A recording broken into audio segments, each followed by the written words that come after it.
Hello, good morning, and welcome to the home of karting, home of champions Karting Genk in Belgium for what is going to be the last race weekend for many drivers here. Just over 100 of them for the 2024 Rotax Max Challenge Golden Trophy. There you see part of the circuit, 1,360 metres in length, has been in operation for 4 decades, run by the Lemons family. But more importantly, this gives an opportunity for a little carrot to be dangled in front of our competitors this weekend, as we have prizes up for grabs for the top 3 drivers in the respective classes, 6 of which will be partaking in today's racing activities. And for those wondering, the winners in each respective class will get a ticket for next year's Rotax Max Challenge International Trophy at Le Mans. Second place will get a 1 free race entry for the B&L Karting Series for 2025, and our third place finisher in every respective class will be given either by lottery a Rotax engine or a set of tyres. We've already had time qualifying completed. Yesterday we had Super Pole for 42 seniors, that of which completed by all drivers apart from 2, but Kai Gilatz, making a one-off reappearance to Rotax competition on home soil, took pole position. We've also had mini rookie juniors, DD2 and DD2 Masters. Of course, the Golden Trophy has been part and parcel of what has happened here at Karting Genk since around about late 2018, where we had Micro, Junior, Senior, DD2 and DD2 Masters that year. There is the timetable, which is also in the description in the YouTube channel. Of course, live timing link and live results link are also available in the description. So we'll be racing to around about given any potential stoppages. If there are no problems, we will be finishing at around about 20 past 4 this afternoon, so close to sunset. As there we have the first set of drivers getting ready. The pre-grid has been cleared of the mechanics who will go to their respective vantage points ahead of this first race. So with 42 senior Rotax drivers, the most out of the 106 drivers that we have here this weekend will take part. Each of the 42 drivers will take part in 2 of the 3 heat races. The top 36 will then go into the final at around about 4 o'clock this afternoon. So seniors will have 3 heats and a final. The other classes will have 2 heats and then a final. The heats will take place over a duration of 10 minutes plus an additional lap. For the finals, Mini and Mini Rookie will be 10 minutes plus an additional lap. Junior, DD2, DD2 Masters, and the top 36 qualifiers for the senior final, their finals will be 12 minutes plus an additional lap. So if you are watching from home, thank you very much for joining us, and please give us a shout out in the chat. You do need to be subscribed to the channel, and we are quite close to hitting 2,000 subscribers by the year's end. So, as you can see, everyone's got the Mojo wet weather tyres on, and for the Senior Max, it will be, well, for Senior Max, DD2 and DD2 Masters, the Mojo W5 CIK. And obviously, big news broke earlier on this week that the Rotax Max Evo engines have now been given CIK FIA approval, which just goes to showcase how much progress has been made by Rotax over their past 20 plus years of competition within the karting industry.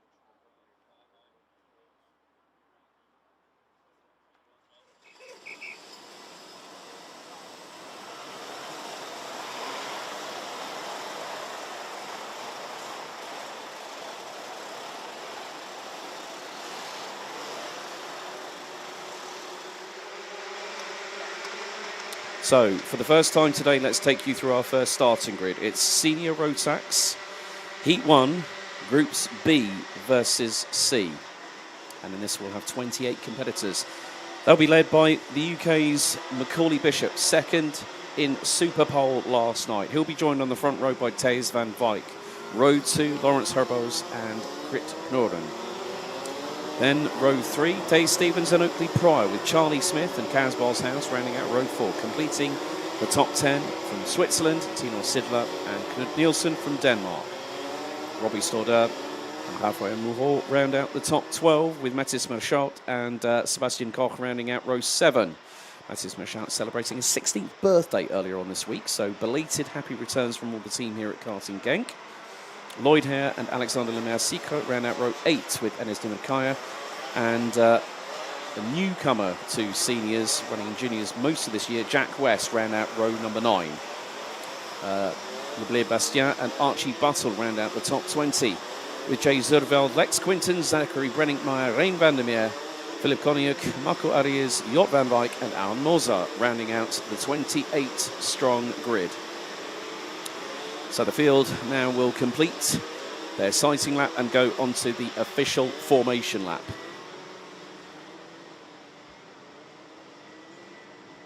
So all results called by myself up here in the commentary box throughout the day will be provisional, pending sporting and technical matters post-session.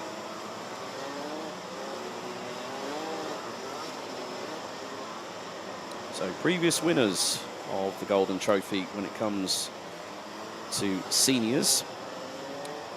2018, Mark Kimber. 2021, Reese Hunter. Sean Butcher won it back in 2022. And the man who put it on Super Pole this year is the defending Golden Trophy champion, Kai Hillertz. We've also seen the likes of Jordan Brown, Nutley, Clayton Ravenscroft, Lewis Gilbert, Thomas Strauber, Matilda Olsson, Zombor Kovac, Matthew Higgins, and Dion van Verven also hit the podium in previous runnings of the Golden Trophy. But this will be the first of 2 races for these senior Rotax drivers. 28 competitors set to go into battle over 10 minutes, plus an additional lap. The 4 red lights on the starting gantry just past the start-finish line are ignited.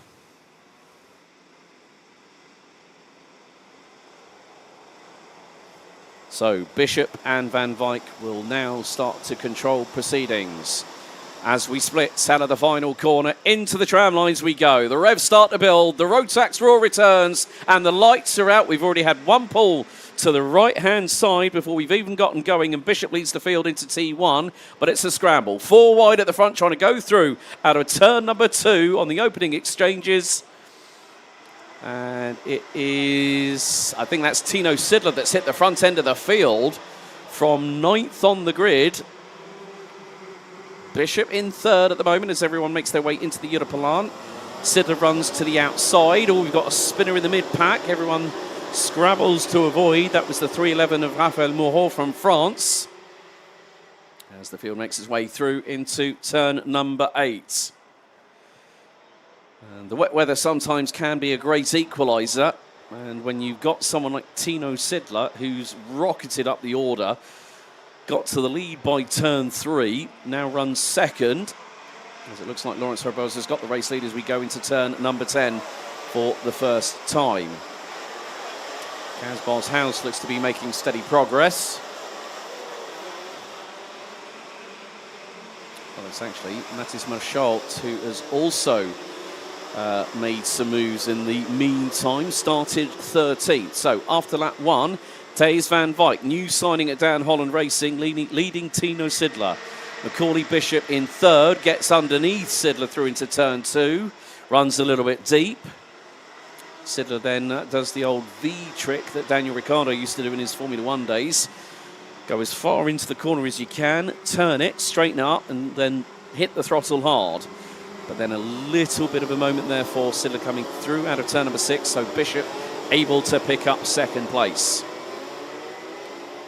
So it was Robbie Stordeur that unfortunately pulled to the right-hand side. He was on the inside of row number 6. So Robbie Stordeur's weekend has not gone off to the best of starts. Rein Vandermeer, one of the biggest movers up the order. Lex Quintons, who I had a chat with yesterday, said, well, I hit traffic during qualifying, but he's made up 14 places. Le Bleu Bastien has also made up 13 places, currently runs P6 at the moment. But Days and Jort van Wijk have moved from a team that they were associated with many a year, and that was Bouvin Power, and now have joined Dan Holland Racing. There's a little bit of argy-bargy in the mid-pack coming across the line. Oakley Pryor was one of the drivers. I think had Krit Knudden up the inside. And there is an RSC. That's Knud Nielsen, I think, trying to go around the outside at turn 2. Made it stick. 3 wide into turn 4. Never works well. Krit Knudden was on the outside. The driver in the middle was very, very lucky not to get squeezed. So 3 minutes down. 7 to go, plus an additional lap. Race meeting under the direction of Manuel Branco from Portugal. So him and his team will be keeping a keen eye on proceedings over the course of today. Some great moves happening around the outside at turn number 8. And the glint of sunshine starting to appear at turn 7 and the outskirts of turn 8. So this might help the evolution of the track, as the Mojo W5 CIK wet weather tyres might be able to help with the assistance of the sunshine to give us a little bit of at-track evolution. So, black and white warning flag going out to Le Bleu Bastien, 315 looks like. But now we have a change for the lead. It is Macaulay Bishop, the young man from Hoddesdon in Hertfordshire, who has also been on a podium for the Golden Trophy, if memory serves me correctly, and that was as a junior driver back in 2022. That year when Enzo Bol picked up a front fairing penalty, went on the way, well, stumbled over his front fairing, then had the iPad of Doom take a photo of his front bumper, and then Austin Lee would pick up the win, followed by Dion van Verven and Bishop, who was third and was on course for a potential win that year. Coming up to the halfway point of the race. Fastest lap so far set by our race leader, Macaulay Bishop, a 1 minute 12.879. So he has a slightly more comfortable lead than we had after lap 3. Lap 4 completed by the race leader. And the gap between Macaulay Bishop, who sets another new fastest lap, 1 minute 12.368. That gap was just over a tenth. It's now expanded by over a second, 1.2. So Bishop, Van Wijk, Tino Sidler in third. Dave Stevens, Mathis Marchard, Lloyd Hare up 9 spots. Great work by the 341 from the United Kingdom. He's ahead of Knud Nielsen. Oakley Pryor, Lawrence Herboz and Krit Knudden are the biggest losers within the top 10. They round out the top 10. Charlie Smith out of the top 10. Now 11th is the driver from the USA. So Enes Dimnakaya and Robbie Storder unfortunately did not make it past the opening lap. Storder pulling to the right-hand side of the circuit, so that will be a slight clean-up in between the in the short break that we will have between this race and our next race coming up, which will be Mini and Mini Rookie at 11:30. But 4 minutes to go, plus an additional lap on the timer, and Macaulay Bishop trying to extend that advantage, and it is growing. Lap 5 completed. His lead now is bang on 1/1000th shy of 2 seconds. Biggest mover up the order, Jort van Wijk, now up 11 places from 27th. The outside of the back row. Nice move there by Oakley Pryor on Knud Nielsen through at turn 2. Oakley running with Ash Orchard's KR Sport team. Knud Nielsen, one of the regulars with RS Competition, run by Robert Schlunsen, who still gets his backside into a kart. Normally that's a good old 1990s 100cc, especially what he's been recently running earlier on this year, the old Birlart number 22 that he ran in the late 1990s in Super Formula A with CIK FIA Karting. So 3 minutes to go. And Jort van Wijk now up another 2 places. Jort is making progress at the moment. The 333 now up 13 places. Currently runs P14. Le Bastien, the only driver so far to have a warning flag. But this is the opening race out of several more that we will have. So we will have 13 races in total as Macaulay Bishop expands his lead again with 2.5 minutes to go. 2.5 seconds. And another new fastest lap, 1 minute 12.296. Knud Nielsen started on 10th spot, now currently runs P8. Jort van Wijk has got through and up to 12th now. Krit Knorden has tumbled down the order.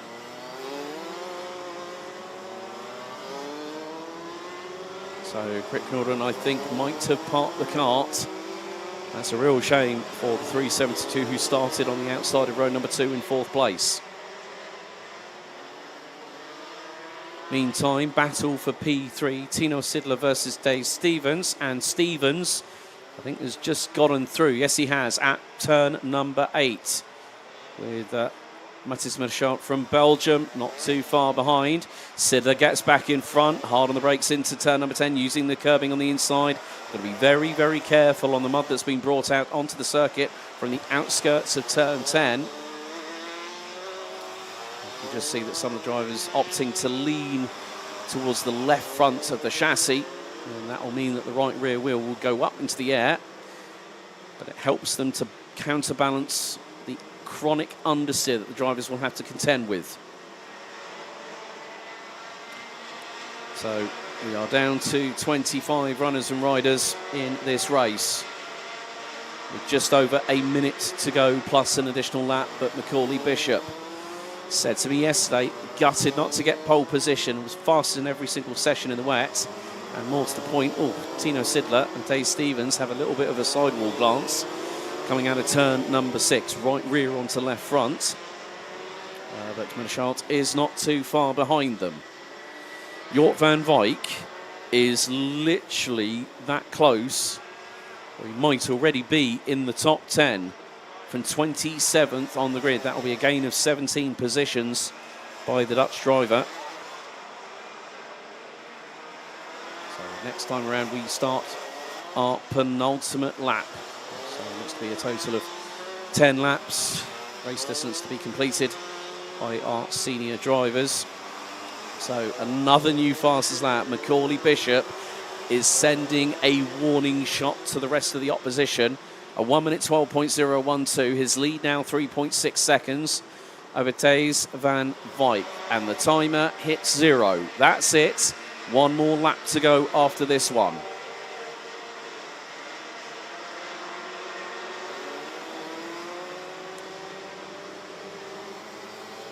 So Jort van Wijk has got through and is in the top 10. Mathis Merchant, however, trying to see if he can put the frighteners onto Dave Stevens for that 4th place. Maybe even try in the dying stages of the race to challenge Tino Sidler for that 3rd spot. However, Macaulay Bishop, calm and composed. Back end snaking slightly to the right-hand side as he puts on the anchors going into turn number 10 for the penultimate time here on this opening heat out of 3 for seniors. The next heat will be Heat 2, A versus C, at around 12:30 local time. But Macaulay Bishop will start the last lap of the opening race of the weekend. And his lead over Thijs van Wijk is 5 seconds. Well, and the battle for 3rd wages on, going on to the last 1,300 or so metres. And Stevens goes for the switchback up the inside. Sidler manages to do the V move. And there goes Mathis Merchant up the inside through at turn 3. Great traction for the 350 from Belgium. Looks to be with Stan Pex's operation at SP Motorsport. And we've got Lloyd Hare and Oakley Pryor running in formation. 6th and 7th. Knud Nielsen and Lawrence Herbols running in 8th and 9th, with Jort van Wijk still holding on to 10th place. Well, he's got a bit of a gap between himself and Sebastian Koch as Dave Stevens just robustly throws it up the inside of Mathis Merchant through into turn number 8. But our race leader is now heading towards the final corner. And for the first race out of 13. Out of the final turn, Dan Holland Racing's Macaulay Bishop picks up the first win in Senior Rotax for the Golden Trophy for 2024, and it is by a commanding margin. And it's a 1-2 for DHR, courtesy of new recruits, Thijs van Wyk. Tino Sitter for Strawberry Racing rounds out the top three. Thijs Stevens in fourth. Mathis Marchal, so close to getting into the top three, ends up fifth.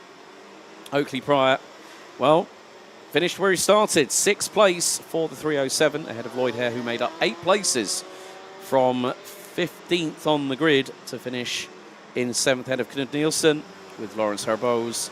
Jort van Wyk, the biggest gainer in that race, 17 places, penultimate spot on the grid to 10th. Sebastian Koch, Charlie Smith, Jack West, Archie Buttle, Raphael Moreau round out the top 15. Lex Quintens, Alexandre Lemercic, Kaz Boshouse, Jay Zerveld and Rein van der Meer round out your top 20. And also we've had a post-race penalty given to the 315 of Le Bleu Bastien, who's dropped to 23rd behind Marco Arias and Philip Koniuk from Italy and Austria. Aaron Moser and Zachary Brenningmeier, both from Germany, round out the 25 finishers, completing all 10 laps, with Krit Knorren out on lap 5, and Robbie Stoddard with Enes Demonakaya not even getting past either the opening lap or getting out of the dummy grid.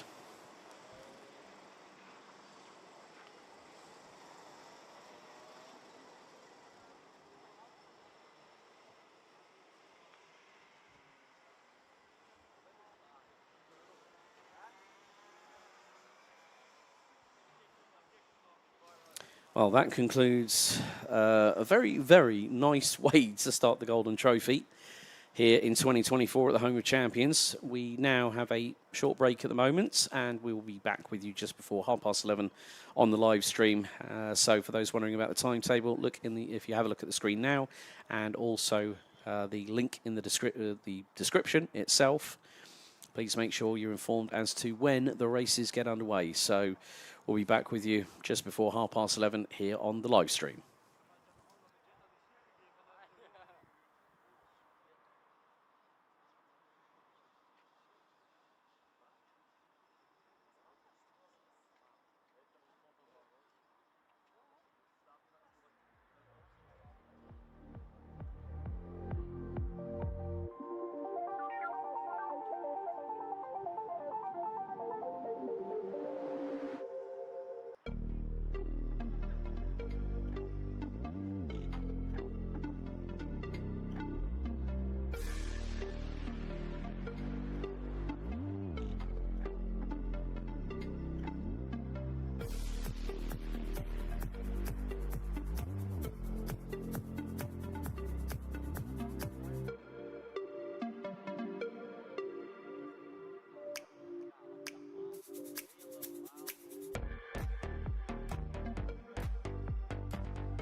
Time for the first heat for Mini and Mini Rookie. Let's take you through the starting grid for heat number 1. On pole position, representing the United Kingdom for Sam Pollock Racing, Riley Morrow will start on pole. Alongside him on the front row will be Belgium's Jeff Verbeek.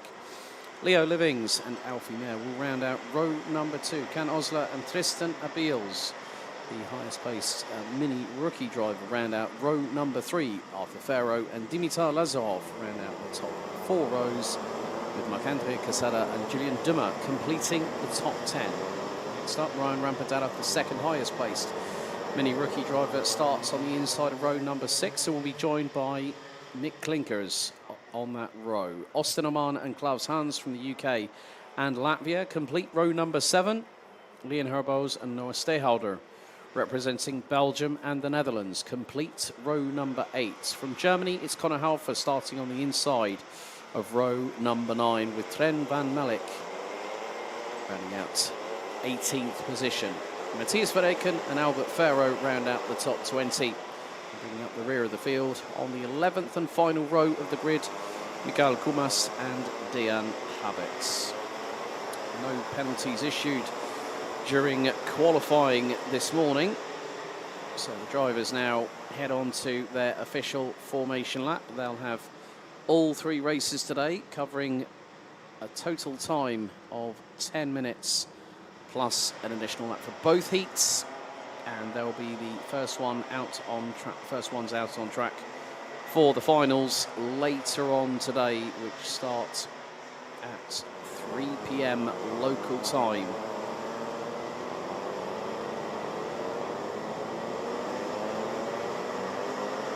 So with all 22 drivers now having passed the start-finish line after the sighting lap, they now go on to their official formation lap.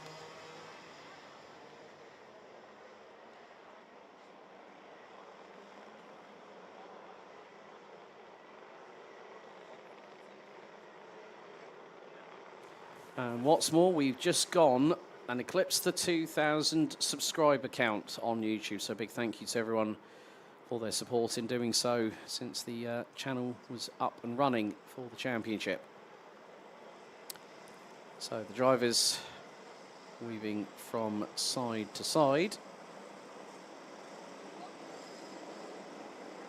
So running on the Mojo CWCIK Mini Wet Weather tyre. They are primed and ready, as are we, to watch this chapter of the 2024 Golden Trophy unfold before our very eyes here at the home of champions, Karting Genk. Morrow and Verbeek are the de facto pace vehicles. Normally in, say, a sports car race, you'd have a pace car that would peel away. They would have done so by now, but Morrow and Verbeek lead the field out of the final corner. They split, head into the tram lines, revs rise, lights are not out. We are going round again for the first full start of the race meeting.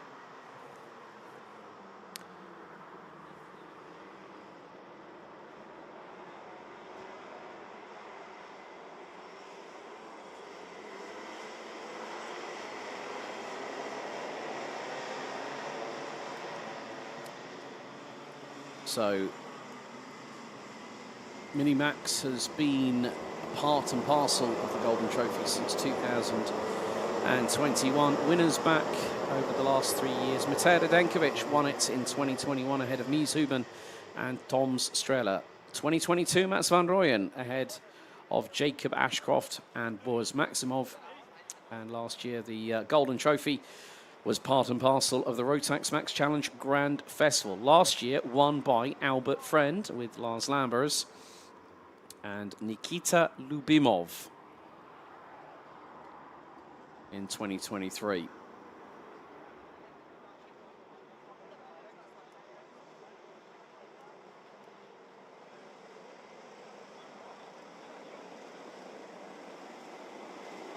So if race director Manuel Branco is not happy with the start, he will send them. He has sent them round once. There's every possibility that it could be a second time, but that depends on what the drivers do now. The first one, sometimes you have to get rid of the cobwebs out of your system, the nerves out of your head, and just get ready to go racing. as once again Riley Morrow and Jeff Verbeek lead the field coming out of the final corner.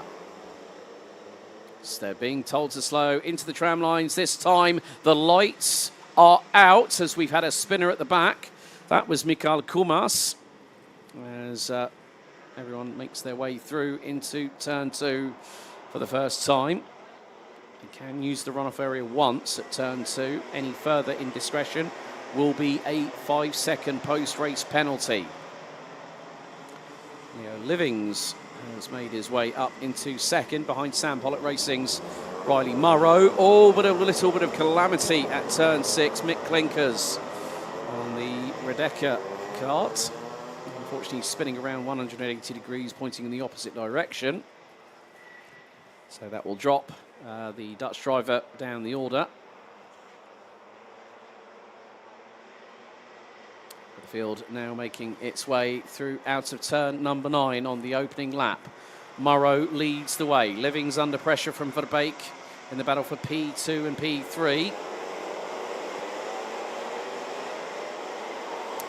So a little turnaround at turn 10.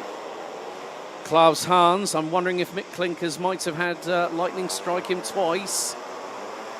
As drivers getting very, very creative with the racing lines going through into turn 12, but Riley Morrow continuing to lead. And it's Can Osler that now gets through, but spins at turn 2, backwards onto the mud. And the Turkish driver, nearly went into the path of the 42 of Albert Ferro from the United Kingdom. Currently in second place in Mini Rookie, but Leo Livings throttle pinned sideways through turn 5, lines it up, boots the throttle, bang, straight past Jeff Verbeek, who's now down into third place.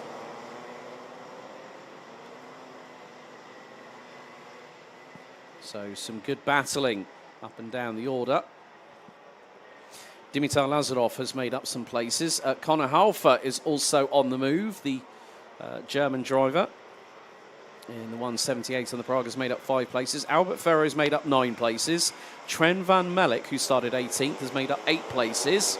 As this time, Jeff Verbeek launches it up the inside of Leo Livings as the Anglo-Ukrainian makes his way through at turn number 11. And they really have got a lot of hard pedallers behind them.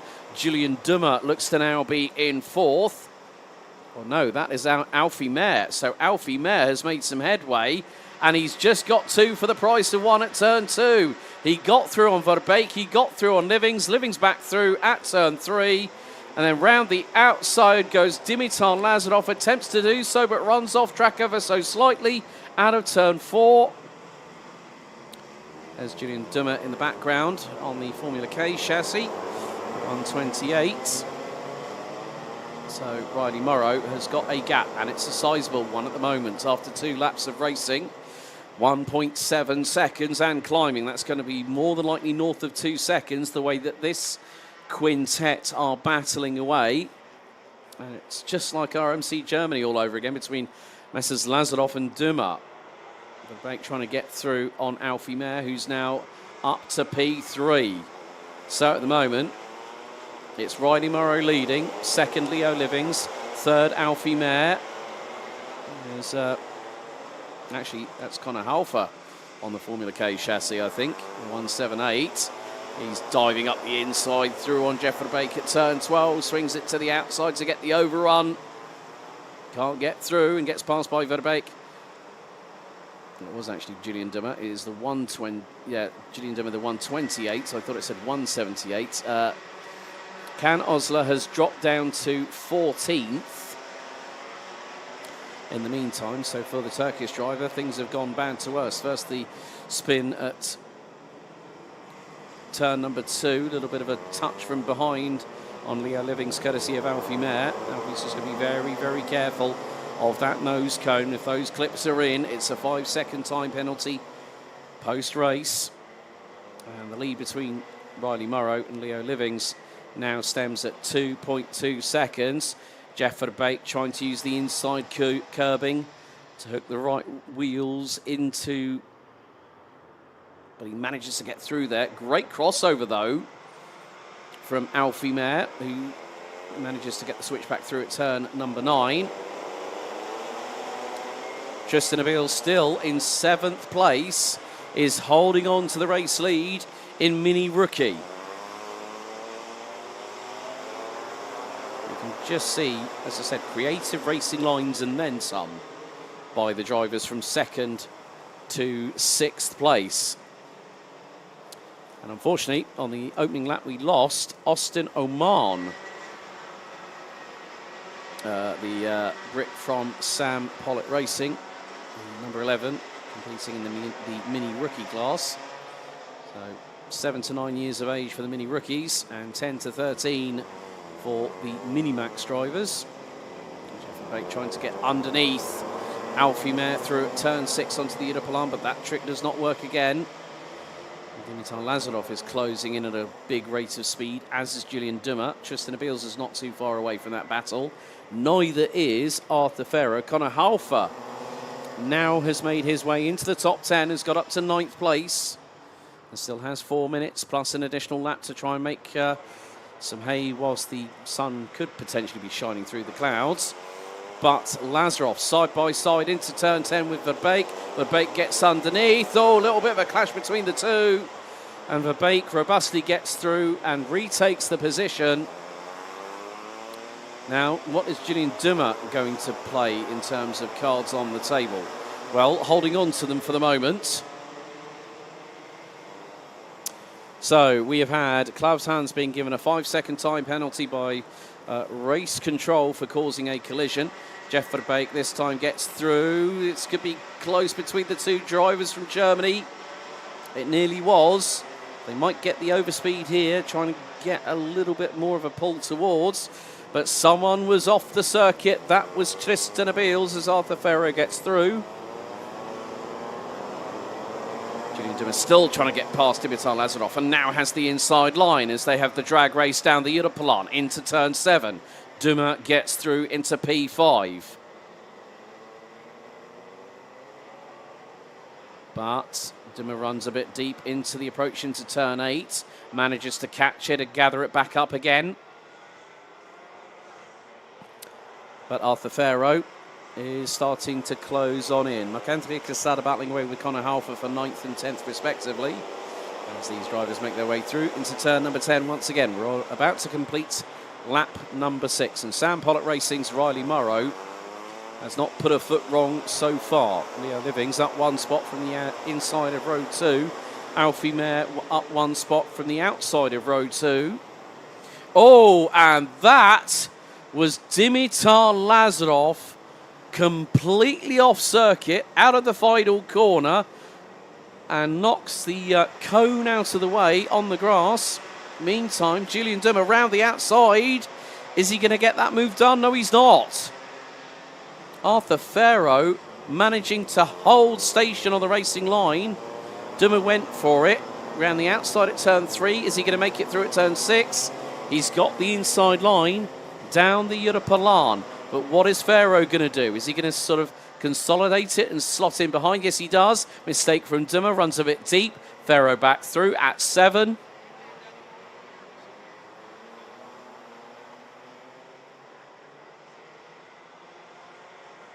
And still the battles rage on here at the home of champions.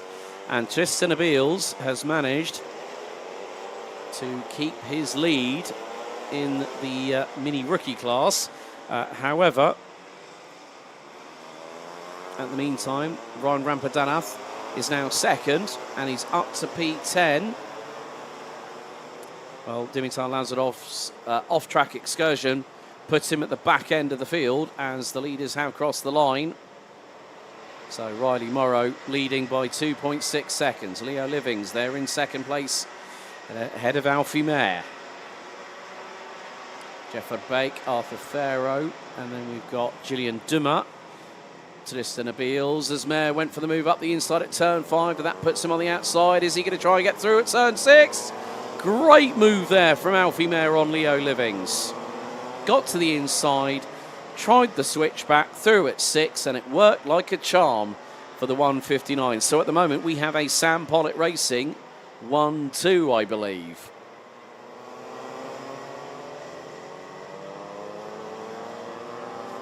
Leo Livings not wanting to give this up. Tries to go inside at turn number 9 as the timer hits 0.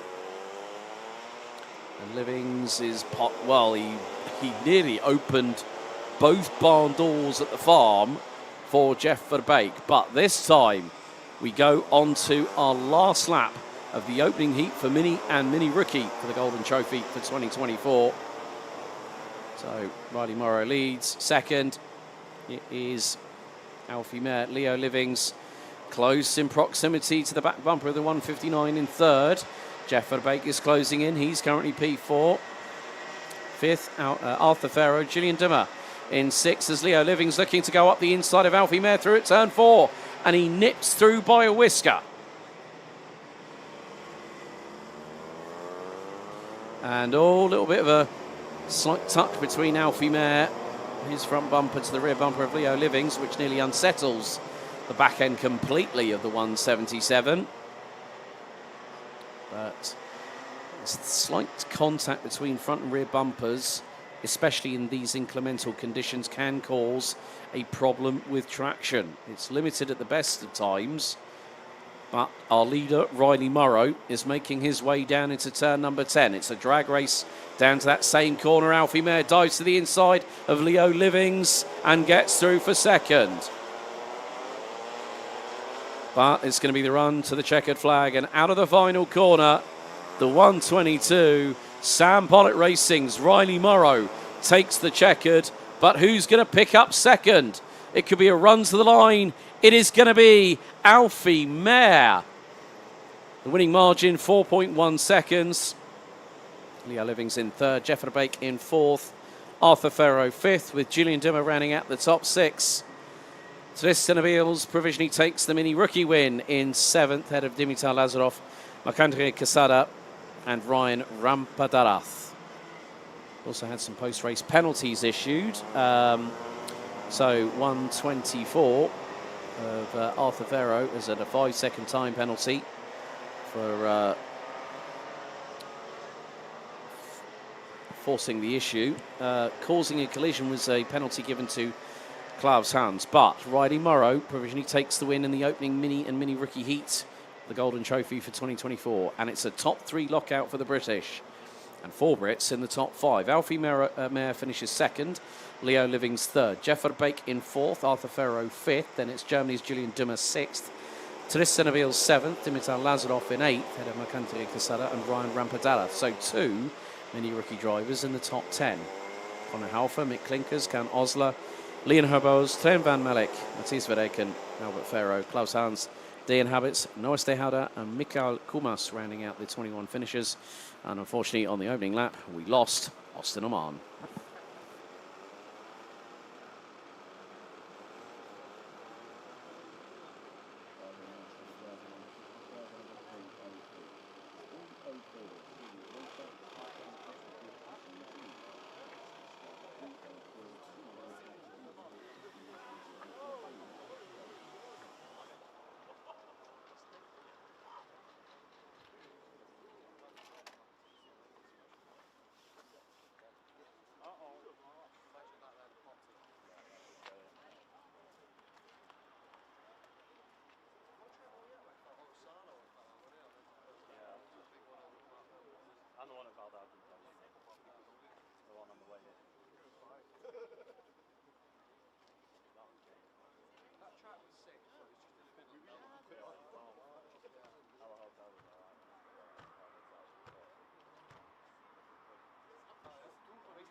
let's have a look at the starting grid for Heat 1 for Junior Rotax. There were some post-qualifying penalties handed out, but Ollie Wise and Cameron Nelson lock out for the United Kingdom, and also on the outside of it, Wales on the front row. Ollie Wise and Cameron Nelson will lead the field away when we go racing very shortly.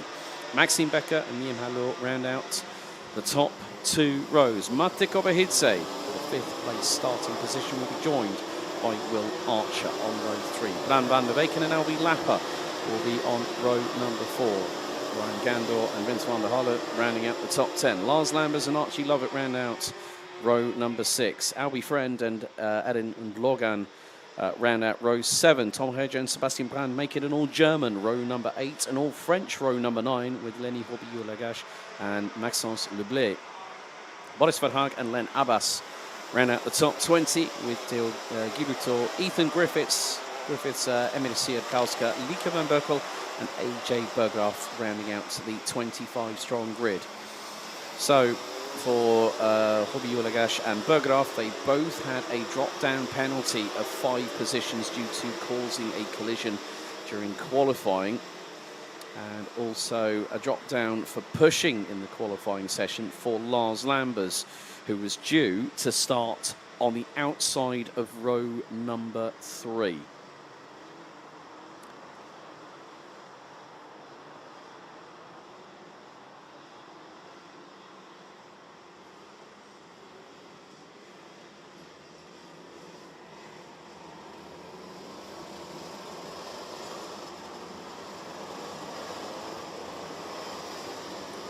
Now with the sighting lap completed, we are on our official formation lap. 12.5 rows, 25 competitors, all vying for the opportunity to become this year's Golden Trophy champion. Previous winners include Lewis Gilbert, Bruno Mulders, Austin Lee and Toms Streller. The other drivers on the roll of honour include Mike Van Vught, Jaden Teen, Dion Van Verven, Armin Hamilton, Mads Ries, Fahian Mega, Macaulay Bishop and Timo Jungling, all in their respective appearances at the Golden Trophy, picked up a 3rd place in years 2018, 2021, 2022 and 2023. So set and ready for 10 minutes plus an additional lap of racing, as everyone watching from the terrace by the brasserie and on the grandstand as we get ready for Junior Rotax action to kickstart their campaign in the 2024 Golden Trophy at the Home of Champions. So Wise and Nelson on the front row, into the tram lines, revs rise, full start called. So there were instructions given by race director Manuel Branco to Ollie Wise and Cameron Nelson on what he expects from them being on the front row of the grid. So he has opted to send them round again. So full yellow flag conditions. The drivers will be weaving from side to side. And because everyone is still running with wetsuits on, the Junior Rotax drivers will be also, it's on the C2s.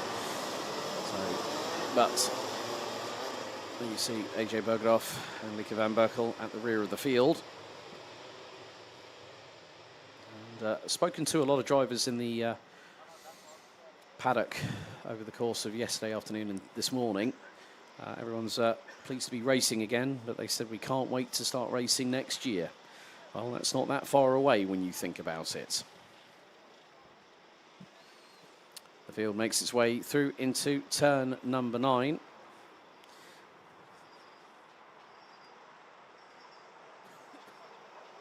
And good to see Patrick Verbest giving, well, saying go on Bran, as in Bran van der Beken, starting on the inside of row number 4.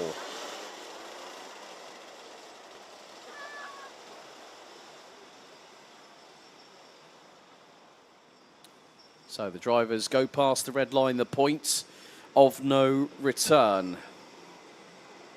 Drivers being instructed to slow by the team here at Karting Genk. So into the tram lines we go. Will we be revs up, lights out this time? Well, one's come to a slight stall, but this time we have gone racing. And Nelson trying to go round the outside of Ollie Wise, who's nearly pinched in the middle. And he loses quite a few positions. Drivers making their way through into the runoff area at the opening tour.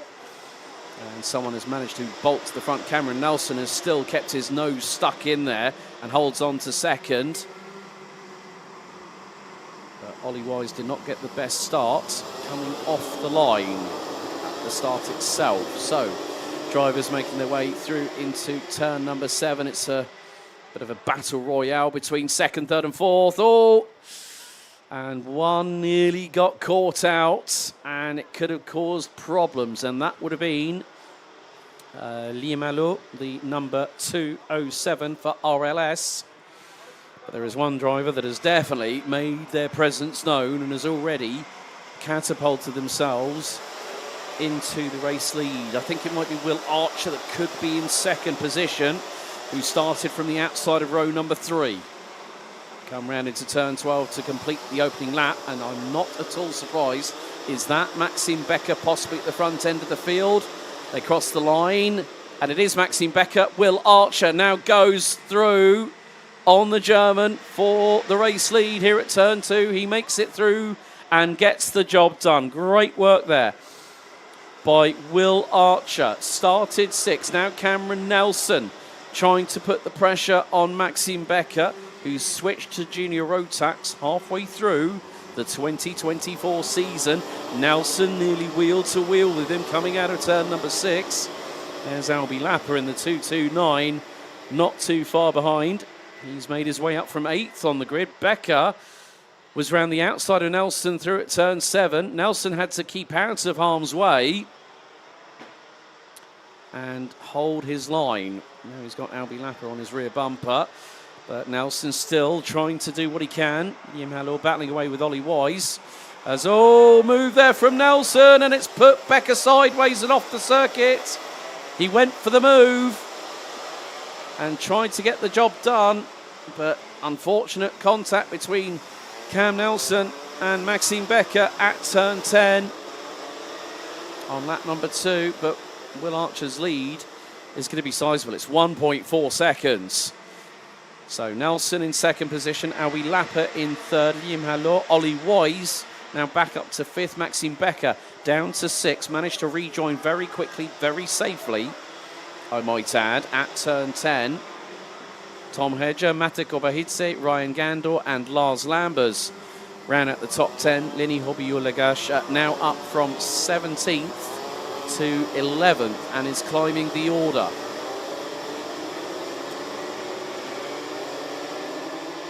Tom Hedger, there's Ollie Wise, trying to keep his KR Sport Cosmic chassis pinned to the inside. Mate Kobahidze battling away there. I think that is with Maxime Becker, who seems to be in the wars today. That was Ryan Gandor, the youngster from Canada. KR Sport getting his elbows slightly out and sharpened. But Will Archer is pulling away from the rest of the opposition. 6.25 minutes left to go. Will Archer continues to lead. And that is another new fastest lap. 1 minute 13.758. His lead over Cameron Nelson now spans 2.6 seconds.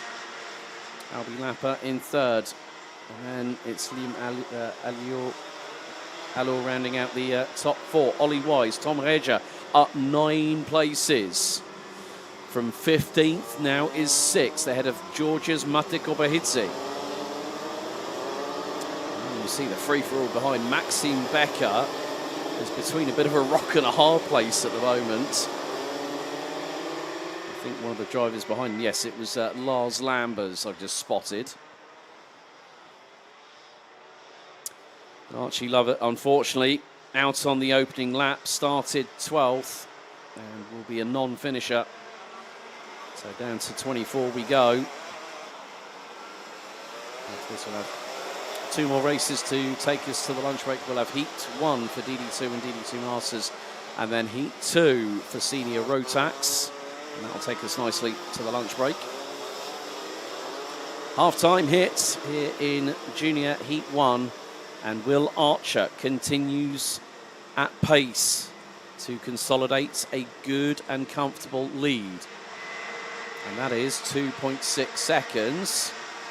And Tom Heger through on Liam Allo. Mate Kobahidze tries to get through on the French driver from RLS at turn 3, but it didn't quite work out for the Georgian.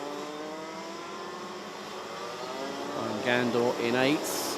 And we've got Hobby Lagash, Lars Lambers, Bran van der Weken, Albie Friend making his junior Rotax debut. Currently sits in 12th, ahead of Vince van der Hullen, who's dropped 3 places from 10th to 13th at Moldogan. And Maxence Leblé round out the 15 strong, well, the top 15 covered by 9.4 seconds. So Tom Heger leading a nice little train out of turn number 11. But with just 4 minutes to go, plus that additional lap, Will Archer continues to do exactly what he needed to do. By turn 2, lap 2, he was leading. He got an absolutely storming start and hasn't really had to look back. Up the inside of Valor goes Kobahidze. And there is Gandor trying to possibly force the issue. He's trying to go around the outside at turn 3. That's brave from the Canadian, but he has to back out of it through 4. Done the crisscross and might have been able to have launched it up the inside of the 207 and got through rather easily. Not too far behind from the Lehouk Racing team, run by Arthur Lehouk, and who loves his KZ driving, but also is a Williams esports racer in the world of sim racing. So good to see him as him getting his hands dirty rather than getting getting a face full of spray in the visor when it comes to being out on track. 2 minutes and 50 still to go. Cameron Nelson is starting to eat into that gap ever so slightly. He was quicker by a 1/10.5 in sector 1, over a 1/10.5 in sector 2, so he could gain another couple of tenths here.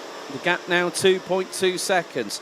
Cameron Nelson took nearly 3 tenths out of Will Archer on that last tour. Right, we did have a 5-second time penalty just show up on the Digi flag. I'll wait for the announcement to come through very shortly. But again, Liam Allo and Ryan Gandor battling away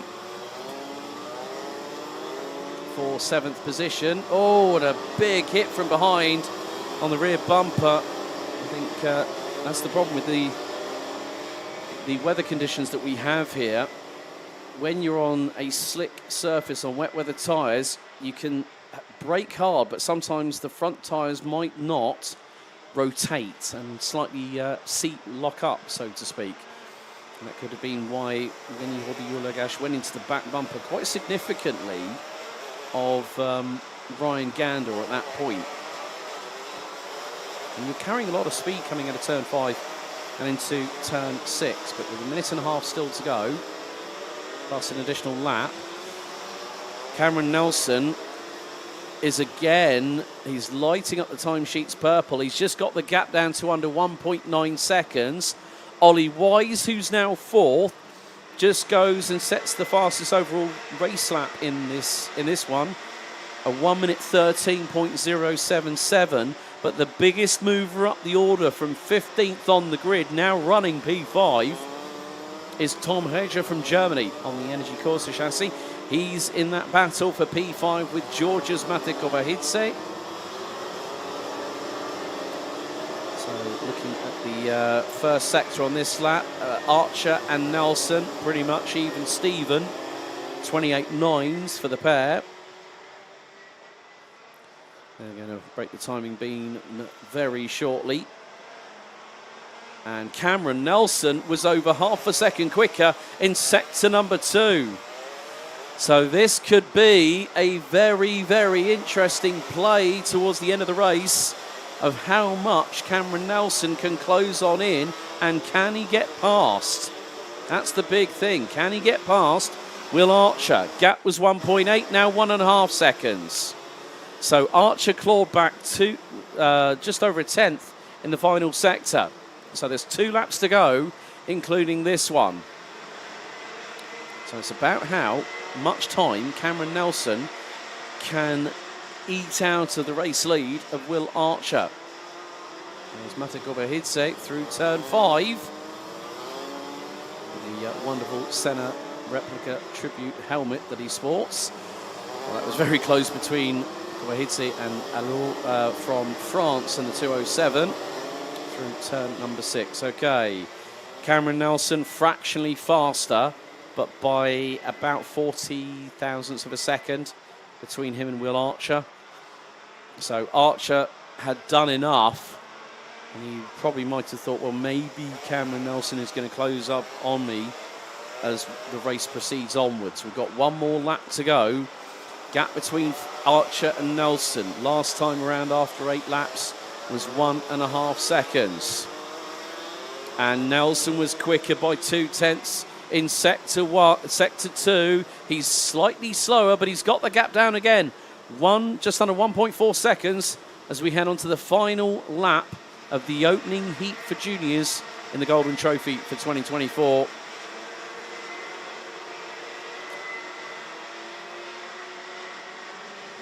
And still some battles as of yet undecided. Albi Lapper has got Ollie Wise breathing down the back of his race overalls at the moment. They're not too far apart as they go into turn 7 for the final time. Cameron Nelson was 2 tenths quicker in the opening sector. They're about to break the beam very shortly, and that gap has come down sizably. It was 1.4 seconds. I don't think it's going to be enough for Cam Nelson to close in on Will Archer. Nearly 2.5 tenths taking out of the race lead. So cumulatively 4 tenths taking out of Will Archer's lead. Coming on to the final corner, and Nelson goes deep under brakes, but out of the final corner, Sam Pollitt Racing is going to have another race win to their credit. Will Archer from 6th on the grid takes the victory by just under 6 tenths of a second. Cameron Nelson, fastest lap of anybody, and he took a whopping 8 tenths out of Will Archer. Got close, but not quite close enough. And there has been given a 5-second push to pass penalty for Cameron Nelson, which promotes Albi Lapper up to 2nd from 8th on the grid. Ollie Wise, P3, having started from pole. Cameron Nelson, finishing 2nd, drops back to 4th, ahead of Tom Reja. Mate Gobehidze takes 5th. That's 6th, ahead of Liam Allo, Lenny Robillot-Lagache, and Ryan Gandel with Lars Lambers, completing the top 10. Albert Friend up 2 places to 11th, ahead of Vince van der Hollen and Bram van der Weken. Leblé Maxence and Erin Mlodogan ran out the top 15. Ethan Griffiths makes steady progress from 22nd to finish 16th, ahead of Boris Verhaag. Maxime Becker tumbling all the way down to 18th at the end, ahead of Len Abbas, Sebastian Brandt, AJ Berghoff, Lieke van Berkel, Theo Giluto and Emir Sierkowska rounding out the 24 finishers. And unfortunately, on the opening tour, we lost the 288 of Archie Lovett.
Time to take you through the starting order for DD2 and DD2 Masters Heat number 1 out of 2. And on the front row, it's going to be our pole sitter Tommy van der Stoys leading the field. He'll be joined on the front row by Francis Jules Cousin.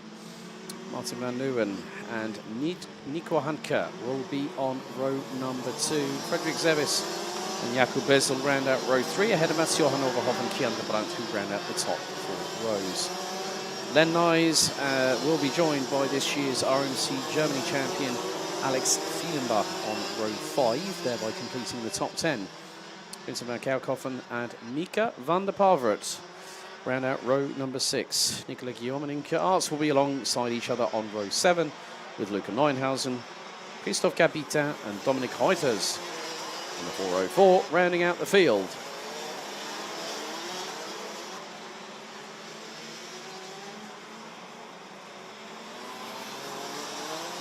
So after this we'll have one more race. Good to see we've got watchers in Australia.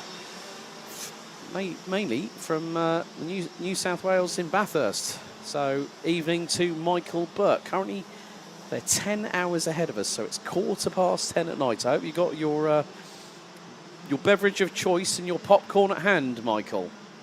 Thank you for joining us.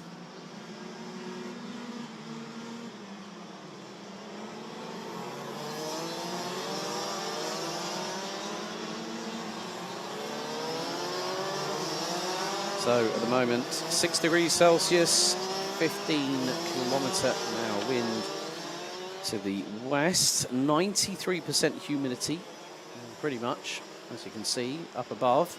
Cloud cover everywhere. I can't see I can see a hint of blue sky, but that's past the tree line on the Europolan at turn 6. However, DD2 and DD2 Masters. And a bit of a fairy tale story back in 2021, because one man who owns and operates a team here at RM Concept, that man is Mogarish. He was one of 2 drivers from the 2021 Golden Trophy, including Martin van Leeuwen, that went to the Bahrain International Karting Circuit and got their ticket through the Golden Trophy and went on to win the event a few weeks later. And Bahrain has now been confirmed as the venue once again for the 2025 Rotax Grand Finals early next December.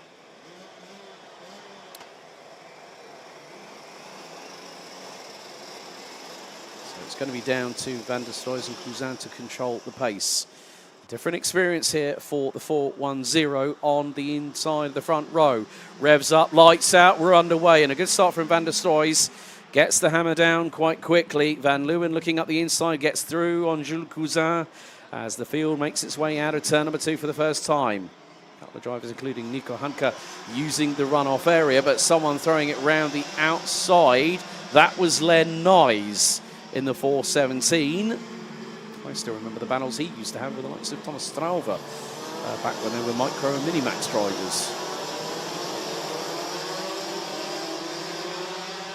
So, opening exchanges happening as we speak, as everyone makes their way through in towards turn number 8. That's Vincent van Kerkhoven going, of all people, trying to go around the outside, and that was on Nico Handke. So made the move, got the job done, and then got through at turn 9 on Mats Johan Overhoff to boot. And a little slight run-off area utilised there. I think that was by Luca Neuenhausen, the 488 from the Netherlands. But after the opening lap, Van der Stoys leads the way. Van Leeuwen and Cousin ran out the top 3. Jakub Bezel in 4th, up from 6th, ahead of Frederik Zevis. Len Nyes up 3 places. Vincent van Kerkhoven up 4. Mats Johan Overhoff now down to 8th, ahead of Luca Neuenhausen, who's been the biggest mover so far. 6 spots gained. Nico Handke rounds out the top 10. Kian de Brandt. Alex Fielenbach down in 12th. He still leads the DD2 Masters classification. Mika van der Pavert, Nicola Guillaume just said to me when I asked him about qualifying, what exactly happened? He went, I don't know, it's just slow. I said, you've been spending too much time away with with your other half. And I said, eating good food whilst being on holiday, and you've earned it after a busy season. So, nevertheless, well, Dominic Reuters, I don't think really has had a good start to the weekend. Hasn't even got past the first lap. Imke Arts, she's dropped all the way down to last place of the people that are actually running out on the circuit. The 4:21 from the Netherlands. Finished in the top 3 in the Chrono Karting Dutch Championship, that was eventually won by Zem Knopjes. This is getting very, very feisty indeed. Nicolas Guillaume getting through round the outside of Kian de Brandt at turn 4. Christophe Capitan looks to go to the inside of the 458. As Imke Arts, that's a shade of old there for the 421, getting through on Christophe Capitan, who gets demoted to the last position on the field. But apart from Dominic Reuters not getting past the opening lap, everyone else, all 16 runners and riders, DD2 and DD2 Masters included, are still running. Sometimes you roll the dice with regards to your setup in wet weather conditions. You either play an ace or you play snake eyes, unfortunately. If you're rolling the dice, if you get lucky number 7, great, brilliant. Snake eyes, well, that's it, you're done. But in the meantime, well, Tommy van der Stroys has a lead of nearly a second over Martin van Leeuwen. So it's a Dutch 1-2 at the moment. Francis Jules Cousin rounds out the top 3 ahead of Jacob Bezel. Bezel is about 5.5 tenths behind the Frenchman, who runs with Dams Racing.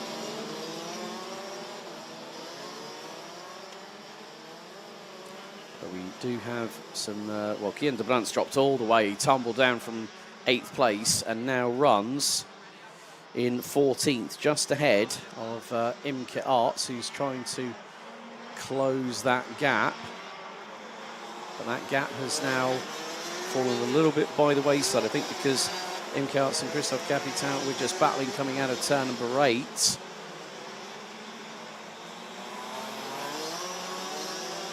But at the moment, well, leading the way, it's Van der Stroys, Van Leeuwen, covered by just over 7 tenths. Jules Cousin being closed in on by Jacob Bezel, the brother of Petter. I just came across those guys when I was commentating on the Euro Trophy back in, I think it was 2018. Right, time penalty being given to Luca Neuenhausen, forcing a driver off track. 5-second time penalty post-race. It's been given to the Dutchman. As we have just over 4.5 minutes to go, plus an additional lap in the opening heat out of 2.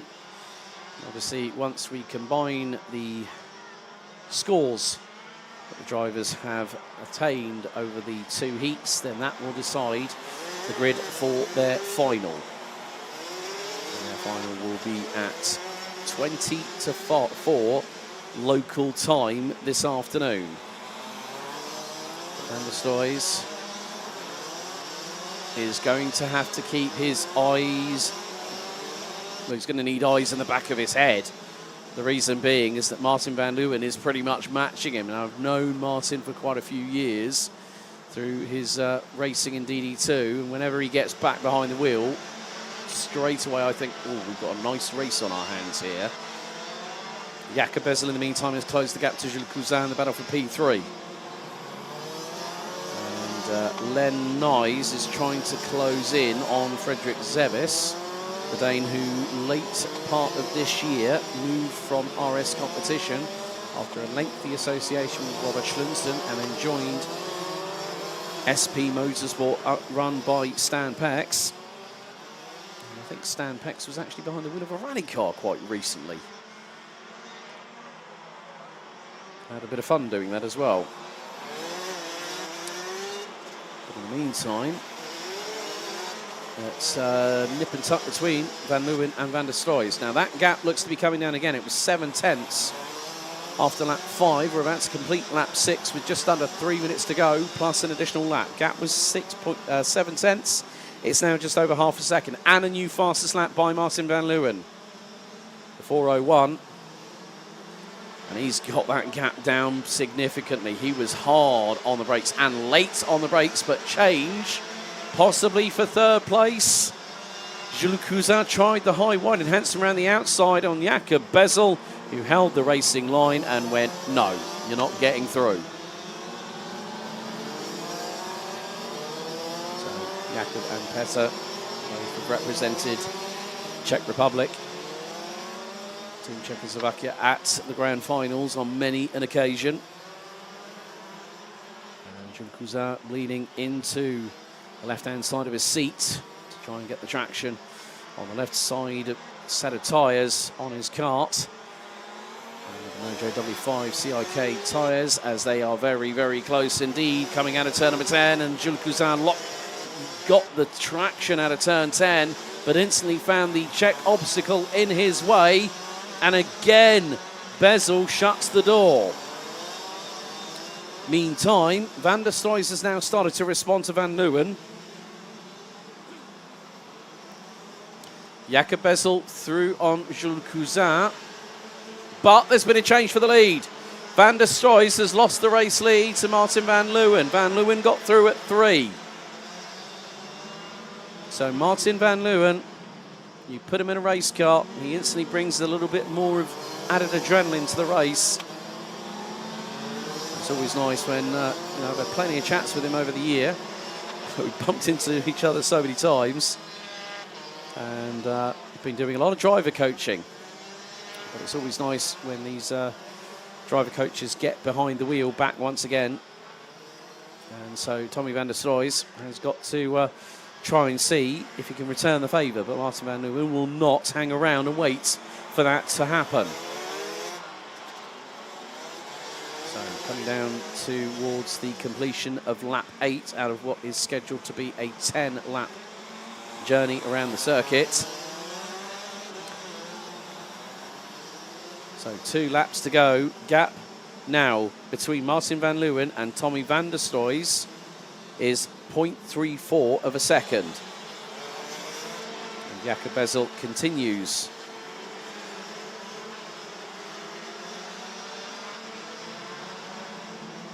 His run in third place for the meantime. Jules Cousin not that far adrift in 4th. Frederick Zevis, Len Nyes, Mats Johan Overhoff has got himself back up into 7th where he qualified. And he's ahead of Vincent van Kerkhoff and Luca Neuenhausen, who will be hit with the 5-second time penalty post-race. And that will drop him between Alex Fielenbach and Mika van der Pavert. Actually, no, my apologies there. It will drop him behind Mika van der Pavert and ahead of Nicolas Guillaume. However, the timer has expired on this 10-minute plus an additional lap heat. The DD2 and DD2 Masters. Alex Fielenbach still leading the Masters classification in 11th. Christophe Capitan in 15th. But one more tour to go. 1,360 metres, 12 turns. Here at Karting Genk, last lap is underway. 0.46 was the distance. And there goes Van der Stroys up the inside, but the instant cutback attempt was successful for Martin Van Leeuwen from the Netherlands. Jakob Bezel still holding off the stern joie de vivre advances of a certain Jules Cousin for that third place. Van der Stroys very late on the brakes going into turn 6, but manages to use the curbing to rotate the kart and keep within earshot of Martin Van Leeuwen. They make their way through into turn 8. What will be the final time in their opening heat out of 2. Their second heat will take place at 10 past 2 this afternoon. The leaders make their way through turn 10.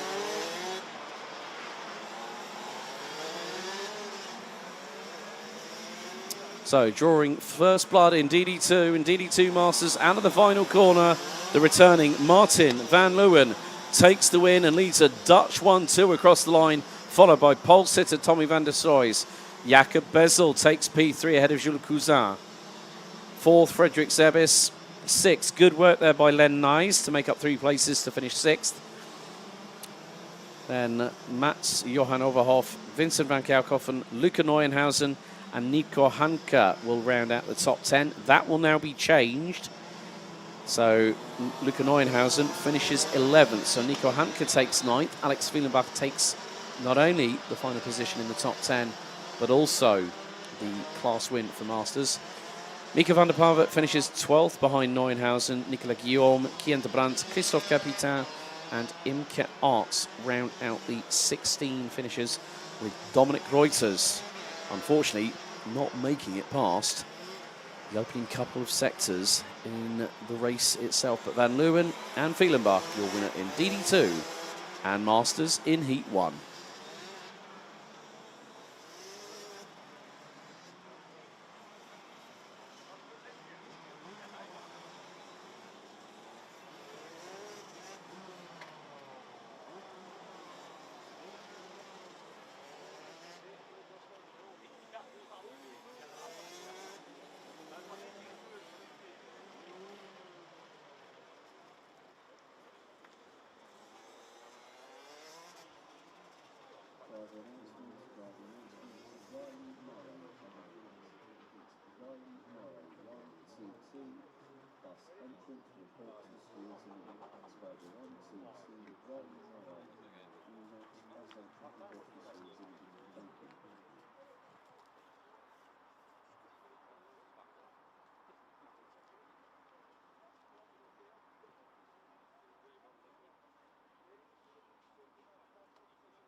I nearly put something on there, like I was going to do a gif of like a teacher, but I thought, oh, then. I almost didn't reply, so I was like, with that teacher, I did,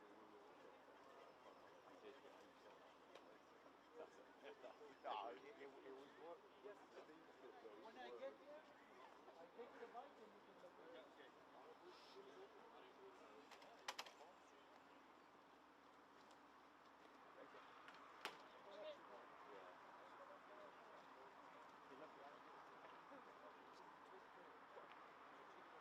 A rolling start.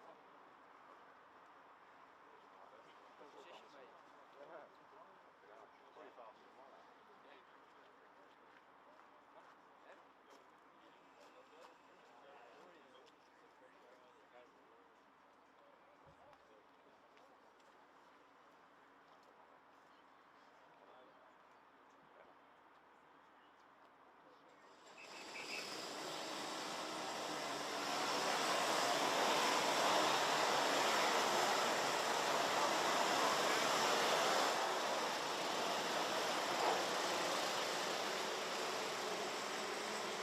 Now we hit the halfway point of the heats for senior Rotax. It's Heat 2, A versus C, so final chance for those drivers that need to make up points through Group C.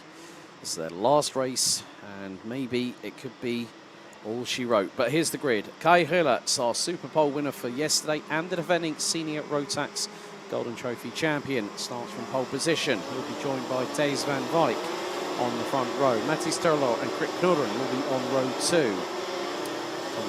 And Oakley Pryor round out row 3 ahead of Livinghorst and Kaz Boshouse. Sverre Ubben and Knud Nielsen complete the top 10. Noah Sendat and Rafael Moreau make it an all-French row number 6. Georgios Ladokoanidze and Sebastian Koch from Germany round out row 7. Kai Veach and then Alexandre Lemercic on row 8. Oscar Guccio and Jack West, row 9. Mario Sidler and Archie Buttle complete the top 20 with Sasha M and Lex Quintons, row 11. Alex A. and Rein van der Meer, the next row, row 12. Row number 13.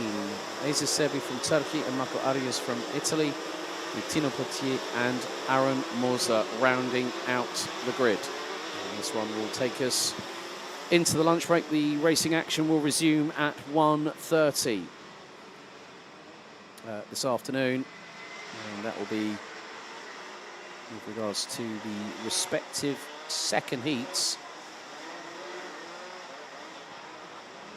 for Mini and Mini Rookie, Junior Rotax, Max DD2 and DD2 Masters.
So the 28 strong grid past the point of no return and are making their way towards the final corner with Kai Gilles and Thijs van Wijk alongside each other on the front row of the grid.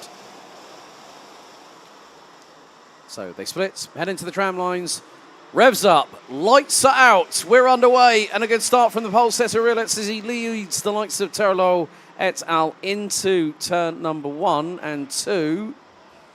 A bit of elbows out, but we've had four carts go wandering at turn 2, 2 of which have got caught up on the mud.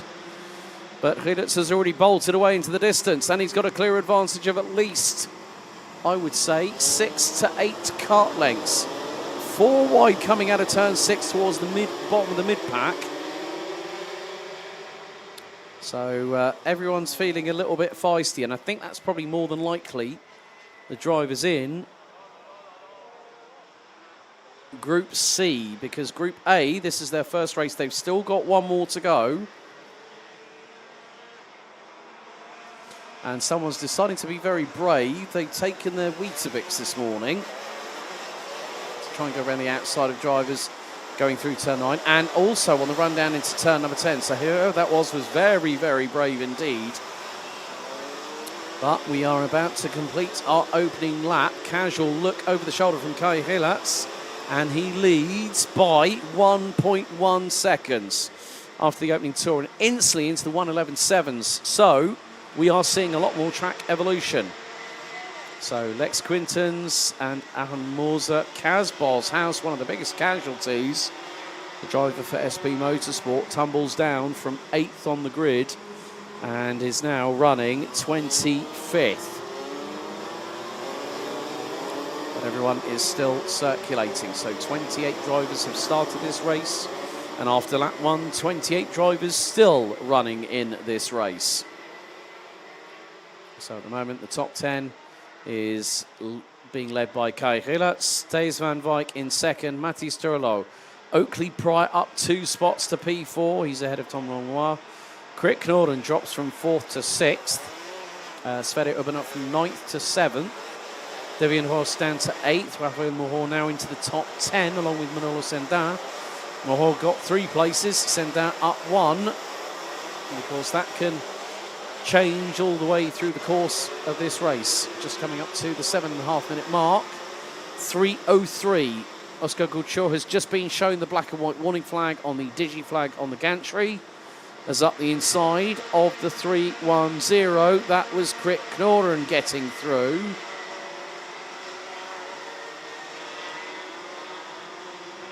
So Norden gets through. Nice little work there by the 372. Looks to be running in the Schippers Racing BV livery now. And there is an opportunity here. That's a good move from Sverre Ubben.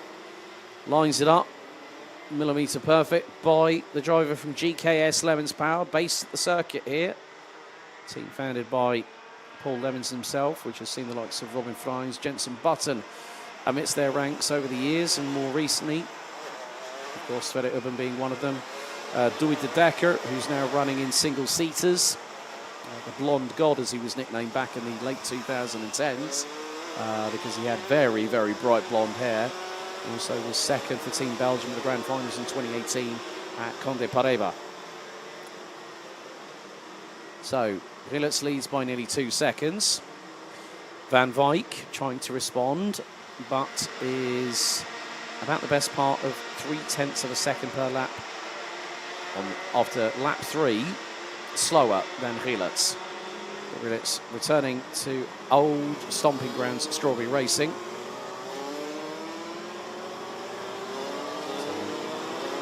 Quite a familiar sight when I spoke to him yesterday for Super Bowl. When he got Super Bowl, handed him the trophy, and then it felt like old times when he was running with Strawberry Racing and running on the Tony kart. Got some battles still happening up and down the order.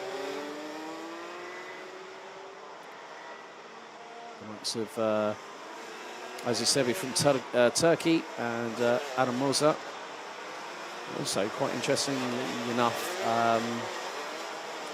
for one of the Turkish teams that actually ran Cemboluk Basi in GT4 Europe a couple of years ago. Recognised a name from the past, Berkay Besler, who ran with Bouvin Power as a senior in the mid-2010s in the B&L karting series for a couple of years, actually. So, good to see that the B&L karting series has showcased some great talents, including, of course, the man that's now won 4 Formula 1 world titles, was the inaugural 2-time Minimax champion, Max Verstappen. Reiners VK, Weizgewisser, just a handful of names. Also a man that has also won the DTM Championship, Austria's Thomas Peining, has plied his trade in the B&L karting series previously.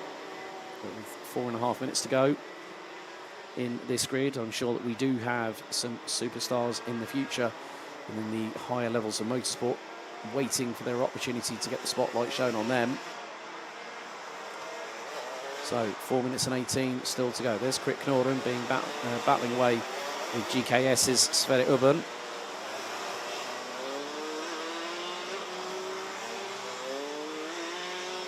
We've got 4 minutes to go. Lap 5 in the books, and Kai Rilletz continues to lead in dominant display. 3 seconds. Now, if anyone might remember the final between Kai and also Thomas Strauver, came down to the last lap of the race and the drag race to the line. Well, it came down to actually turn 7, final lap of the senior Rotax final, where Rilletz held his nerve and kept Strauven at bay. Strauven is another driver that has been part of the B&L karting series alumni over seasons past, and has moved up into the feeder series of single-seaters, so Formula 4. Reno Franco, also another one who's competing in actually at Yas Marina this weekend for Formula 4 UAE. He was also quite a young talent that ended up being scouted by GKS and then moved on from Rotax to bigger things in karting, and now has made the jump to single-seaters as well. 3 minutes to go. And there's still an opportunity for some drivers to gain positions and to put their best foot forward. But for Group C, they've got a little bit of an agonising wait. As you can see, Oakley Pride jumping up and down in the seat in the 307 Cosmic, run by KR Sports. Sverre Ubben looking for the move on Krit Knorden here at turn 2. That was very, very nicely done by the 348 on the 372. And that's something in these kind of conditions that you rarely see, that one driver will not throw it high and wide to the outside, but will go to the traditional racing line. So it looks like with the lap times coming down, Kai Rilletz running in the high 1 minute 10.9s means that we are getting a significant amount of track evolution, and I see a faint outline of a dry racing line starting to show out through turn number 4. And of course, if we had like 15, 17 degrees, less humidity, then there would be more of a chance that the track would evolve to the point where we may, by now, had a very bona fide dry racing line showing. But because of the fact that drivers are having to deal with over-rotating the karts into the corners, leaning onto the right or the left-hand side of the chassis to get traction on that side that's being compromised, and dealing with chronic understeer on the front axle. So 1 minute and 25 to go. So this will give us this and 2 additional laps, so 10 lap race distance. Kaz Boshouse has had a race to forget, I'm afraid. Number 363 that started in 8th has tumbled all the way down to 28th and last, I'm afraid. A good thing, end up being involved in an incident. Sometimes that can be not of your making, but a domino effect from something else occurring as well. But coming down to the final 45 seconds plus an additional lap. Biggest mover in the grid. Mario Sid has made up 7 places to be 12th. Tino Potier up from 27th, so now moves up into 19th. Could that be 18th very shortly? Who knows? But 2 laps remain, and there is the 301, based out of Tremolo, now 18 years of age. Still remember this man when he was a pipsqueak in Minimax, and as I've watched his journey in racing all since, and it's been quite a joy to see someone like Kai Hillertz move up the order and has won multiple championships. He's won Gini Rotax European Euro Trophy champion, did it back-to-back, followed in the footsteps of Mike Van Voost, who now these days does the data for Dams Racing. And to be honest with you, through looking back through the records of the Golden Trophy, which started back in 2018, we actually haven't had a driver that has defended a Golden Trophy title. And Hillertz could be the first to do it. But last lap for the second heat for Senior Rotax underway, and Hillertz fires his way through into turns 1 and 2 on the 301 OTK. 4.735 seconds out of Thijs van Wijk. Mathis Turlo in 3rd. Oakley Pryor, Sverre Ubben, Krit Knorden, Tom Langlois, Devian Ross, Knud Nielsen and Rafael Moreau round out the top 10. Jack West and Sebastian Koch managed to get through on Oscar Guccio, who rounds out the top 15. On the brakes into T7, using a little bit more of the curbing, but still keeping 2 wheels within the track, the confines of the white lines on the track itself. Hillertz has also set his warning shot, very much like Macaulay Bishop did in heat number 1. And you know what's going to be happening later on? They're going to be side by side on the front row in heat 3. And believe you me, that is going to be a real indicator of how things might pan out. And a little bit of a move sideways, but Hillertz commandingly and comfortably wins heat 2. Thijs van Wijk 2nd. Mathis Turlo in 3rd. 4th, Oakley Pryor. 5th, Sverre Ubben. 6th, Krit Knorden. 7th, Tom Langlois. 8th, Devian Horst. 9th, Knud Nielsen. And Rafael Moreau round out the top 10.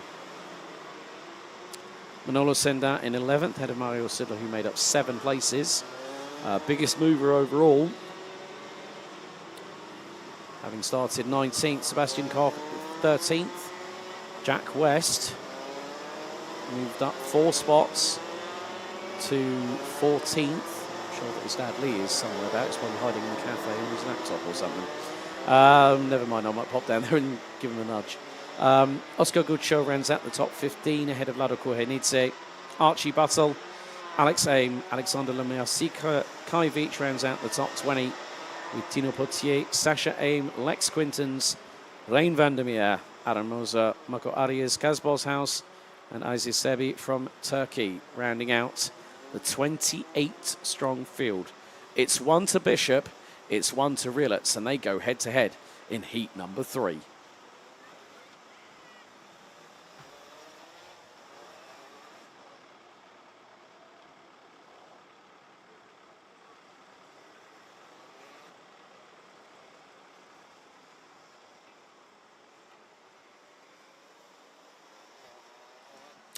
Well, that now completes the morning action here at the 2024 Rotax Max Challenge Golden Trophy. We're now going to go on to the official lunch break.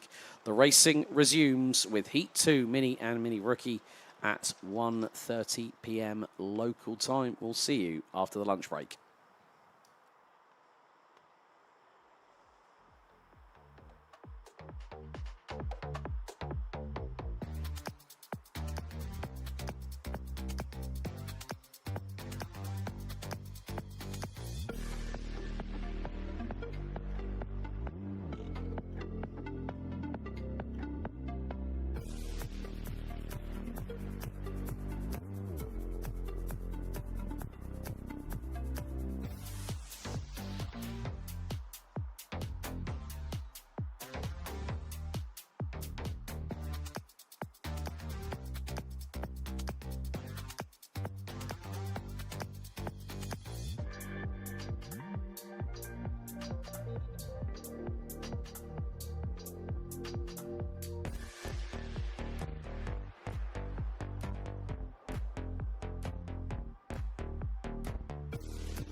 So welcome back to continuing coverage of the 2024 Rotax Max Challenge Golden Trophy here at the home of champions Karting Genk in Belgium, as the dummy grid has been cleared ahead of our final set of heats before we go into the finals at 3 p.m. this afternoon local time. So looking back at the previous race results, the racing started with seniors Heat 1 versus B, with Macaulay Bishop taking the win by just over 7.1 seconds from Thijs van Wijk, and Switzerland's Tino Sidler rounding out the top 3 positions.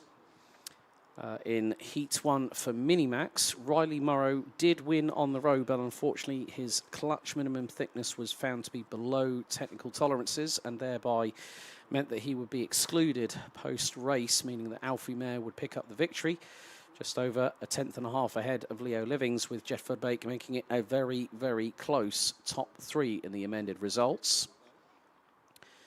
Then juniors Heat 1 saw Will Archer spring to first and also then eventually take the race win by 2.5 seconds ahead of Albie Lapper, with Ollie Wise and Cameron Nelson rounding out the top 4. Cameron Nelson did finish second, but was given a 5-second post-race penalty for push to pass. Multiple drivers taking 5-second time penalties for front bumpers being in. Then we would have DD2 and DD2 Masters, with Martin van Leeuwen taking the win ahead of Tommy van der Stroys, with Jakob Bezel rounding out the top 3. Alex Fielenbach, this year's Rotax Max Challenge Germany champion, winning in Masters, finishing 10th, with Kai Rillertz taking the win by 4.1 seconds in Seniors Heat 2, with Thijs van Wijk and Matthijs Turlo completing the top 3. And we saw some great battles with the likes of Oakley Pryor, Sverre Ubben, Krik Knudden, Tom Longois, Knud Nielsen, and a lot of the drivers on the grid there. But our focus returns to Mini and Mini Rookie as we are seconds away from getting the action underway this afternoon here in Belgium.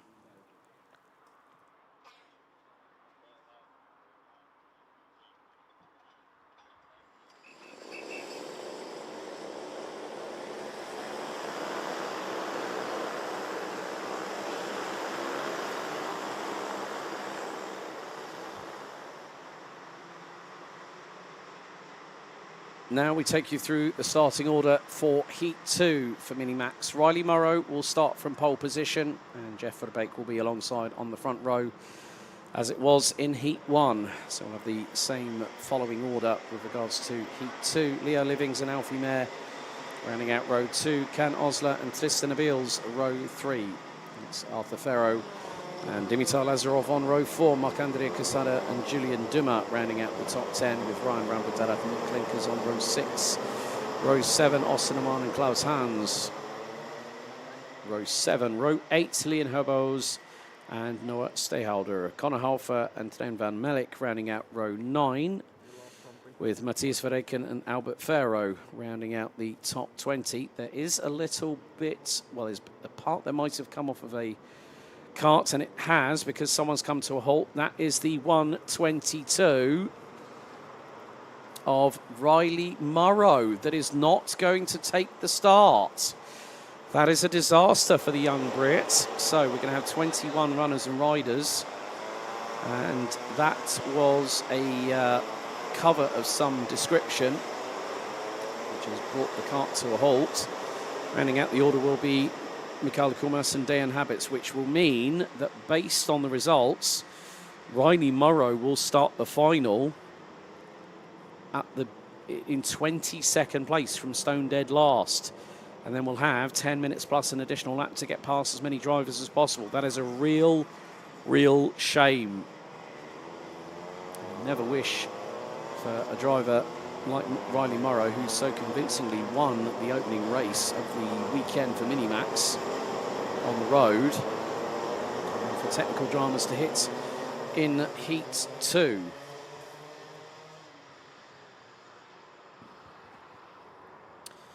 So with that, we are down to 21 runners and riders.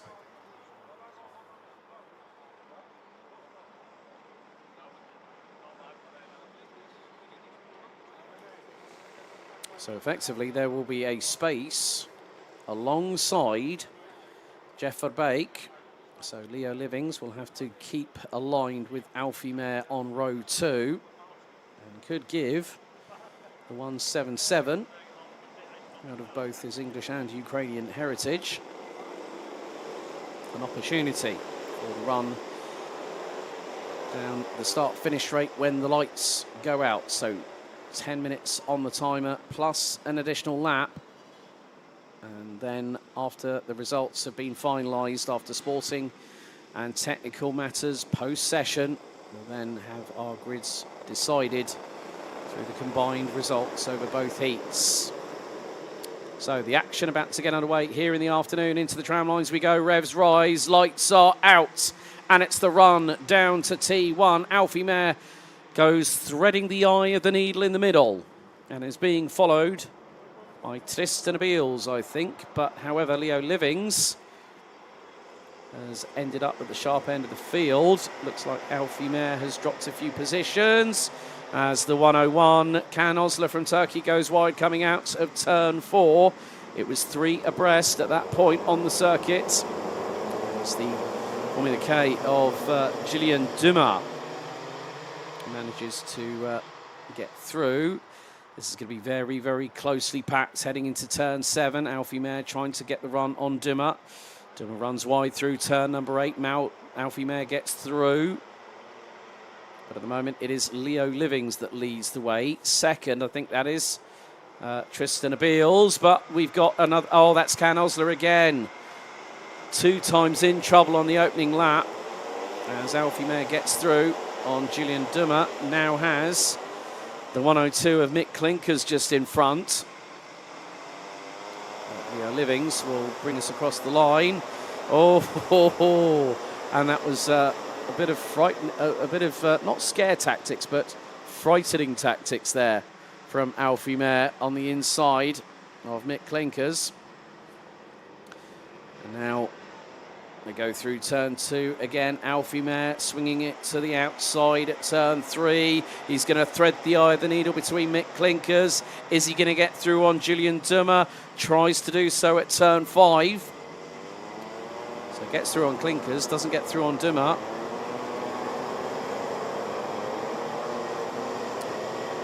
So Can Osler drops to the back end of the field. Riley Morrow out before we'd even gotten the start underway.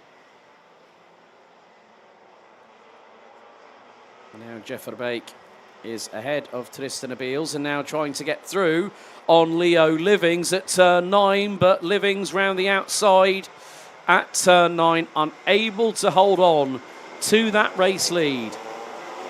So Jeff Verbeek gets through and retakes the race lead here on lap 2 of the race. 7 minutes and a half to go, plus an additional lap. As we wait to see what the differential will be between the top 2. I'm not too sure if I might have seen someone with possibly a loose right-hand side of a rear bumper very shortly ago. But we'll wait and see whether that might have been the case. However, Jeff Verbeek leading ahead of Leo Livings. The gap was just over 0.11 of a second between the pair as they came across the line to complete lap number 2. Jeff Verbeek, new fastest lap, 1 minute 15.976. Arthur Farrow now has made it up to 4th place, closing in on Tristan Beals, who won the mini rookie classification in the opening heat and looks to consolidate that in this race. Sven van Melk now has moved up 8 places from 18th to 10th. Matthias Verreken up 6 places to 13th. As Arthur Farrow trying to close in on Tristan Beals, does so through turn number 11. Might get the opportunity to go for the inside move here at T12. Waits and thinks about it. He's got Alfie Mare closing in on him. And now through the inside of the final corner. That was textbook anticipation there from Arthur Farrow, who manages to get the slingshot and the side draft. From Tristan Abeels down the start-finish straight, heading into turns 1 and 2. So a good run there by the 124 for Dan Holland Racing. Dan Holland Racing based pretty much on the doorstep of Wilton Mill Kart Club in Northamptonshire. That's also where Time Racing Engines is located, along with the new Racing Academy that DHR has now announced, and trying to give younger drivers an opportunity with a customizable package whereby you can get into racing for very, very reasonable costs into the world of karting. So great initiative. Had a nice little chat with Dan Holland himself about that earlier. But we're nearly at half-time in this race. And at the moment, well, the way things stand, it looks like we could have a very, very interesting front row on our hands, because at the minute, well, Leo Livings will score 88 points if he finishes where he is now. Jeff Verbeek, who's leading, would be on 81, and that would put Leo Livings on provisional pole for the final at 3 p.m. this afternoon. Alfie Mayer now has found his way through on on Tristan Abeels. That puts him. Oh, that could be even Stevens between Leo Livings and Alfie Mayer, who goes right round the outside of Tristan Abeels and Gillian Dimmer. So on the basis of countback, if it goes to a tie break, if Alfie Mayer, who had 50 points in race 1 by having the victory, if he gets 38 by finishing 4th in this one, that will put him on pole, and Leo Livings will be alongside him on the front row. Tristan Abeels versus Gillian Dimmer, and also Mick Clinkers. And Clinkers doing a very, very good job here. Other drivers moving up the order. Austin Aman up 5 spots from 13th, now runs 8th. Sven van Melk up 9 places from 18th. Connor Halfer now 10th, having started 17th. We have 3.5 minutes to go, plus an additional lap.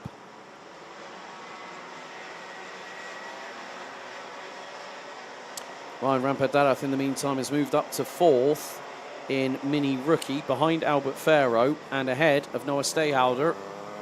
So the battle for the last 3 spots in the 5 Mini Rookie competitors still being battled.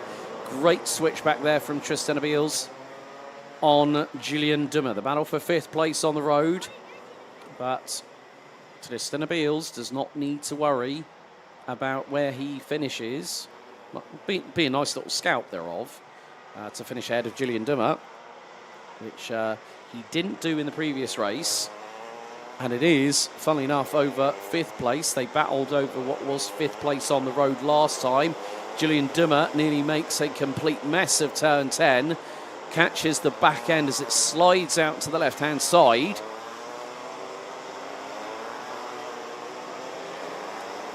And once again, Dimmer deep into turn 12. Abeels gets the crossover and manages to get back through. Meantime, Alfie Mayer. This could be the move if he gets through on Arthur Farrow within the next 2 minutes plus an additional lap. This will put him on pole by a 3-point margin. So we'll put him onto 41 points, meaning his total will be 91 at the end of this. But then we cast away all the points, put it to one side, and then say, right, it's the final, it's winner take all. And Alfie Mayer makes the move with 1.5 minutes to go. So a nice little run there for the 159. As both he and also Arthur Farrow make their way through out of turn number 11. But Jeff Verbeek has been comfortably moving along at a good pace. Mikael Kumas has just picked up a 5-second time penalty 4. Runoff used at area 2. And that's been picked up by race control. So a 5-second time penalty going to the number 111. As there goes Julian Dummer up the inside of Mick Klinkers. Battle for 6th place. Klinkers still manages to get through and held the outside line going into the traditional apex at turn number 3 over Julian Dummer. And this time Dummer uses the curbing. Oh, that was very, very close. And another move and change. This is the battle again for that 3rd place. So once again, Arthur Farrow gets overtaken by Alfie Mehr. This time, turn 7, coming off of the Europolan.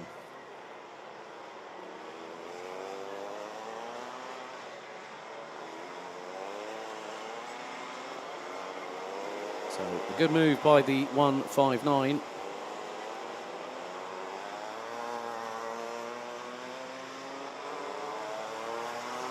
So, one more lap to go. And Jeff Verbeek starts it. Leo Living starts his final lap. Alfie Mehr, 1 lap away from taking provisional pole for the final for Mini and Mini Rookie. It takes place at 3 p.m. local time this afternoon.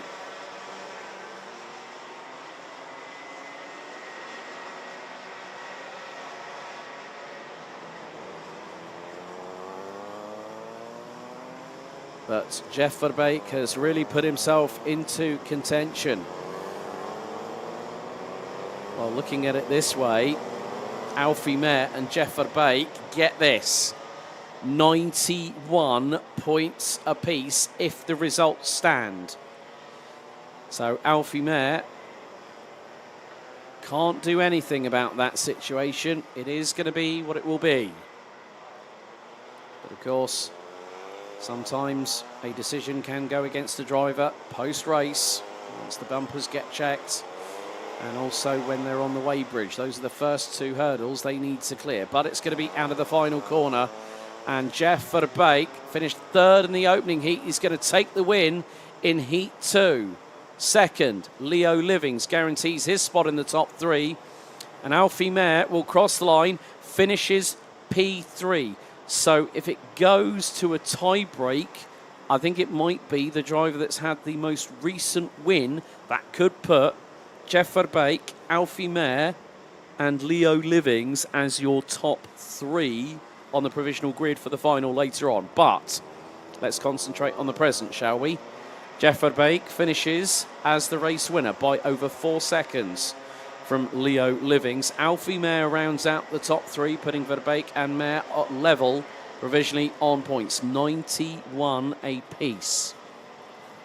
Arthur Farrow finished in 6th place in the previous heat, finishes 4th this time around, ahead of Tristan Abeels, a solid pair of 5th place finishes for the number 9 for Dams Racing. Julian Dummer, Austin Aman, Mick Klinkers, Tren van Melk and Marc-André Quesada round out the top 10.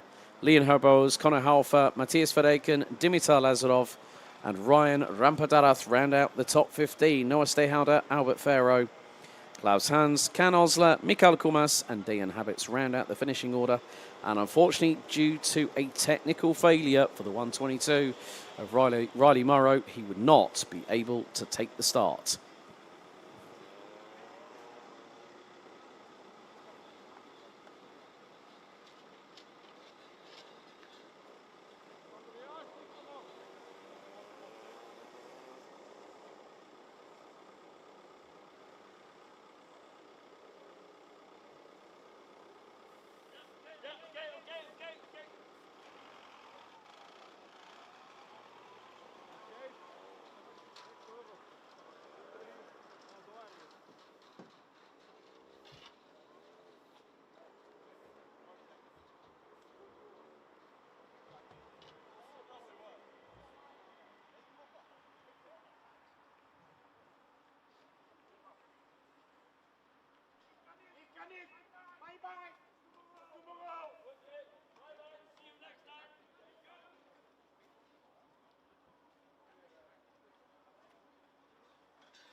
Time to take you through the grid for the second and final Junior Rotax Heat of the Golden Trophy. Ollie Wise starts from pole position. He'll be joined on the front row by Cameron Nelson once again. Grid is what it was for Heat number 1, based on the results from qualifying. Maxime Becker and Liam Hallo will be rounding out row 2. Mate Kobahidze and Will Archer round out row 3, with Glenn van der Weken and Albi Lapper on row 4. Ryan Gandor and Vince van der Holle round out the top 10. Lars Lambers and Archie Lovett round out row 6, ahead of Albert Friend and Eddie Dogan, with Tom Reger and Sebastian Brand rounding out row 8. Lenny Robiot-Lagache and Maxence Leblé round out the top 18 positions, with Boris Verhaag and Len Abbas rounding out the top 20. Theo Gilito, Ethan Griffiths, Emily Siedkowska, Lieke van Berkel and AJ Berggraaf round out the 25 strong grid. So Cameron Nelson was given a 5-second push to pass in the race, which was won by Sam Pollitt Racing's Will Archer. Can he do it again? Can Lightning strike twice once more for the 261, who took the lead on lap 2 at turn 2? We had multiple front-fairing penalties. 11 of them in total were handed out. So, with the Langdries saying, "Kom op, Bran." So, Bran van der Weken getting more cheers in the chat. So, if you are watching along, and there's over 210 of you doing so at the minute, please let us know who you are supporting here for this year's Golden Trophy.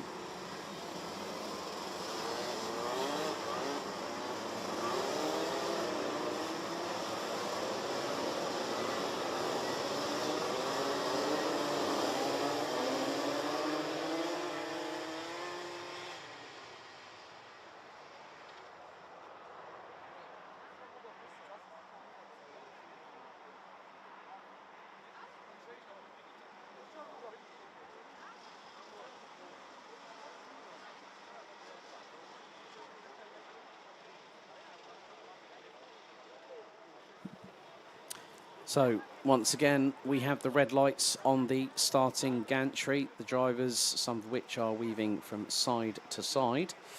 Sometimes that does parlay into checking the steering. Some might also want to try and get a little bit of additional degree or 2 of temperature into the Mojo wet weather tyres. But once again, we are primed and ready. 25 drivers set to go into battle over 10 minutes plus an additional lap here at this circuit.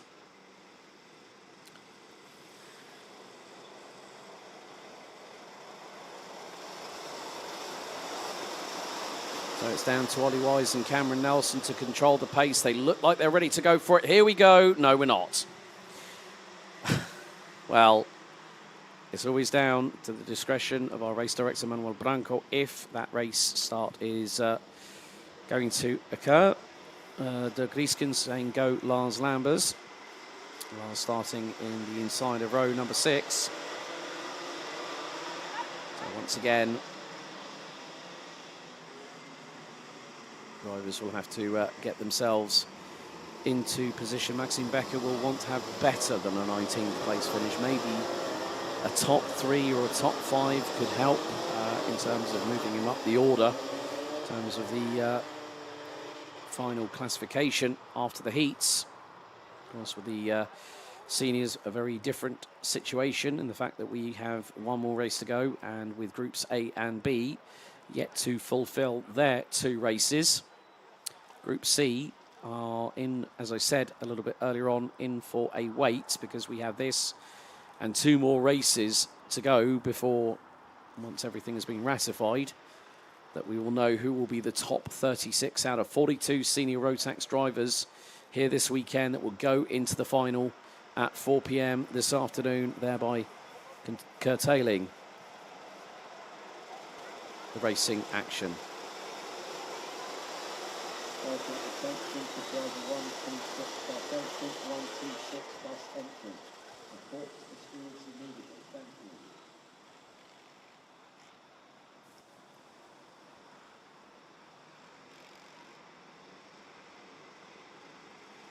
So we now have to get ourselves primed and ready And, well, the thing is, Cameron Nelson needs to get quickly alongside Ollie Wise. Right, here we go. Let's see. As it revs up, lights out. This time we do go racing. And once again, Will Archer was the first to try and make a move on this particular occasion. But there's a little bit of a calamity. One driver's hit the water splash on the outskirts of turn number 2. We've had another couple of turnarounds. 296, Bran van der Weyken. Albert Friend, 219. But it's Cameron Nelson that hits the front of the field. Ollie Wise this time held his ground.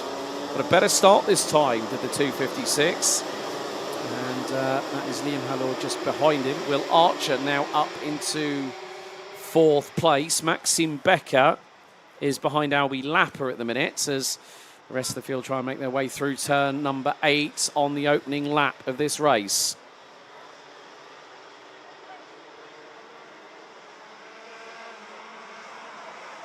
And, well, Liam Hallor getting Will Archer swarming all over his rear bumper as the field makes its way through in towards turns 11 and 12. And now Ollie Wise has got a little bit of an opportunity here, but in the meantime, Will Archer dispatches Liam Hallor very quickly. And along with that goes Albie Lapper. And there's been a few drivers dropping down the order. Oh no, Mate Kobahidze down 15 places. Bran van der Weyken the most effective. Has been the most affected by it. Ollie Wise tried round the outside of Cameron Nelson at turn 4, and Will Archer threw his right hand into the mix. He threw a haymaker at them, and they all three of them had to scrabble for traction. Albie Lapper defending from Maxime Becker in the meantime. Ryan Gandor ahead of Lars Lambers in the battle for P7. Then we've got Theo Gilito, who's up 12 places from 21st, now 9th. Boris Verhaag now up 9 places to 10th. Cameron Nelson keeps it on the racing line. Now, for those folks at home, you might be able to see there is a little bit of track evolution now starting to come in. 209, Robillot Lagache gets through on Boris Verhaag. Now, Ollie Wise has to be very, very shrewd with what he does now and just play the game. Play the strategy how you want to run this race. Meantime, Albie Lapper has just fired it through on Will Archer. Maxime Becker looking around the outside of the 261. That's going to be very, very close. But now into turn 5. Archer goes for it. Becker to his inside into turn 6. Oh, well, this is going to be very, very close indeed. Will Archer round the outside. And he got wheel to wheel with Becker into the approach into turn 7. Had to back out of it. Ryan Gandor then capitalised and got through. They could nearly be 3 wide. Becker loses out to Gandor. Nearly loses out to Archer again. Now Archer through at turn number 9. He's going to run Becker a little bit wide, and Becker on the grass, 2 wheels, sideways, holds it together. Great control from the youngster from Germany. But in the meantime, Cameron Nelson is now trying to do the same as what Will Archer did earlier on in the first heat. And he's pulled a gap of 1.3 seconds on Ollie Wise, Albie Lapper, Ryan Gandor and Will Archer round out the top 5. They've got Lars Lambers and probably a very, very heated and fired up Maxime Becker in the 255. Not that far behind. Liam Hallor, Theo Gilito and Lenny Robillot Lagache round out the top 10. It's now at that point where the drivers are still having to fight for every single point. So Cameron Nelson at the minute would not... Okay, so Cameron Nelson at the moment has 88 points. Cameron Nelson. Ollie Wise, 85. But, oh, well, that's very, very brave by a certain Liam Hallor up the inside of Maxime Becker through turn 11. Now, that's nearly opening the floodgates because they've got Guillotot and Robbio Legache right with them. And it looks like Alor's going to lose out to the two other countrymen in that particular occasion. And they both get through. So Lenny and Theo get through on Liam. And on that particular occasion, three French drivers having a little bit of a tete-a-tete, so to speak. But Will Archer trying to do everything to get through. Liam Halor tries to get through on one of the French drivers, gets through on Guillotot, and then has Robbio Legache right in front. So 4.5 minutes to go. In the meantime, 2.27. Vince van der Halle gets through on Boris Verhaag. I think that's Len Abbas, I believe, just behind them. And the 204, that is correct. And nice little livery on Len Abbas's car. I know that Mac 1 do like their interesting liveries, let's say. Well, it's actually the Croc promotion. That's RF Racing. So drivers still battling away. And finally, Will Archer gets through on Ryan Gandor at that particular point. And Lars Lambers also tries to get through on the youngster from Canada. And I've just seen Cameron Nelson has been given a 5-second time penalty for using runoff area number 1. That's off of turn 2. 5-second penalty.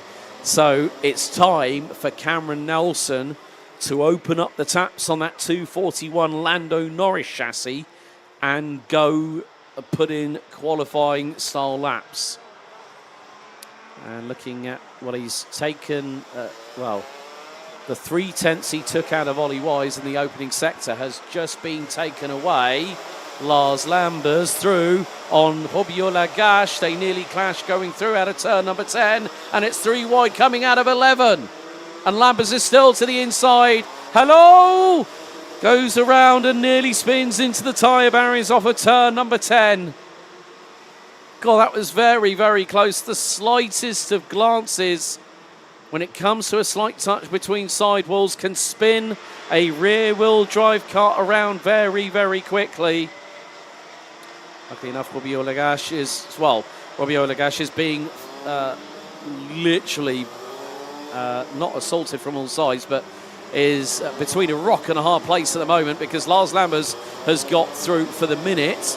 Robbio Legache is going to the inside. Lambers gives the French driver a little bit of a squeeze, and Van der Halen gives Robbio Legache the assist. Bumping over the curbs through the exit of turn 7 goes Lambers. Back axle goes up and down and slams onto the ground quite significantly.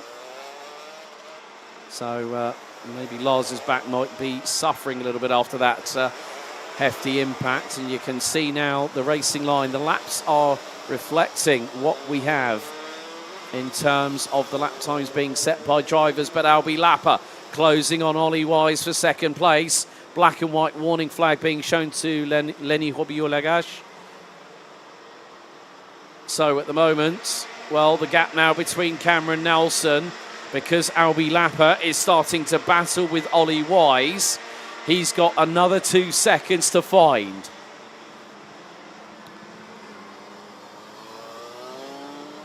So once they get through down the Europelan and break the timing beam, 27.9 for Cameron Nelson. Ollie Wise, 28.1. That gap is now going to be about 3.3¼ seconds. The battle still waging on between the likes of Liam Allor, Lars Lambers, Boris Verhaag, Vince van der Halen, Lenny Robbio Legache. They have really, really started fighting amongst themselves. That gap that Cameron Nelson did gain in Sector 1 has been eroded by Ollie Wise in Sector 2.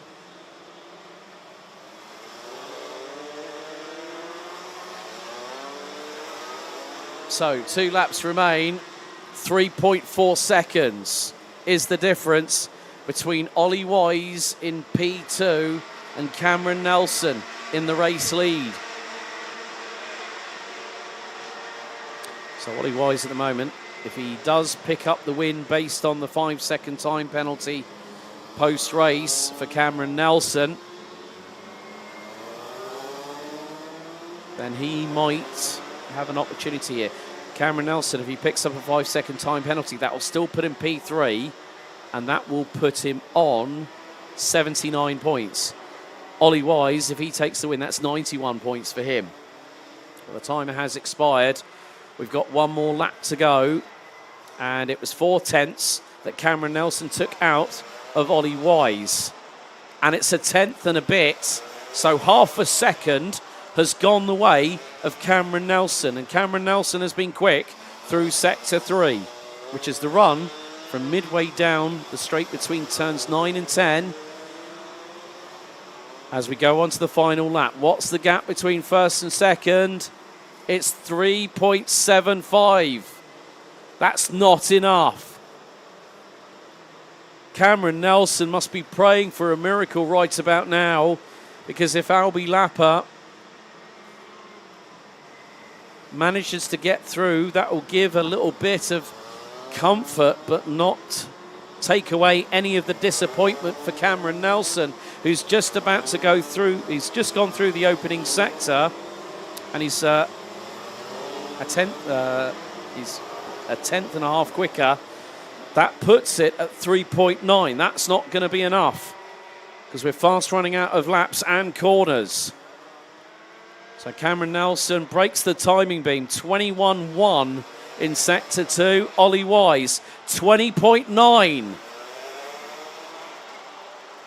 So into the final corner, he's going to take the checkered flag as the leader on the road, but a 5-second time penalty demotes Cameron Nelson from the race win.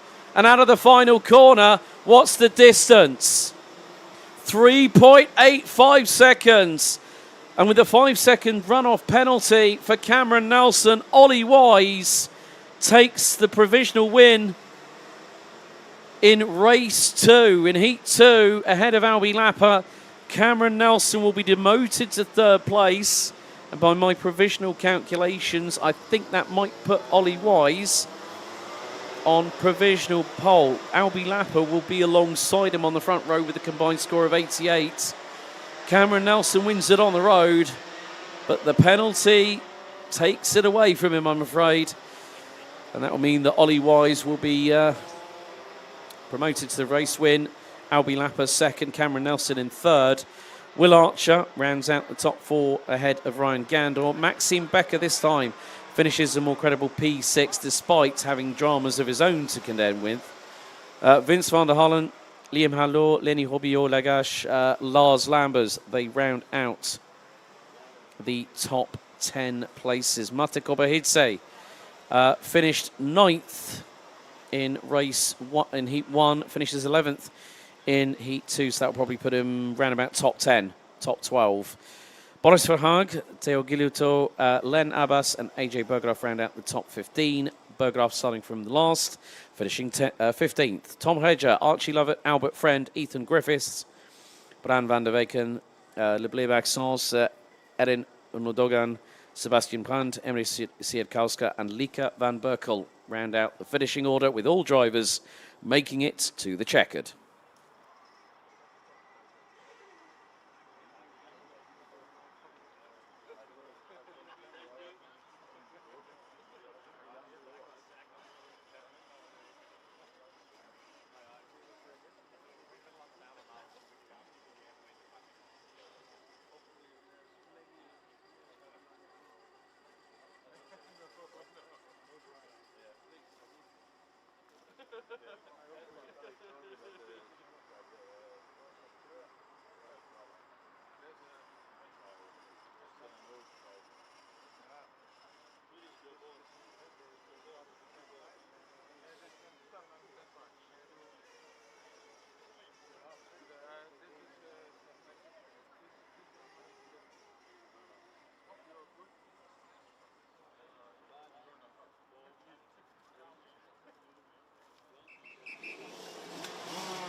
It's time for our penultimate heat of the 2024 Rotax Max Challenge Golden Trophy. We turn our attention to DD2 and DD2 Masters.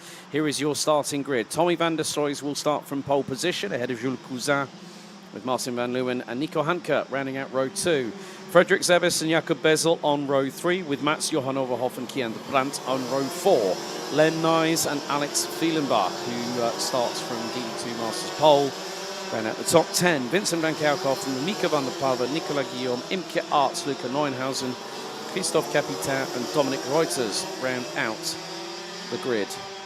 So, post Heat 1, Luca Neuenhausen got a 5-second penalty for forcing another driver off the circuit, and 3 drivers picked up 5-second front bumper penalties, the first of which was Frederik Zebis, then also Mika van der Pavat and Kian de Brandt.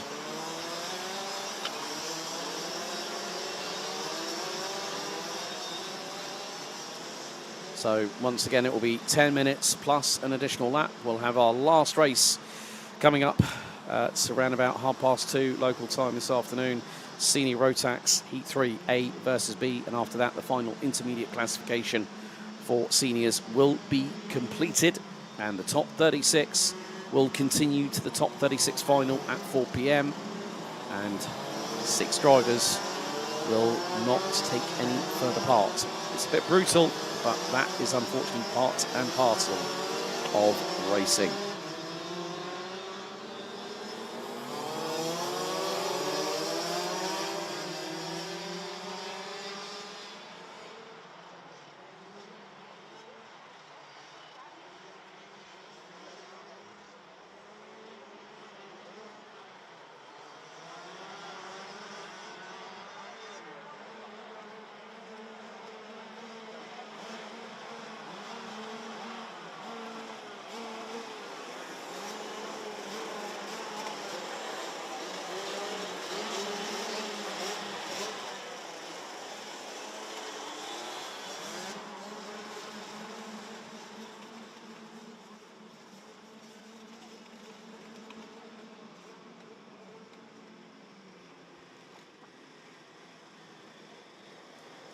So Van Leeuwen and Vielenbach were the race winners in Heat 1. We are set and ready under starters' orders. Red lights on the gantry for DD2 and Masters Heat 2. Into the tram lines, revs rise, lights are on, lights are out. We're underway, and a good start once again by Tommy van der Stroys, but Jules Cousin trying to go to the outside. That was Frederik Zebis that just sneaked through into second position. Nico Handke has got 4:05 around the outside of Jakob Bezel from the Czech Republic. But Frederik Zebis now through on Martin van Leeuwen and is now P2. He'll makes his way out of turn number 6. Imke Arts has made up a couple of places in the meantime, as Nico Handke has Bezel up the inside through at turn number 7. Mats Johan Overhoff tried to go through as well, but Handke quickly shut the door firmly. But not now, as Handke goes very, very high and wide to the outside. Turn number 9.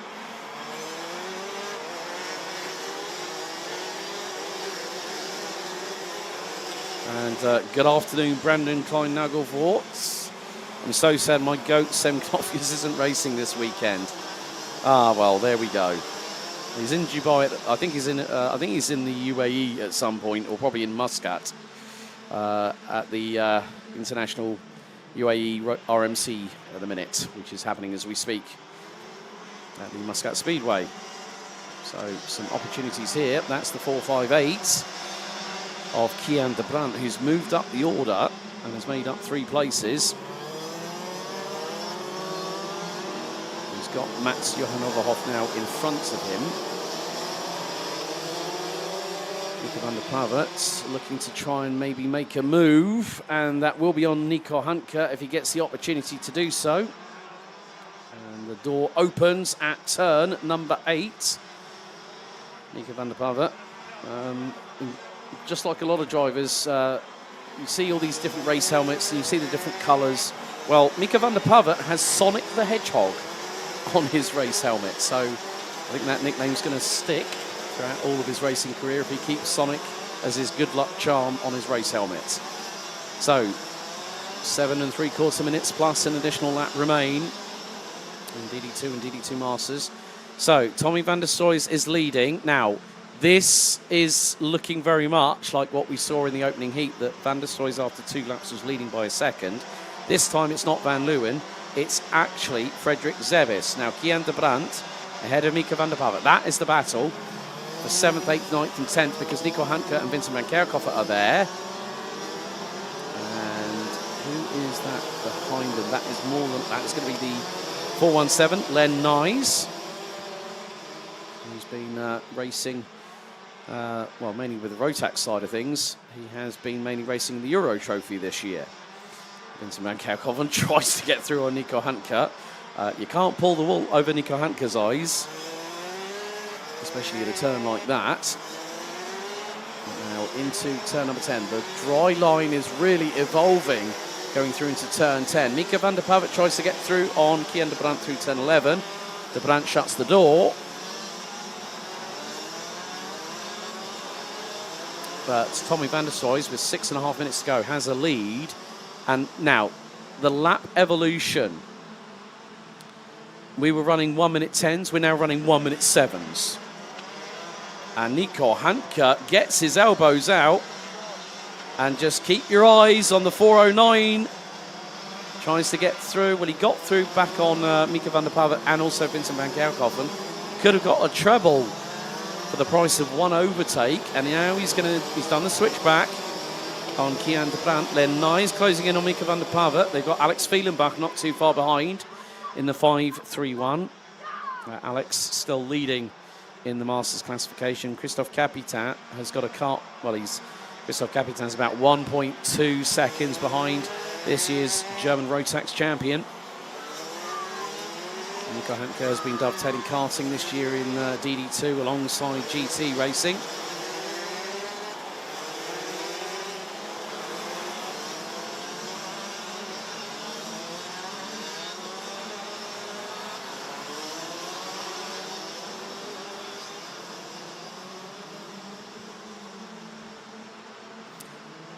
And Nico Hanke has made his way through the GT side of things.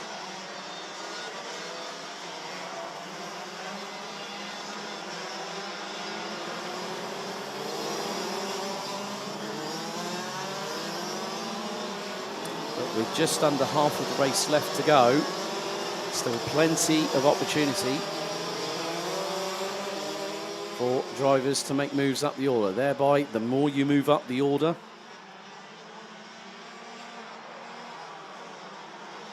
the more points you get towards your tally, thereby deciding the grid. However, we have a nice little battle here. Martin van Leeuwen versus Jules Cousin. And in the meantime, well, Frederik Zevis is closing that gap. Last time around, it was 9/10 of a second. After 4 laps, Jules Cousin trying to find a way past Martin van Leeuwen, but van Leeuwen knows and has battled against Jules Cousin for a number of years. You can see the dry line really starting to show on the outskirts into turns 1 and 2. So the evolution is quite clear. New fastest lap by Frederik Zevis, 1 minute 7.240. I don't think we're quite to that crossover point where someone might decide to do the old Jensen Button trick and try slicks on a wet track.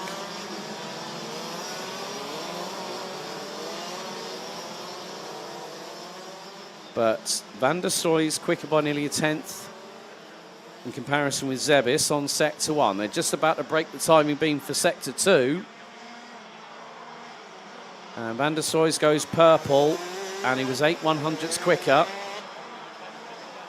than Frederik Zevis. Zevis has been quickest of anybody this race in sector 3. Now, van der Stroys, can he line up a fastest lap of the race? He's on course to do so if he goes purple across the board. And he does go in with a new fastest lap, a 1 minute 7.049. And Frederik Zevis has now dropped back. And there goes Jules Cousin up the inside, and Martin van Leeuwen through at turn 2. But, of course, you stumble a little bit sometimes by going deep on the racing line, under braking. And the person that you've just gone past has done the old classic cutback and has retaken the position.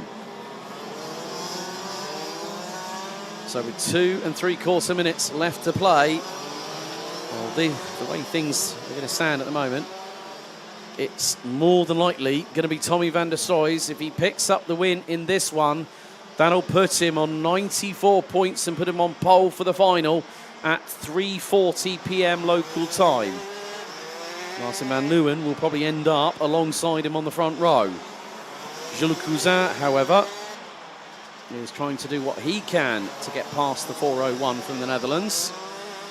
As just looking down, well, from the multiple camera angles I have access to up here in the commentary position, that the senior drivers for Heat 3 A versus B are now in the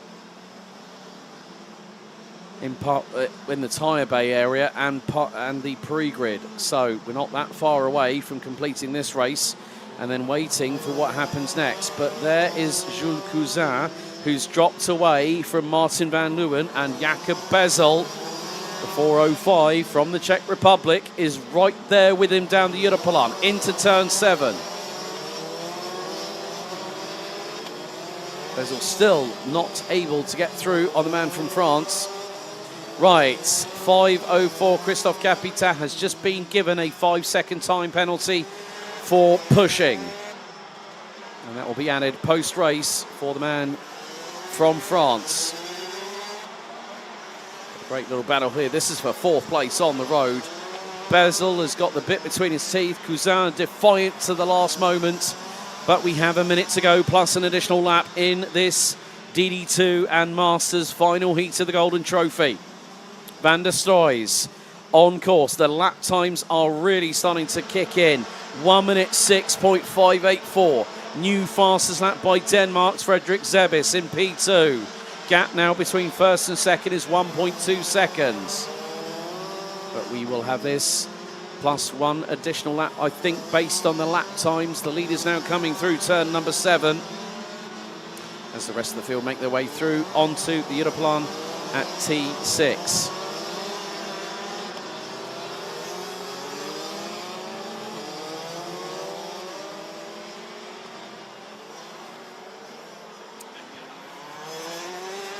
Still an opportunity, but finally Jakob Bezel has broken the deadlock. He's got through on Jules Cousin, and now he's going to start chasing after Martin van Leeuwen. Tommy van der Stroys out of the final corner will start the final lap of this second heat.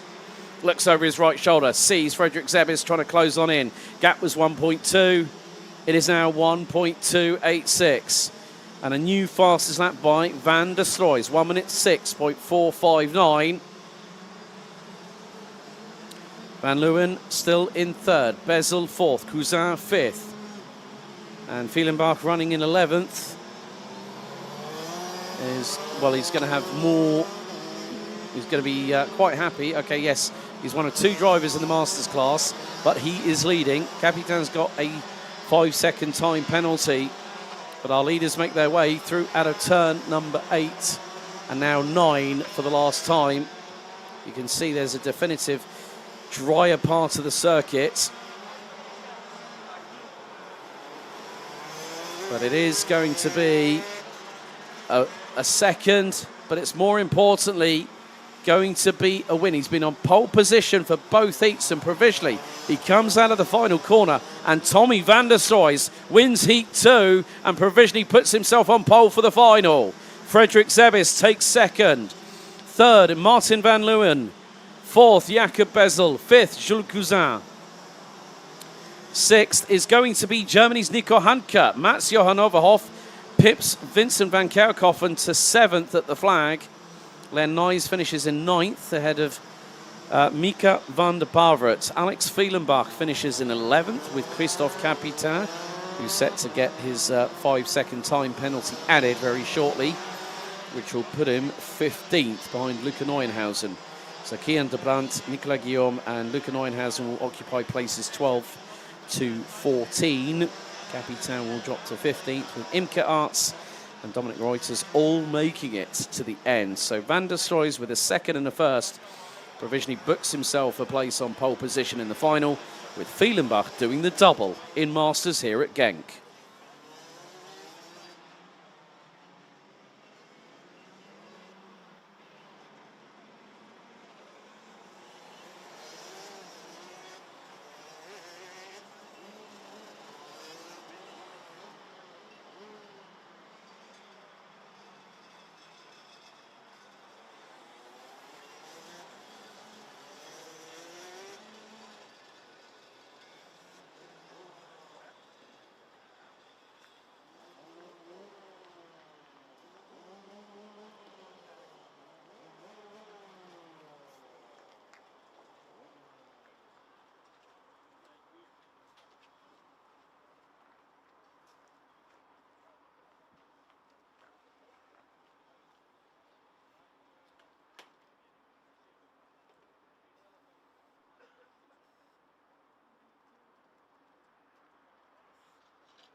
Nem az a baj, hanem igen felszáradó gyanús.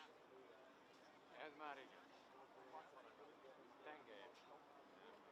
De van motorokat eleve a 3-as motorral megyek. 3-as motorral megyek.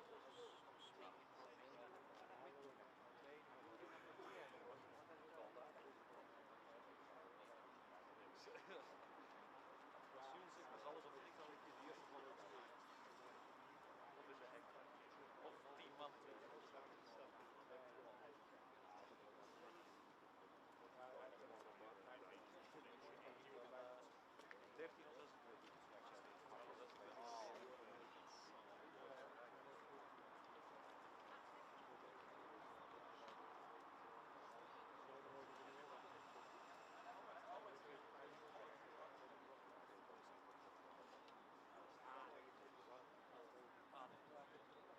Attention paddock, control at 209, plus entry report to the stewards immediately, let's start at 209, plus entry report to the stewards immediately, thank you.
Here is your starting grid for the last heat of the 2024 Rotax Max Challenge Golden Trophy. It's Seniors Heat 3, A versus B. Starting on the front row, Kai Rilets and Macaulay Bishop both have 1 win apiece. They start on the front row. Mathis Tuller and Norris Herbose round out row number 2 with Tom Lanois and Dave Stevens on row 3. Devian Horst and Charlie Smith round out row 4 with Sverre Ubben and Tino Sidler completing the top 10. Manolo Senda and Robbie Storder on row 6 with Lado Puhanidze and Matis Marschaltz rounding out the 7th row. Kai Veach and Lloyd Hare round out row 8 with Oscar Gutshaw and Ines Dimanakaya at row 9. Row 10 completing the top 20. Mario Sidler and Leblé Bastien. Sasha M, Jay Zervelt, row 11. Alex M and Zachary Breinlinkmeyer, row 12. Row 13, Isis Sebi from Turkey and Austria's Philip Konyuk with Tino Potier and Jort van Wyk rounding out the 28-strong field.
So the drivers are now making their way around turn number 9.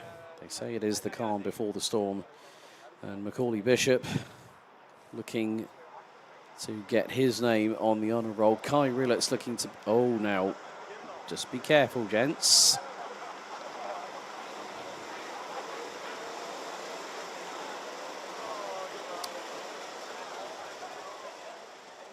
They both have 1 win apiece. No one in the history of the Golden Trophy has successfully defended a win from a previous Golden Trophy. Kai Rilets could be the first person to make another piece of history in his own way. But Macaulay Bishop, who's been on the podium a couple of times in the Golden Trophy before,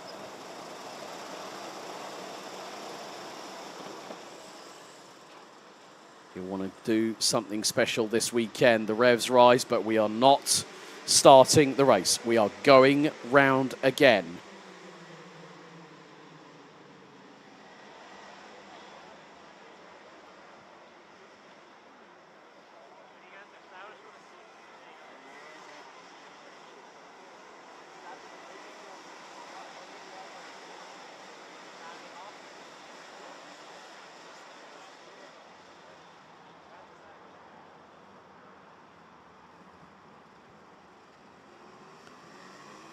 So, red flag has just been called by race director Manuel Branco.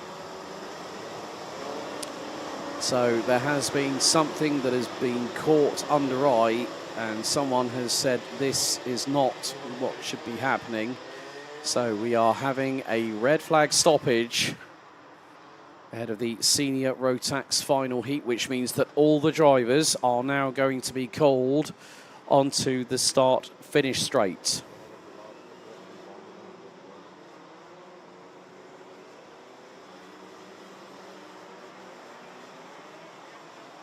So red flag has been called after 1 false start. And that was not that long after the false start was called itself.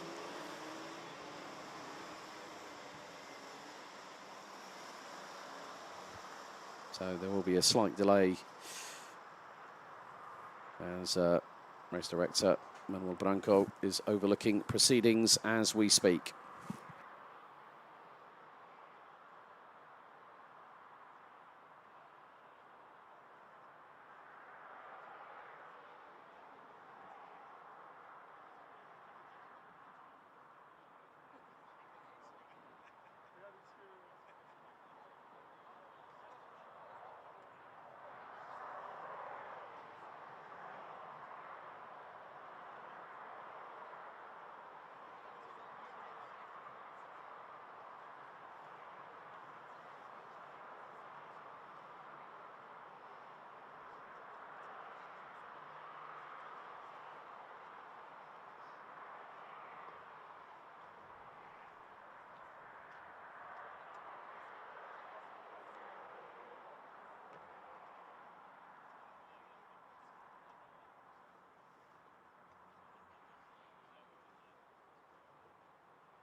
Right, so let's retake you through the grid. I have just spotted that Philip Koniuk is not going to take the start, so the 306 from Austria may not be taking any further participation in today's proceedings here, but it's going to be Kai Hillitz and Macaulay Bishop, who were called forward by race director Manuel Branco after the red flag was called. They start on the front row. Matty Sturlo and Lawrence Herbos, row 2. Tom Langlois and Taze Stevens, row 3. Devian Horst and Charlie Smith, row 4. Sverre Urban and Tino Sidler, row 5. Row 6, Manolo Sendao and Robbie Stordell. Lado Kohenitze and Matis Marchal round out the following row. Row 7. Row 8, Kai Veach and Lloyd Hare. Row 9, Oscar Gouchot and Enes Demirkaya, with Mario Sidler and Leblé Bastien rounding out the top 20. Sasha M, Jay Zurveld, Alex Aim, Zachary Brenningmeyer, Aziz Sebi. No Philip Koniuk, having not taken to the start, having a technical breakdown with Tino Potier and Jort van Wyk rounding out the grid.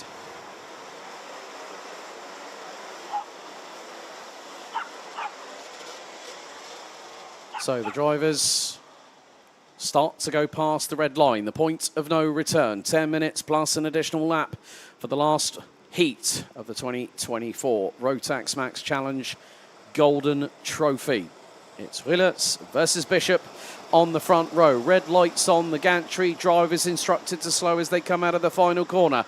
We split, head into the tram lines. Revs up. Lights did not go out on that occasion.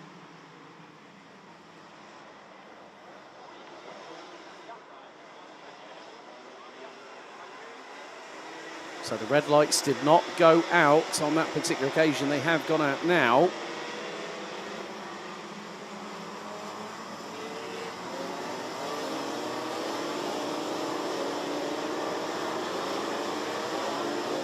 So some of the drivers are actually slowing because they did notice. Right, red flag because of that issue. So because of the red lights not going out, the red flag has been called again due to the technical issue with regards to the start-finish lights.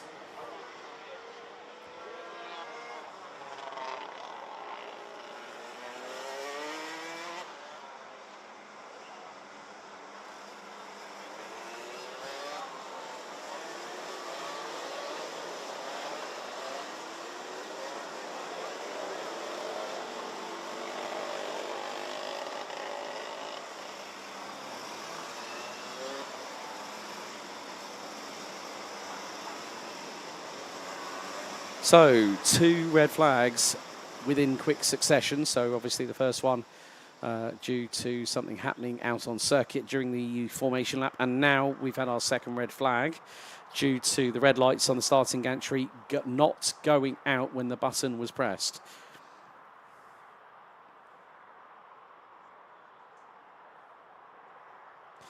So another slight delay at the moment whilst we get everyone in their customary position, and obviously for the technical issue to be looked at on that particular occasion for the red lights on the gantry.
So, edit by Anthony, why red again? The red lights on the gantry, unfortunately, did not go out when the button was pressed. Hello to Nikita Lubimov over in Estonia, previous Golden Trophy podium winner. If I remember correctly, last year as a mini, 3rd place, and in 2021 when we ran Micromax, behind Boris Maximov, who I've seen earlier on, and also this year's B&L and RMC Germany champion in junior Rotax, Noah Janssen. So we're just getting things back underway. Apologies for the delay, folks, but when the red lights do not go out, we do have to make sure that everything is done in the correct way and making sure that everything's all shipshape. And can we get Alex Cam? No. Brandon, I've seen your face enough times anyway. You should know what mine looks like anyhow. Never mind. But we just want to say a big thank you to everyone. We have gone north of the 2,000 subscriber count here on YouTube. So a big thank you to everyone that has supported the channel. I know that there are quite a few people watching at the moment. Of course, the respective calendars have been confirmed for B&L Karting Series and also the Belgian Max Challenge for 2024. Of course, the Champions Winter Trophy returns once again next year. So for those wanting a little reminder, you can also have a look on the Rotax Belgium side of things. But here we go again. Third time's a charm, I hope. So I'm going to quickly rattle through the surnames. We've gone through the grid 3 times. This will be the third time. Third time's lucky. Third time's a charm. So Rillet's from Bishop on the front row. Turlo and Herboz, row 2. Longnois and Stevens, row 3. Horst and Smith, row 4. Ubben and Sidler complete the top 10. Sendat and Stordeur, row 6. Kohanidze and Machaut, row 7. Beach and Hare on row 8. Gutshow and Demirkaya, row 9. Mario Sidler and Leblé Bastien, row 10, completing the top 20. So it's Sasha Aim 21st, Jay Zurveld, Alex Aim, Zachary Brenninkmeyer, Eza Sebi, no Philip Koliuk, who's retired due to a technical fault before we got going, Tino Potier and Jort van Wyk.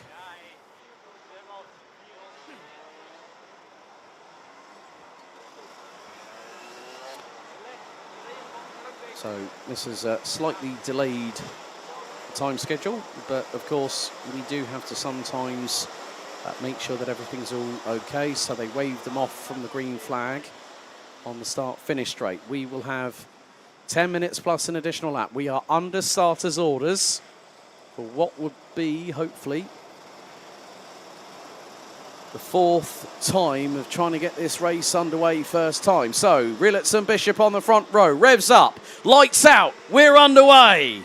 And straight away to cover off Macaulay Bishop, Kai Rilletts goes defensive, but one of the Dams racing carts, I think that was Tom Longnois, went sideways through turn 2.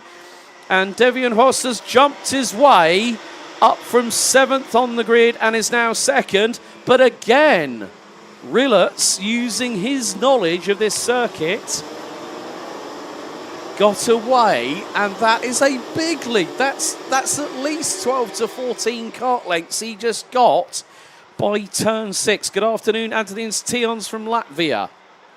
Hope you're keeping well as the family. So very, very quickly, it's a scrabble for the scraps on the Sunday table at the roast dinner. Devian Horst for the Falcon Racing team, now up into P2. Behind him, he's got Mattis Turlo for SR Solutions. Macaulay Bishop is a little bit further back. And there goes the move from Turlo up the inside through turn 12 on Devian Horst. The gap is 3 seconds after the opening lap. And you know what? Now, this is going to be... I'm chancing it on this, but Kai Rilletts has just done a 1:38. That says to me, if he's got Mojo D5s on that kart, I was waiting for someone to do the Jensen Button trick, and I think it might have just happened. So, yeah, I'm looking at the sector times. Rilletts has just done a 25.7, Sector 1, 18.6, Sector 2, Mattis Turlo, 4 and a bit tenths off in sector 1, half a second off in sector 2.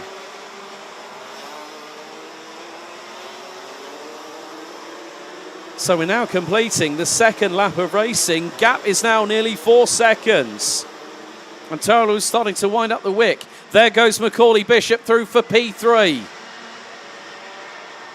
That is just incredible. I have not seen that for a while, where one driver has literally taken advantage at the start and has bolted and has been shot like a cannonball out of a gun at a circus. And now Matisse Tolo's pulled away in second, and he's got about 2 seconds differential between himself and Devian Host and Macaulay Bishop. They're battling over what is third place. They've got the likes of Dave Stevens, Tom Langlois, Lawrence Herbose trying to get through, gets through on Langlois, as now Bishop sends it through on Horst through at turn 10.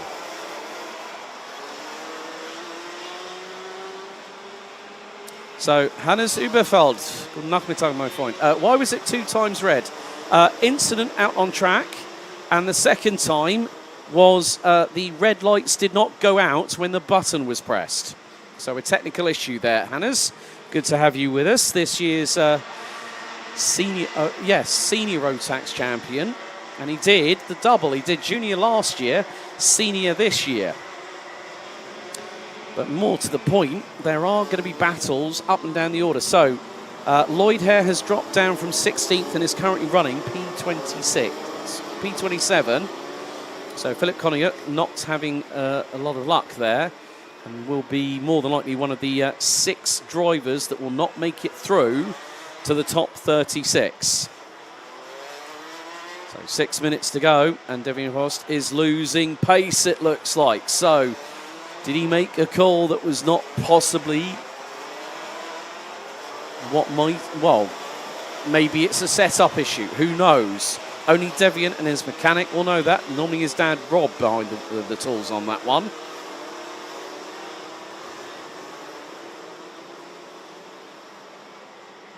But at the moment, well, nearly halfway through the race, Kai Rillerts has a massive lead. Nearly 6.1 seconds for the 18-year-old based out of Tremlo. Mother Christie and Father Aita are both here. So good to see Rillerts back with us. Might be a one-off appearance. However, battling a little bit further back, 3:08. Charlie Smith versus Lado Korhanidze. So the American gets through on the Georgian. And, well, there's still an opportunity for some of these drivers to try and put their best foot forward. We've got 4 minutes and 50 to go, plus an additional lap. And at the end of this, once it's all said and done and the dust has settled for the finals, what we will have is a case of 36 drivers will advance. 6 will have to have an early shower, I'm afraid, and get themselves ready for the journey home. Devian Horst, in the meantime, still holding on to the top 5. Enes Demirkaya from Germany has moved up 7 places. Bit of a scramble going on here, and that's 4 wide coming out of turn 2. That was that the triple 3? That was Jort van Wijk again, up 14 places. And you had Lado Korhanidze. Well, I think also, that's Mario Sidler there behind, and then Lado Korhanidze. So that now means Jort van Wijk is up to 12th at least. So effectively,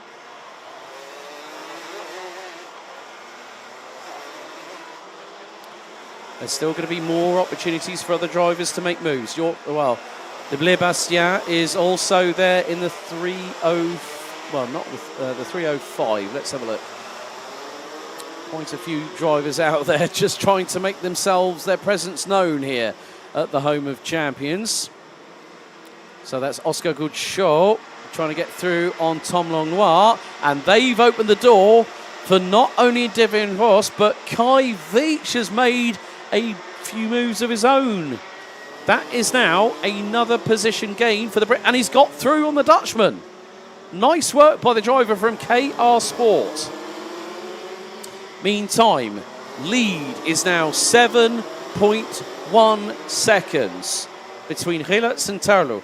Terlu has got a fast closing. Macaulay Bishop now, I think, pretty much right with him. And Terlu has just gone and put a personal best. Now here comes Bishop. I've just seen him go into turn 12. Has he thrown it round the outside of Mathis Terlu? He did. He did something I haven't seen in ages. Anyone might remember Clayton Ravenscroft, 2018, double overtake round the outside at turn 12. Well, Macaulay Bishop has just done his own version on Mathis Terlu at that same corner. One driver, one overtake. Bishop came out of turn number 11 on the inside line, had the overspeed, got the job done. And still there is a big mid-pack scramble coming through out of turns 3, 4 and 5. And let's have a look at who those could be. Charlie Smith, Jort van Wyk, Tay Stevens, Le Bastien, Enes de Mercaya, Mario Sidler, I think might be just some of those drivers. Fastest lap of the race. Guess who's in 5th position and climbing? Kai Veach, who is only 3.6 seconds behind Lawrence Herbose and has just put in a 1:02.667. Rilets still leads. Lap 8 in the books, and now we're having to wait 7 seconds. New fastest lap by our new second place driver, Macaulay Bishop. But now that's gone to Kai Veach again. Kai Veach now goes sub 62. We are really starting to motor on. The speed has increased, the lap times have decreased. The first driver that has broken into the 1 minute ones. A 61.965 by the 375 from the United Kingdom. Lloyd Hare, unfortunately, has retired on lap 4. But we are coming down to the final couple of moments of this race. Kai Rilets out of the final corner will now cross the line, and that is with 30 seconds to go. What's the difference between him and Macaulay Bishop, who's being kept very honest? We have got a black and white warning flag.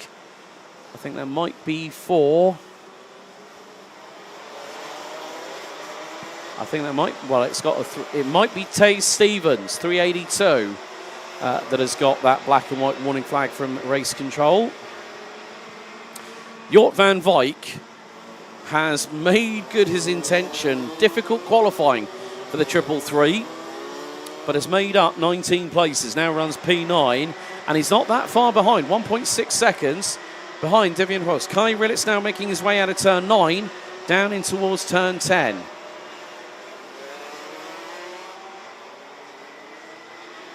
And the timer has expired. The lead now is 8 seconds. Kai Veach again in Sector 1 and Sector 2 goes fastest of anybody. Another new fastest lap on the cards for the Briton. Final lap underway.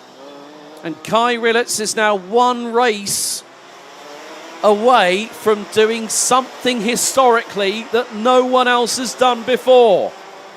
And that is to actually defend as the previous winner of the Golden Trophy the year before. Makes his way down the Europalan for what is the final time. The first time we've hit 11 laps in a race so far today.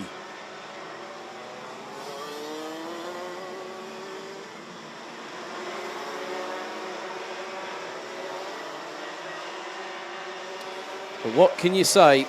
He said he was going to come back for fun, but you know when you're a racing driver, you want to go out there and do the business. Out of the final corner, 2 for 2. Rilets puts himself on pole for the final later on this afternoon, and it's by a country mile because Macaulay Bishop takes second.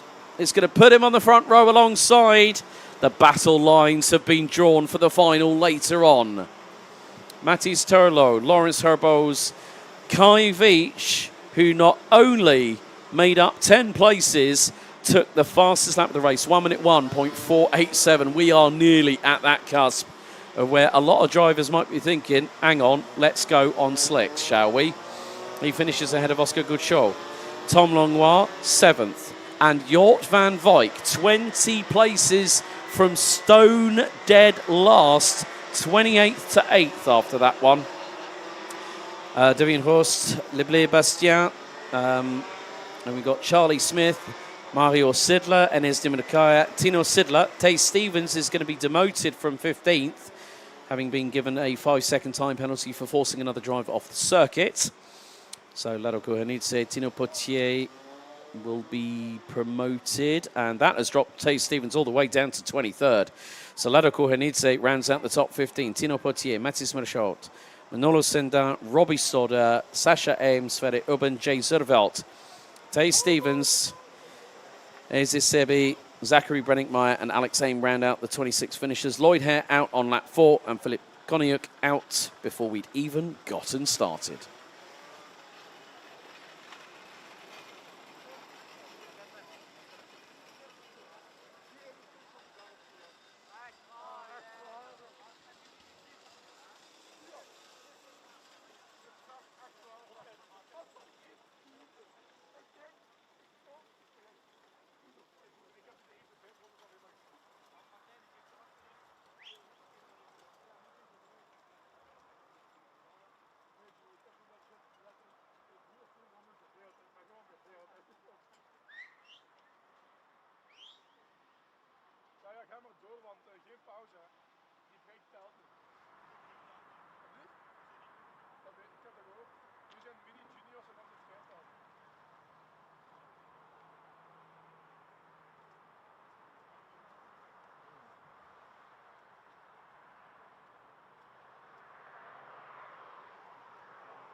Now we come to the business end of the Rotax Max Golden Trophy for 2024.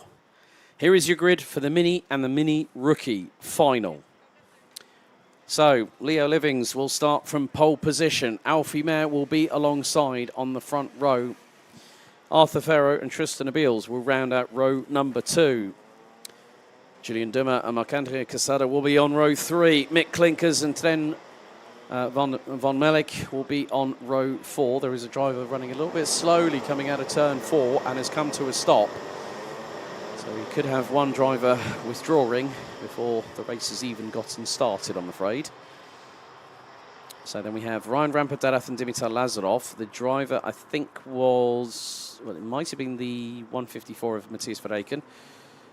It's the 104, actually, that has come to a stop, and that is MK Motorsports, Marc-André Quesada from France. That is a disaster for the outside of row number 3. So Ryan Rampadarath and Dimitar Lazarov will round at the top 10. Leon Herbos and Connor Halfer. Row 6, Jeff Verbeek, Matthias Verreken. Row 7, Austin Aman and Can Osler. Row 8, row 9, Klaus Hans and Noah Stehadder. Row 10, completing the top 20, Albert Farrow and Dean Habits with Mikael Kumas and Riley Morrow, who starts from effectively 22nd, but now that becomes 21st, based on the sudden technical retirement of Marc-André Quesada off of turn 5. A real shame for the youngster for MK Motorsport, who have run the likes of Elia Papacina, Baz Lammers in recent times. Of course, Elia concluding his senior Rotax career after this season's grand finals.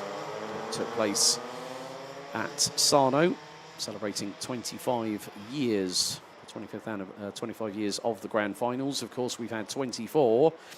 25 will be next year in the second week of December at the Bahrain International Karting Circuit. But it is going to be Leo Livings and Alfie Mayer on the front row of the grid. So you have KR Sport, you have Sam Pollock Racing, you also have Dan Holland Racing, Dams Racing, amongst others. But one gap is going to be showing one driver missing, Marc-André Quesada from the outside of row number 3. And good afternoon to Ollie Yonkers and the family watching along. I'm sure you guys are all keeping well. Davey's been hitting the headlines in local news, I see, especially with some kind of DJ career happening, I think, or music as we head towards the Christmas period. But the red lights are on the gantry. 10 minutes plus an additional lap to decide who will be our 2024 Golden Trophy champion here at Karting Genk. So who will join the likes of Matej Radenkovic, Mats van Rooyen and Albert Friend? We are literally 11 minutes away from finding out as it's lights out. We're underway in the final, and a good start from Leo Livings. Alfie Mayer trying to keep it to the outside of Arthur Farrow, who's gone to the inside, but Julian Dummer, the German on the Formula K. Oh, there's a bit of chaos at the background. One cart going up and down on the back axle, and the scramble for second. That's now won by Leo Livings. But there is one driver that has got through all of that has just transpired. As Alfie Mayer, I think, has just decided to do the old Danny Rick trick at turn 6, which is go as far to the outside of the corner as you can, line it up, point it straight, and hit the throttle hard. So we do have one driver that has stolen a march on the field, and it is it's an OTK kart. Now, I think, is that if that is Leon Herbos, that is effectively from 11th on the grid. One of the drivers runs wide, and now that is going to be a change. Leo Livings hits the front. Second, it is Riley Morrow has now gone from front to back in a lap, pretty much. But Leo Livings was quick to reassert himself. And this is now the case where points do not come into it. It's winner take all. And Riley Morrow has just shown that you can make it through around one lap at Karting Genk and get yourself into the lead. Incredible stuff. And now he's going for the lead again, up the inside of Livings at turn 8. And there is Julian Dummer from Germany waiting in the wings. And now Riley Morrow has got a slender lead, 3 to 4 kart lengths at best. What a fairy tale story this could be for the youngster from the United Kingdom. And Emerson McAndrew, Ewan on cue in chat. Hello, mate. Hope you're keeping well. Let's go, Arthur. So he's cheering on Arthur Farrow, who currently is right with Julian Dummer. So the winner will book their place at next year's Rotax Max Challenge International Trophy at Le Mans.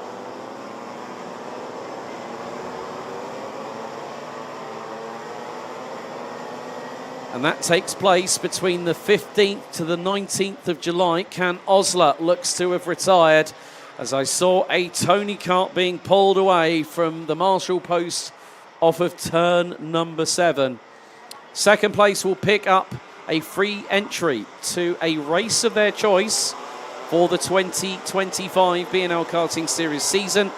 And the driver finishing in third will either get, decided by electronic lottery, a new engine or a set of brand new tyres. So the top 3 covered by just under 9.5 tenths of a second as we go on to lap 4. 6.5 minutes remain. Dean Habits had made quite a lot of progress in the meantime. But Riley Morrow has done a top gear from the rear. Started last and now is leading on lap 4 and has, well, did go purple in sector 1. Arthur Farrow has just gone purple in sector 1 now. Julian Dummer is the fastest in the middle sector and Alfie Mayer fastest in the final sector.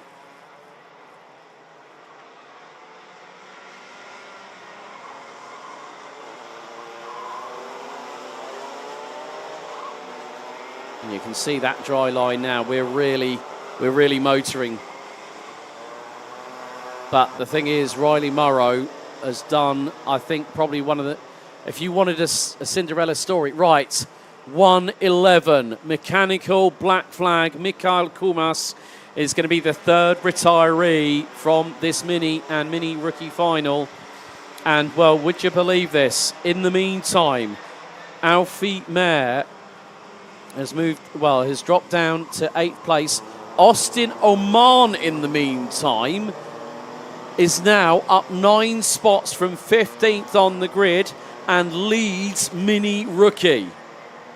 So effectively, for those wondering, if it is the fact that the mini rookie driver wins the ticket to the international trophy, they will go as a Micromax driver and then would be a mini rookie driver for the race entry for B&L 2025. But we've still got just under half of this race to go.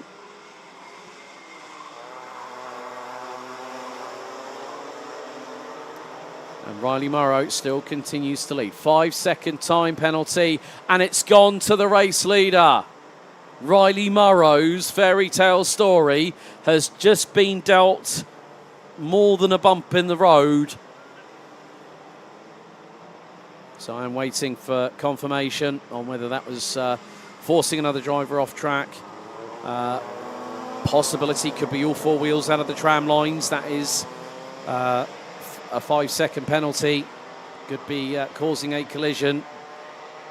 But I will wait to find out and see how... well, that's going to affect everything in the fact that the person that is going to be the de facto leader is now Leo Livings. But you have to give credit where credit is due to Riley Morrow for getting himself into the race lead as early as lap 2. We're about to complete lap 6.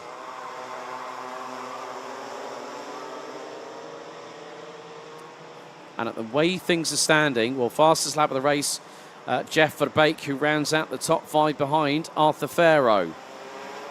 And Leo Livings does not want to finish behind Riley Morrow on the road. What he'll want to do is win it out on track. Riley Morrow, I'm sure, will have seen that and has just gone, well, that's my opportunity gone. But sometimes the drivers will not always be focused on the digital flag, but they may have seen it, or the mechanic there might be a signal, and the mechanic said to Riley Morrow, you've just been given that penalty. So down again into turn 10 we go. Fastest lap of the race, Jeff Verbeek, 1 minute 1.186. The Belgian for Bouvin Power now up 8 spots to P5. Now he's going to make it 4th as, Arthur Farrow. I'm not too sure what happened there, but that was uncharacteristic for the young man for Dan Holland Racing. And again, just you see the amounts of commitment from these young drivers, 10 to 13 years of age. For the Minimax drivers, for Minimax Rookie, it's 7 to 9 years of age. But Leo Livings is now just running his own race. He's now going to want to try and get through. He's going to pull to the inside and through at turn 7, lap 8. Leo Livings now gets through on Riley Morrow. Now, Riley Morrow, even if he finishes where he is right now, as things stand, would finish 5th. Based on a 5-second time penalty post-race. Leo Livings now has an opportunity, but here goes Jeff Verbeek. Oh, well, the same thing has just happened to Gillian Dummer. As soon as they've hit the wet stuff, why? Because they're running on slicks. They're running on slicks. That's why first you had Arthur Farrow, then you had Gillian Dummer. And you know what? Jeff Verbeek is not done yet. Verbeek now makes it a 3-kart race at the front end of the field and has been putting in fastest lap after fastest lap. So we come down to the final minute of the last race for Mini and Mini Rookie. And at the moment, well, Leo Livings on course to become the 4th different Minimax winner.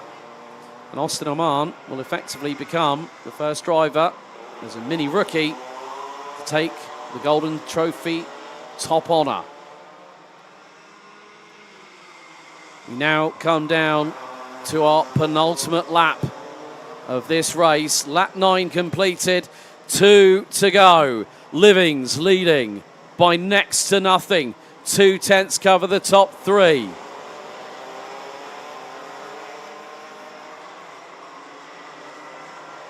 But Livings now finding a little bit more purchase. Pulls the slight gap over Riley Morrow, who in turn has done the same on Jeff Verbeek. As they head down towards turn number 7, the timer has expired. One more tour to go after this one. And it's all about this moment. You've done all the hard work through the heats and you've put it all on the line when it matters the most. This is a winner-take-all event when it comes down to each of the finals. As we come down to the last 1,500 metres of this first final out of 4 and up the inside. There you go, it's happened again. 3rd time in a row. And now Leo Livings and Jeff Verbeek go into battle for the final lap of the race. 0.4 of a second apart as they come across the line to start the 11th and final lap. Through into turn 5 for the last time goes the 177 of KR Sports. Leo Livings, the young man proud of his heritage of both from the United Kingdom and from the Ukraine. And I've just seen, they've just confirmed it, causing a collision is why Riley Morrow's fairy tale story came to a slight end and a bump in the road by causing a collision. Nevertheless, he's going to more than likely finish maybe in the top 3, but it's going to be the run to the line here. Jeff Verbeek winding things up out of the final corner And joining the list of winners, the Mini-Max winner in the Golden Trophy, Leo Livings, heads to Le Mans next July. And the fireworks ablaze on the start-finish line. Jeff Verbeek finishes 1 3/4 tenths behind. Riley Morrow finishes third on the road, was leading the race at the early point, but he drops to fifth, which means that Arthur Farrow provisionally rounds out your top three. So Leo Livings becomes the next name in the list, joining Matej Radenkovic, Mats van Rooyen. You can see how despondent Jeff Verbeek is.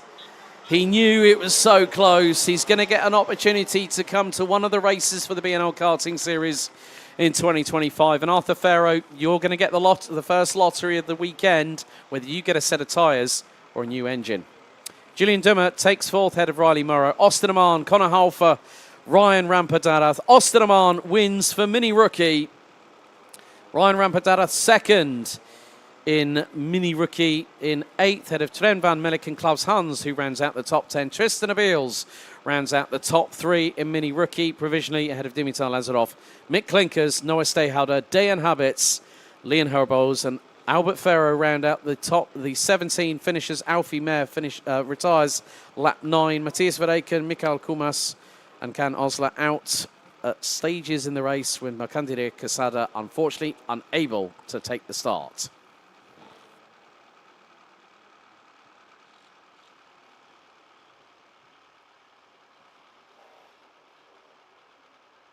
Driver announcement, 303.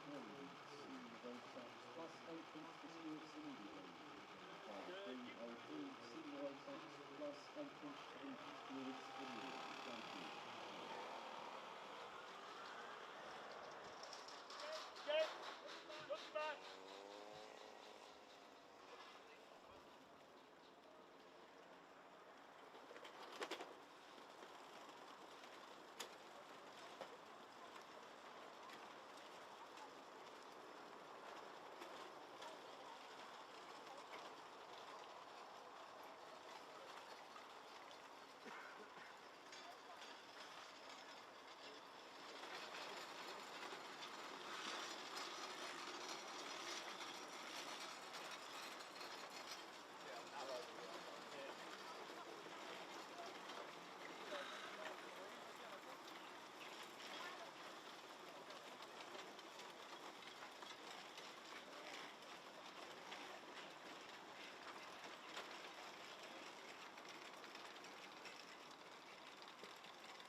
So now we turn our attention from Mini Max and Mini Rookie to Junior Rotax. And here is your grid for the 12-minute plus an additional lap final. On pole position, it's going to be Ollie Wise, and alongside him will be Will Archer.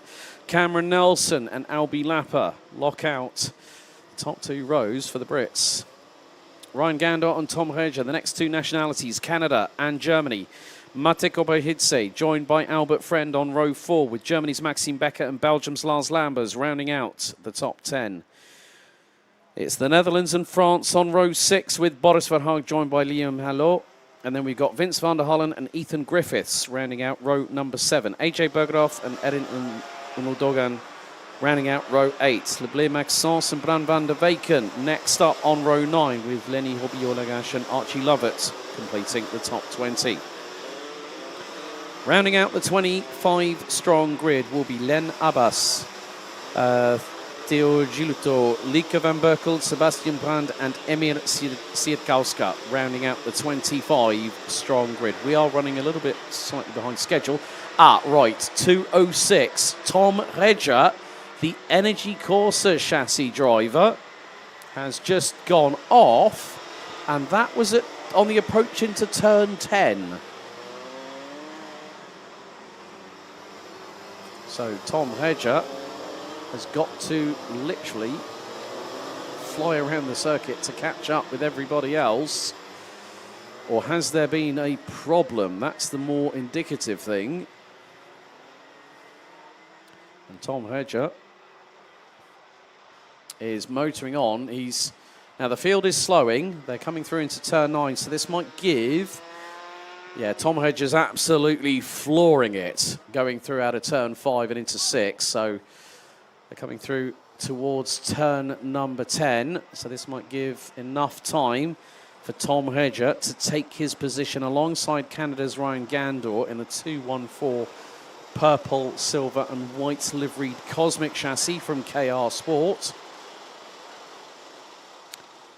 But they are going past the point of no return. So I'm not sure, well, if he's going to be able to make it through, he might have to start from the rear of the grid, might Tom Reger. Tom Reger will start from the back of the grid. Oh, and we've had a spinner as the 2:03 has just gone around. Emir Siedkowska. So what's going to be the verdict for this start? I think it might be a full... Let's see if it's going to be a full start. No, we're given the green light straight away. And through we go into T1. And it's going to be all for themselves. We've got a spinner at the back. I think that was well, I'm not too sure who it was. It was definitely an OTK. Well, it was a 2, possibly a 2.5, not sure. But we are going to find out very, very shortly. However, at the front end of the field, it's Cameron Nelson leading the way. Oh, someone's gone backwards. Vince van der Hullen at turn 6. And, well... He's now going to have to compose himself. This is his first opportunity to prove himself as a junior Rotax driver, ready for 2025. But there is someone who has a comfortable early lead. And I think it might, I'm not too sure who the driver was that spun at turn 1 and 2 earlier on. Cameron Nelson leads the way. Second looks to be Will Archer. Now, that's Mate Kobayhidze. He's just got him. The Georgian's now up into 3rd place. Up from 7th on the grid. Maxime Becker's up from 9th and is now ahead of Ryan Gandor, who's he got behind? He's got the 229. Albie Lapper is behind. Albert Friend currently running 8th. Behind Ollie Wise, who's running 7th at the moment. I had a quick chat with Albie's dad, George, earlier on, and I said, how much lead has Albie carrying in that car? He said, about 20 kilos. So Albie's obviously been eating a bit more heartily these days. So Cameron Nelson has a lead of 1.8 seconds. Now, Mate Kobayhidze has got to start defending very soon from Maxime Becker. So the Georgian has got to have eyeballs in the back of his head at the moment, but Becker is through. Kobayhidze knows that he's got a big, big order. And of course, was represented his nation at the FIA Motorsport Games back in October this year.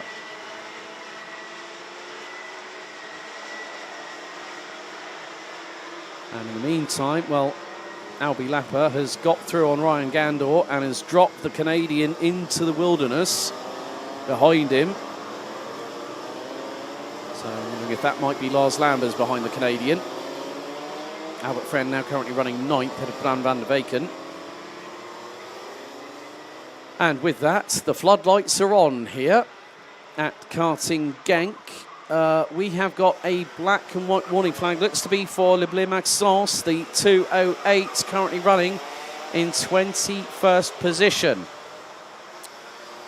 So at the moment, Cameron Nelson, who was so close to winning this year's Grand Finals, which did get won finally by Jacob Ashcroft after a monumental battle. Monumental battle. Cameron would end up finishing, I think he finished 3rd on the podium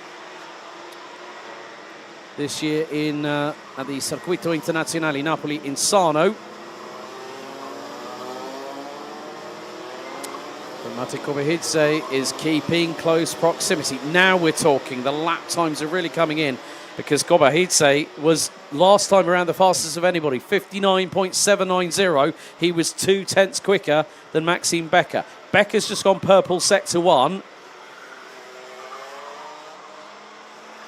and has just gone again purple in sector 2. So the German is on a little bit of a tear right now. He's got some speed in that kart underneath him.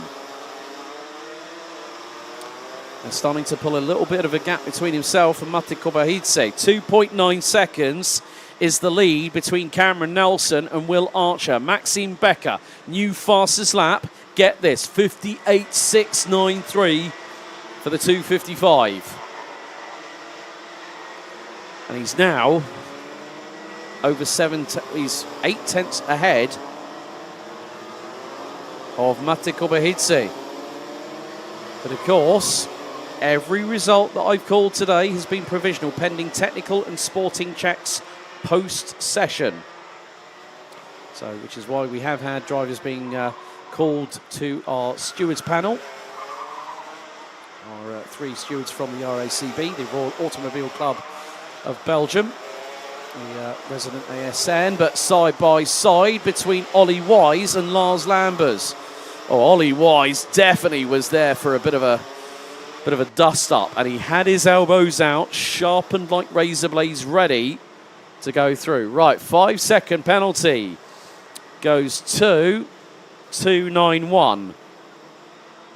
Ethan Griffiths from the UK, currently running in 17th place, so has a 5-second time penalty.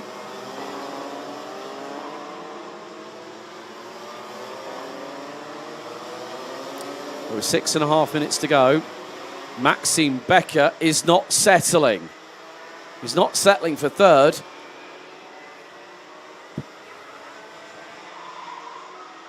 He wants to go for 2nd. I mean, the thing is, with 6.25 minutes to go, when you've got Cameron Nelson 3+ seconds up the road, I'm looking at the lap times, it's minimal between. Nelson's just done a 58.4 last time around.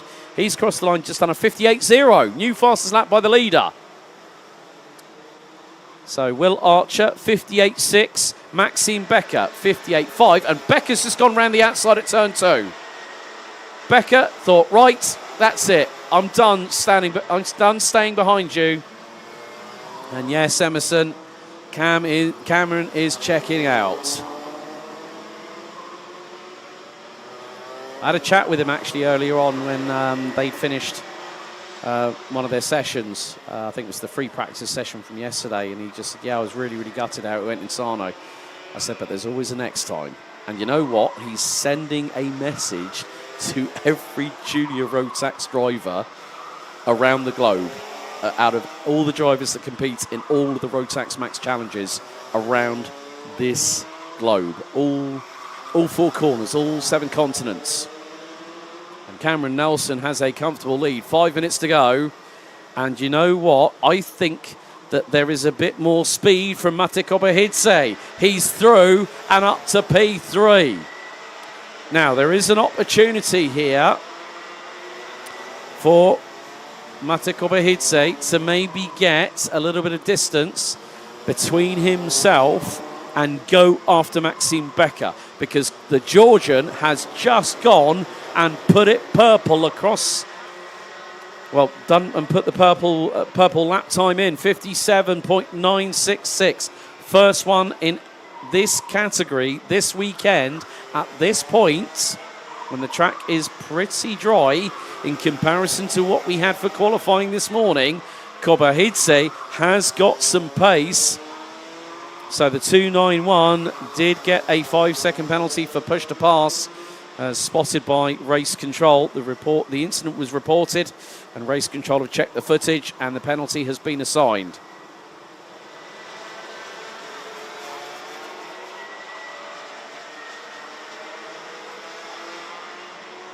So still this battle for second, third and fourth wages on. Only one of these three drivers will leave Genk empty-handed, as along with another 21 other drivers thereof.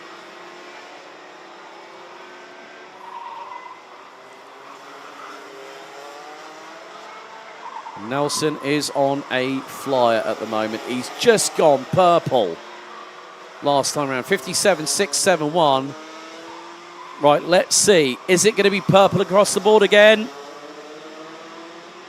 No, but another new fastest lap. He is pulling, that gap is expanding. 4.8 seconds as Kobahidze looking to try and make it a DHR 1-2, and he's going for it. He's trying to go around the outside. That's opened the door for Will Archer to get through. And Kobahidze, who was on the cusp of getting second, now drops to P2 as Archer drifts wide through 6. Kobahidze up the inside. Archer's going to squeeze him a little bit.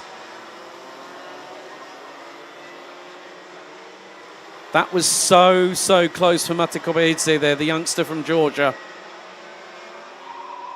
But there is still an opportunity. There is still time.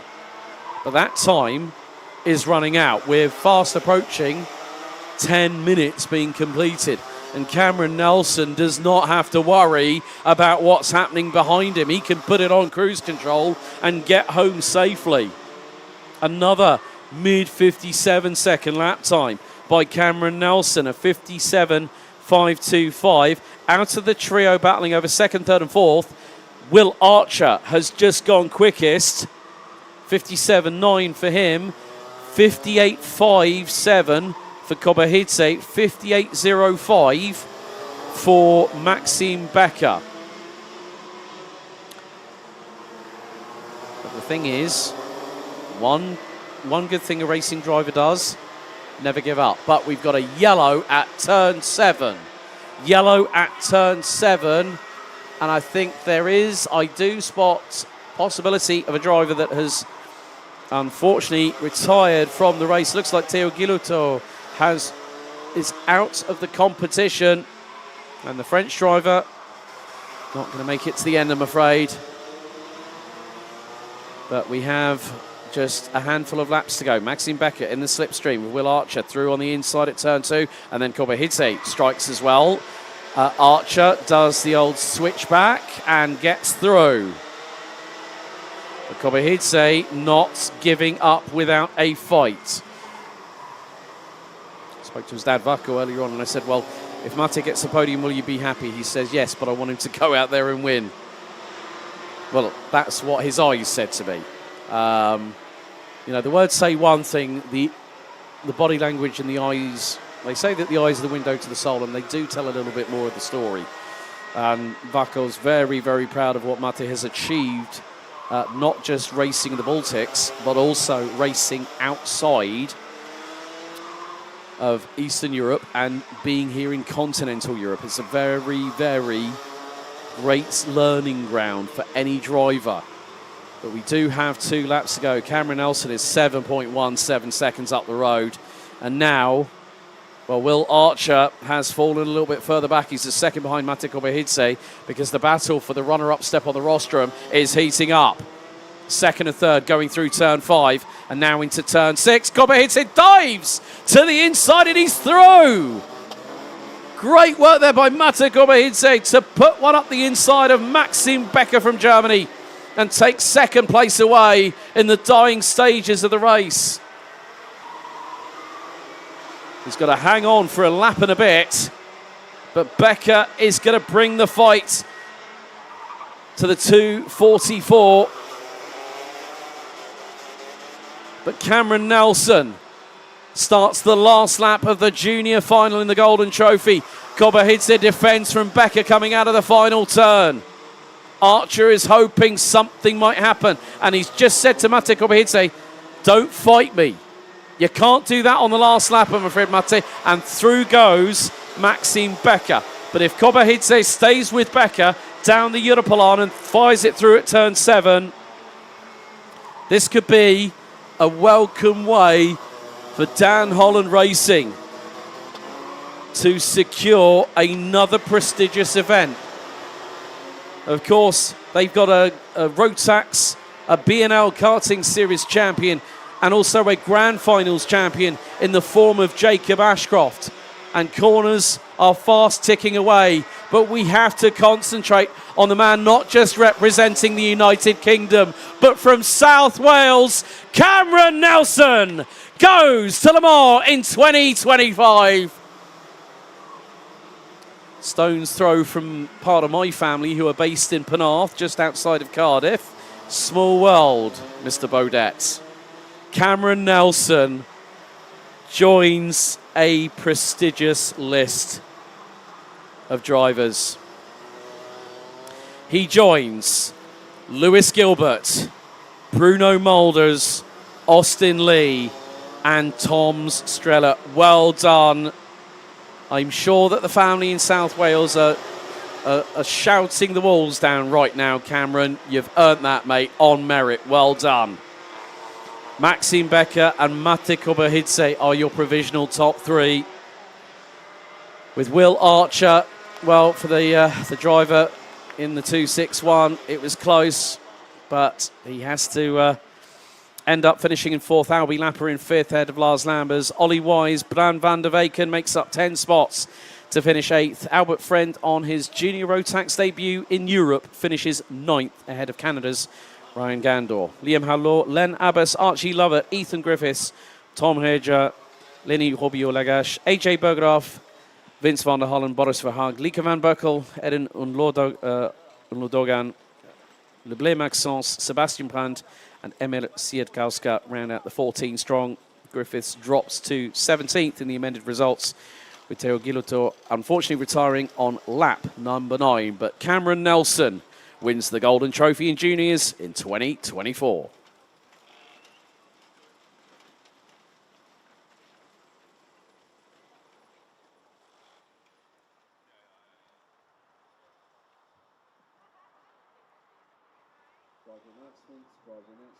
Driver number 177, I repeat 177, reports the stewards immediately. Thank you.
So, our penultimate final of the Rotax Max Challenge Golden Trophy for 2024. We go to DD2 and DD2 Masters. Here's the starting grid. On pole position, Tommy van der Stroys. He'll be joined by Martin van Leeuwen on the front row with Jakob Bezel and Frederik Zevis on row 2. Jules Cousin is next up, and he'll be joined by Mats Johan Overhoff on row number 3. Len Nys and Vincent van Kerkhoffen round out row 4, followed by Nico Hanke and our DD2 Masters pole sitter Alex Fielenbach. Mika van der Pavet and Nicolas Guillaume round out row 6, with Kian de Brandt and Luca Neuenhauser rounding out row 7. Completing the 17-strong grid will be Christophe Capitain, Imke Arts and Dominic Reuters. Previous winners in DD2 2018, Daniel Mahacek from Austria. Glenn van Parijs won it in 2021 ahead of the man who starts second in this race, Martin van Leeuwen. Chris Harnan won it in 2022. And Patrick Snolls, Loch Mellis won it in 2023. Second in those respective years, 2018, Piotr Wisnicki, Martin van Leeuwen, 2021, Karl Borgaard, and last year, Lithuania's Maxim Shurko. Third position in 2018 went to Ronnie Gutler, who still runs in DD2 from what I remember. Kasper Bielecki was third in 2021. Fabian Bock from, at that point, was Voik Motorsport in 2022. And Jules Cousin was third in 2023. Previous winners in the Golden Trophy in Masters. Antti Ollikainen, a name from the archives, in 2018. He finished first ahead of Slavomir Moransky and Michael Becker. Morgan Riesch finished ahead of Robert Schlunsen and Dennis Thum in 2021. Sebastian Rumpelhardt won the event in 2022 with an all-German podium lockout. Timo Haug and Michael Becker taking another third place in that one as well. Yannick Nielsen and Nikolai Christensen took first and second place in 2023, with Bastian Krapot taking third last year. So, can we have a previous podium winner take their name to the top of the Roll of Honor list, as in the winner of the competition? And that is definitely a full start. They've thrown the amber light, and, well, I think there was a little bit of miscommunication there. However, it just goes to show that these are high-pressure situations, so they've got to throw them, send them around again. We've got this and one more race to go. The seniors, the top 36, will round out our 13 races here at the Golden Trophy for 2024. Of course, for those wondering, the first main event that we will have on the respective calendars for the B&L Karting Series, Rotax Germany, Chrono Karting, and RMC Belgium, will be the Champions Winter Trophy, which has already been advertised, 22nd to the 23rd of February. And it's a joint collaboration between the respective promoters. So Chrono Karting, Kartrum Handel, and Karting Genk. So we reset, we hit the control out, delete, maybe frantically hit the escape button a few times.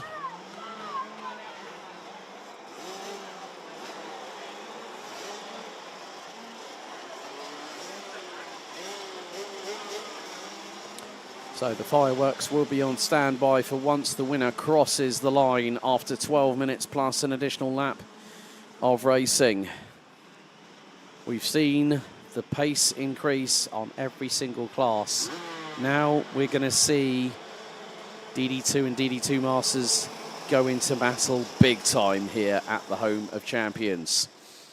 So once again, it's going to be the case of Van der Stroys versus Van Leeuwen on the front row. Revs up, lights out, we're underway.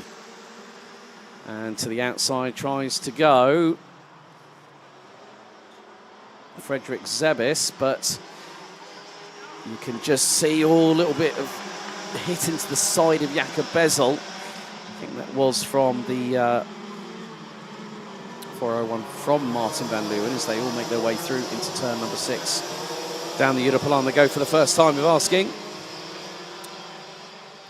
And, well, Van der Stroys leads the way, but Jakob, well, it looks to be that Jakob Bezel is close on the heels of Van der Stroys. Van Leeuwen being chased down by Van Overhoff. Mats Johan Overhoff, the man from Malm in 2021, I think it was, if I remember correctly. Well, he is a Grand Finals champion in his own right, took the E20 crown. And now he showcased his prowess. He went, well, I've done it on electric. I want to do proper Rotax Max Evo power. And now a change for the lead. Now it's going to be a change for second. Oh, a little bit of a squeeze from Van Leeuwen. He got up the inside of Van der Stroys, who nearly stumbled. And he slightly did thereof, to the point where Mats Johan Overhoff got through and managed to get up into third place.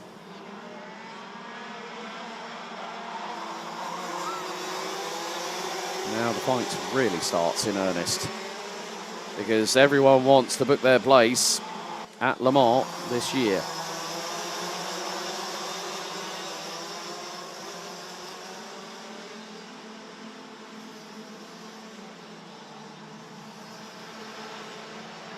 And it was last year, 2023, Mats Johan Overhoff versus Spencer Braun. And that was a battle that was so full of respect. And you can see that Mats wants to win on the circuit. Good move there. That was for, right, Len Nyes has just got through on Tommy Van der Stroys. Nicolas Guillaume is out already. Oh, he's out after the opening lap. Here's the 444. Real shame for him. He also picks up, I think it was the BMC, Belgian Max Challenge Championship in DD2. He was battling away with Senna Knopf using Chrono. Also was battling away in B&L. So just goes to show that how quickly things can change. Some drivers decide that they're not going to be able to compete, but there have been a couple of drivers that have dropped down the order. Kian de Brandt being one of them, Mika van der Pavert being another. But Jakob Bezel is leading by 3/4 of a second ahead of Mats Johan Overhoff. Martin van Leeuwen in third. Len Nyes in fourth and is closing. And then behind him he's got Tommy Van der Stroys, Frederik Zebis, rounding out the top six. Jules Cousin and Vincent van Kerkhoffen doing a stellar job. He's had a lot more fortune, a little bit more lady luck come his way as the 488 from GKAS Levens Power. Imke Arlt, she's moved her way up to 10th behind Luca Neuenhausen, with Christoph Capitan now ahead of Alex Fielenbach. But with 8¼ minutes to go, Jakob Bezel leads the way. 9 and a bit tenths of a second ahead of Mats Johan Overhoff. Then you've got Martin van Leeuwen.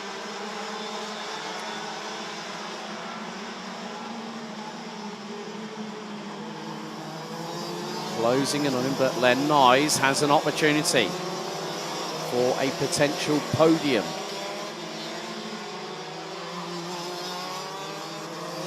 So there is every chance that something might happen, but there is still plenty of that race to help us see that story play itself out right in front of our very eyes in sound and vision as we speak.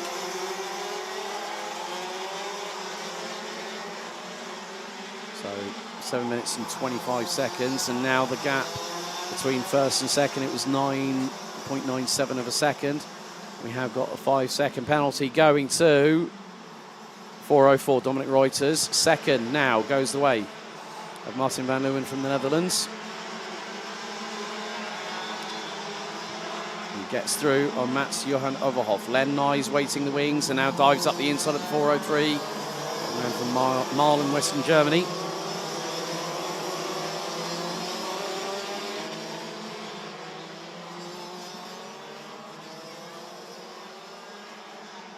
Van der Stroys now factors back into this, and there's a different call when you go from senior to DD2, but Van der Stroy's now through on Overhoff at turn 10. That is now a change for what is 4th on the road.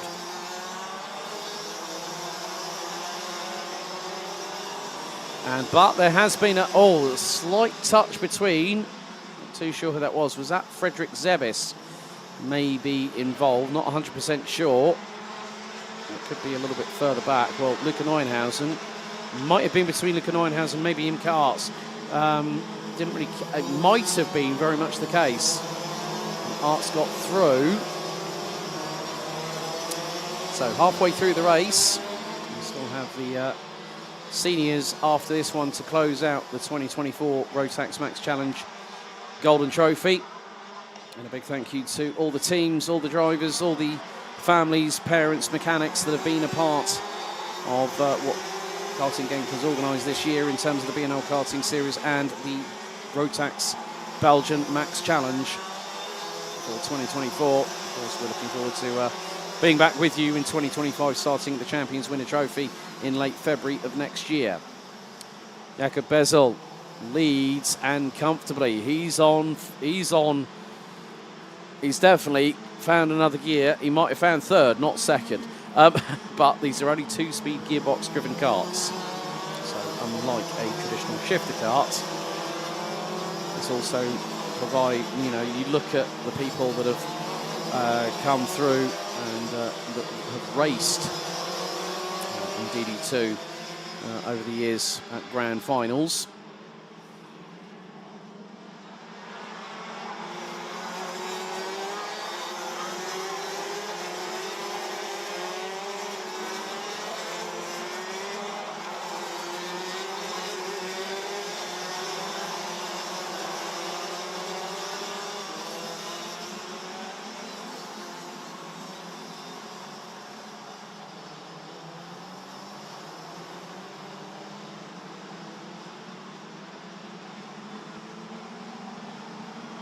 Now we have a little bit of a battle here between Alex Fielenbach. That also has Mika van der Paver and Nico Hanke involved in that too.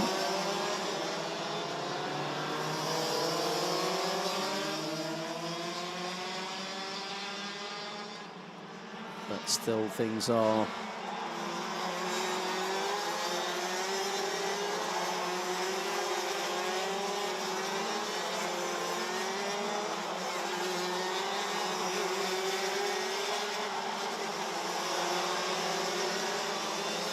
so things are still very much, for some drivers, a little bit of a stalemate, or stability is in you're running your own race and you haven't really got anyone around with you to battle with thereof.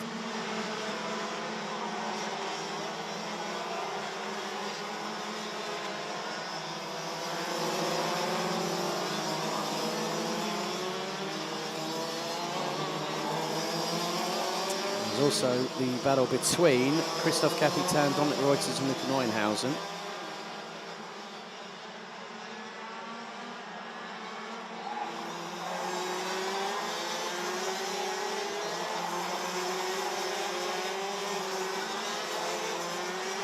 So that is for 10th on the road, but of course that will, Dominic Reuters' unfortunate 5-second penalty for causing a collision will drop the German a little bit further back.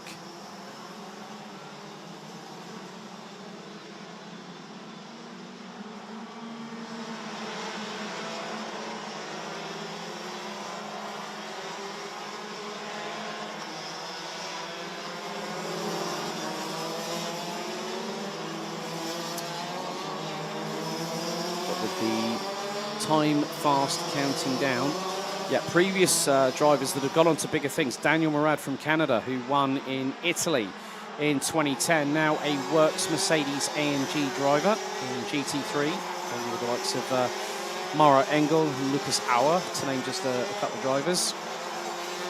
And so many people that have managed to move on their careers. Oliver Hodgson, who won in the USA as a UK representative back in 2013 as a senior driver. He now lives and resides and works over in the United States. Robert De Haan, for those people that know him. Ginetta Juniors, Porsche Carrera Cup. And also one of the most recent big news was Christopher El Fagali got selected along with the likes of Rocco Coronel to become part of the new stable for the Red Bull Junior team. The first ever driver from the Middle Eastern and North African zone of the FIA to pick up a global karting title, having won in Portimao in 2022 with that great race with Jacob Ashcroft. But you know, Mark Kimber has won the Euro Trophy and then went on to win the BNL and then went on to win the Grand Finals in Portugal, and is one of a handful of drivers that has made history as one of the most successful when it comes to going through different classes. He's won it as a DD2, as a senior, as a junior. But you look at how we are factoring in now for one person, Jakob Bezel. Now this family has got history in the Grand Finals. Brother Petter won in Sarno in Italy. I was there. That was actually my first attendance as a member of the team for the Red Devils for Team Belgium, courtesy of Dave Ritson, who asked me to help out with the social media for the team that weekend. And Petter Bezel went on not only to, well, we had two champions that had run as champions in the Euro Trophy. Roberto Pajewski is another name, won Masters that year. But now we go on to the final lap, and Jakob Bezel, who has represented Team Czech Republic for multiple years. Of course, Petter, I think, is the one who's got the family now.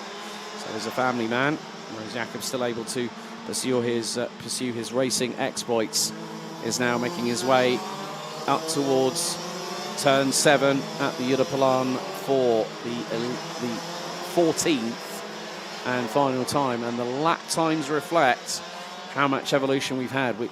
Jakob Bezel has also put in the fastest lap of the race, 54.694. Going to have 16 drivers take the checkered flag, but the fireworks are ready and waiting, because the new name joins, and he's from the Czech Republic. Jakob Bezel wins here at Genk and is the Golden Trophy victor for 2024. Martin van Leeuwen, you've got to come back again. Second place for the Dutchman. So Jakob Bezel has provisionally booked his ticket to the International Trophy in the second half of July next year. He wins ahead of Martin van Leeuwen, and Len Nyes rounds out a P3 in that one. Tommy van der Stroy's, well, pole in all the races, managed a respectable fourth on his debut. Mats Johan Overhoff rounds out his season third in RMC Germany for 2020. For 2024. Behind Nikita Ganza and also Yannick Jacobs. Have to give those guys a shout out as well. Frederick Zabis, Jules Cousin and Imke Arts round at the top 8. Imke Arts takes 8 places, finishes, started 16th ahead of Vincent van Kerkhoff, and Luca Neuenhausen rounds out the top 10. Christophe Capitain joins our list provisionally, with joins Antti Ollikainen, joins countryman Morgan Riesch, Sebastian Humpelhardt and Yannick Nielsen as the Masters winner for the Golden Trophy for 2024.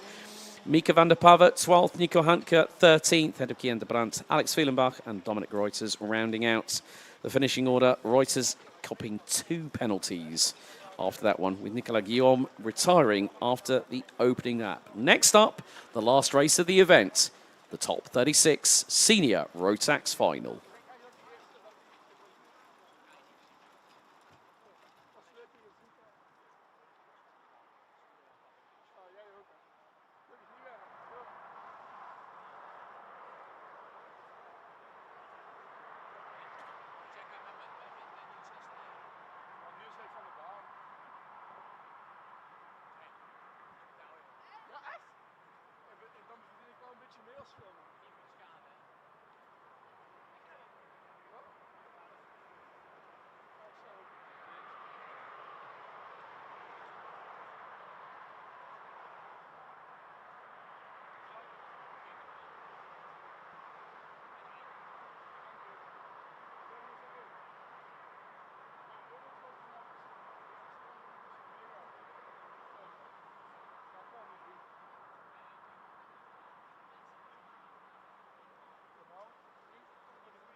So here it is, the last race, the money time point of this event. It is the top 36 senior Rotax final. We've got a list of drivers ready to go into battle for one final time for 2024. The front row, Kai Hillets and Macaulay Bishop, with Hillets on pole.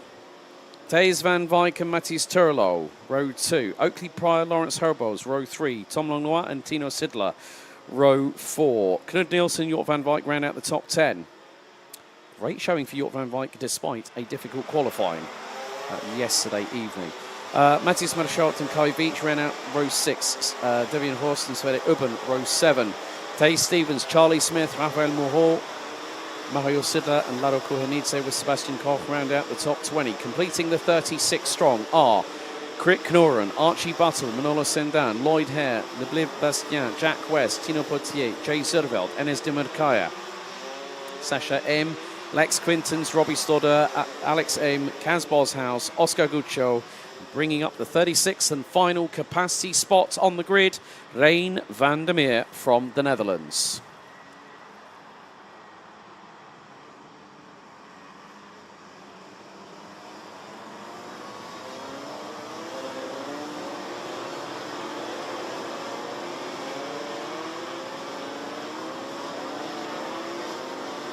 So, as with the... oh, right. Who is that that's just stopped? Oh, Matthias Marschalt.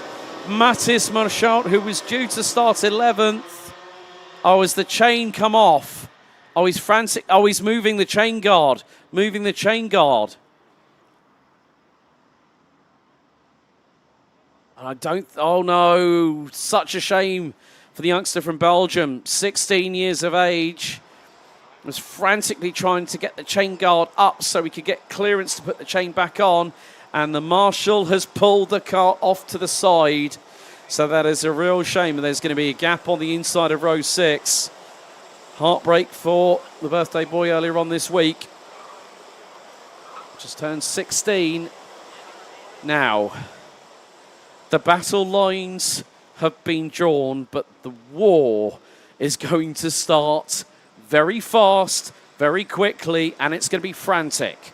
So keep your eyeballs peeled for what happens now. But I think we might not be going green this time. Let's see if everyone gets into formation.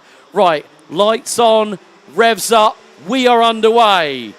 And a couple of slight sidewall clashes between Hillets and Bishop as one goes off and onto the grass off the runoff area. And now drivers going around the outside at turn number 4 into 5 for the first time. So now the race begins in earnest. Underneath the floodlights here at 4:15 on Sunday the 8th of December. The track is at its optimum. The real battle I have been sensing all weekend long, and it started with Superpole yesterday afternoon. It is the battle between Hillets and Bishop.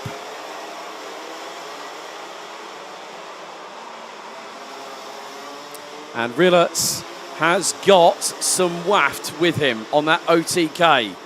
But Bishop leads after the opening lap by just under 3/10. Matthias Turlo up to 3rd. Thijs van Wijk 4th. Knud Nielsen, Tom Langlois, Lawrence Herbos, Tino Sidler, Oakley Pryor and Sverre Ubben round out the top 10. There is one driver that has won 2 titles, who's won the Golden Trophy twice. 2018 as a micro, Bruno Mulders went on and did the same thing in 2021, but never in Golden Trophy history since 2018 has there been one driver that has successfully defended their crown as the Golden Trophy champion. And now it's going to be close. Across the line we go to complete lap number 2. 0.12 separates Bishop and Hillets. And Hillets dives to the inside of the racing line at turn 2 to try and carry the momentum through behind Bishop. Now into turn 6. Rillerts is waiting for the opportune moment to strike. Only then will he pull the trigger. Now he dives to the outside into turn 7. Bishop holding his racing line. Sebastian Koch in the meantime has made up 6 places up to 14th. Enes Dimitrikai up from 29th and then it's now 21st as it's time for it's Kai Hillert's putting the feelers out on Macaulay Bishop. Now these two have battled before. As in the meantime, Knut Nielsen dives up the inside through the final corner on Mattis Turlo. 92 thousandths. That is next to nothing. Between Rillerts and Bishop, Rillerts trying to go towards the outside to get the undercut through turn 3. Bishop is wise to it. Now, if anyone might know the name Ben Barnicoat, some of you UK people will know the man who has the all-time record for Kart Masters GP plates at 9. I was there in 2019 with my good friend Henry Baudet when Henry called the record-breaking number 8 across the line, and then I called number 9 across the line. Bishop has got the blinkers on. He is concentrating on his race, knowing what he needs to do. It's everything around you. You'll be able to hear the note of an engine near you. And by that, you have to judge it. And so, if anyone might remember the battle between Strauven and Rillerts last year, now we've got part 2 in the fact it's a new challenger in the form of Macaulay Bishop. Bishop has made one appearance on the podium before. That was P3 as a junior 2 years ago. And he said to me, I'm definitely gunning for the race. I'm gunning for the title. And now Rillerts is sensing, I can sense a little bit of frustration because what is this doing? This is going to make it more than a 2-horse race now because look at the speed of Knut Nielsen. Rillerts swings to the outside, trying to get the under over through at the final corner. Bishop defends. Black and white warning flag. And that is for the race leader. And Knut Nielsen goes up the inside of Rillerts to take away second. But there's more. New recruit at Dan Holland Racing. Look who's at the back of this quartet. Thijs van Wyk, brother to York. Both drivers have moved to Dan Holland Racing, and this is their first run with the team. At the moment, York is down 9 places. Unfortunately, his run that he had in the heats have come to not so much in comparison with regards to the 2 heats where he made up a shed load of places. I think he's made the most overtakes this weekend alone. Now up the inside through the final corner goes Rillerts on Nielsen. Van Wyk is now waiting. And now, now that was definitely a finger wave from race director Manuel Branco to Macaulay, possibly to Macaulay Bishop or somebody, as if to say, don't do that. I'm keeping my eyes on you. Now, whether that was to Macaulay Bishop, whether that was to Kai Rillerts, I'm not 100% sure. However, this is now make or break because we are past the halfway point.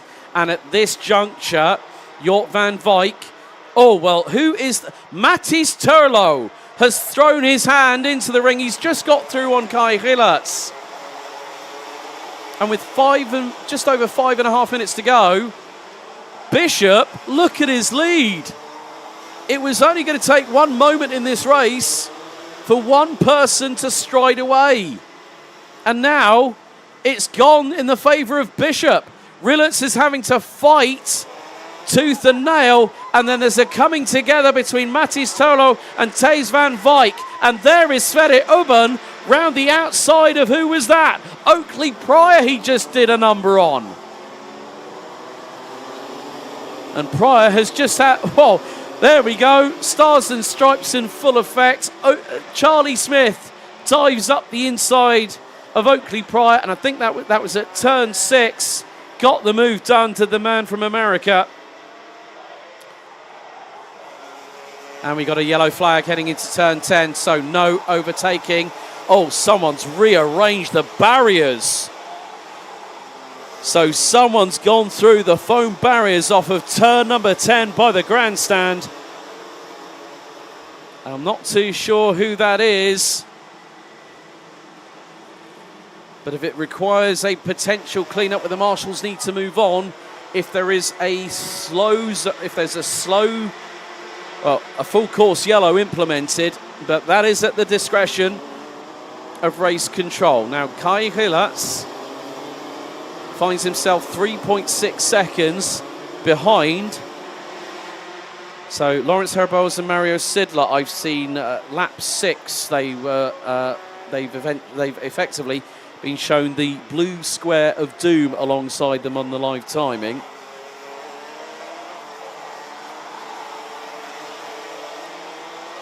But with 3 3/4 minutes to go, the lead between Macaulay Bishop and Knud Nielsen was nearly 1.7 seconds. So 3:07, Oakley Prize has got a black and white warning flag as well for his troubles.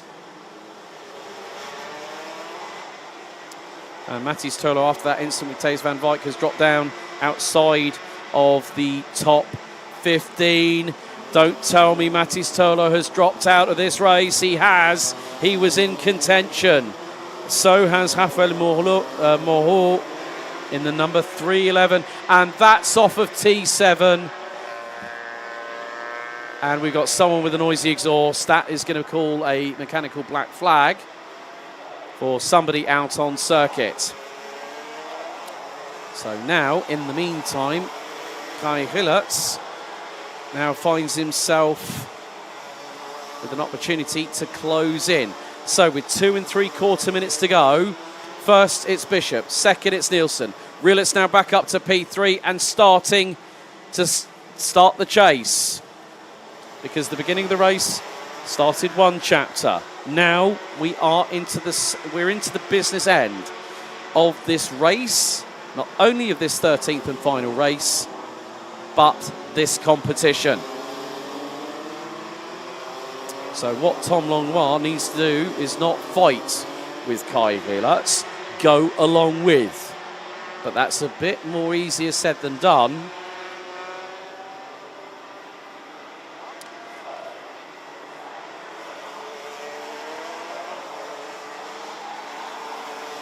So it might have been Le Blé Bastien that's just come in for a noisy exhaust.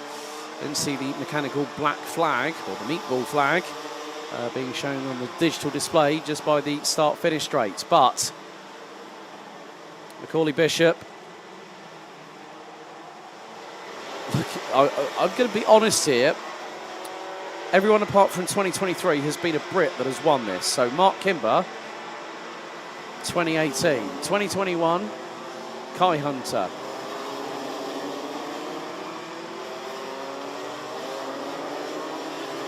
And now, Sean Butcher, 2022.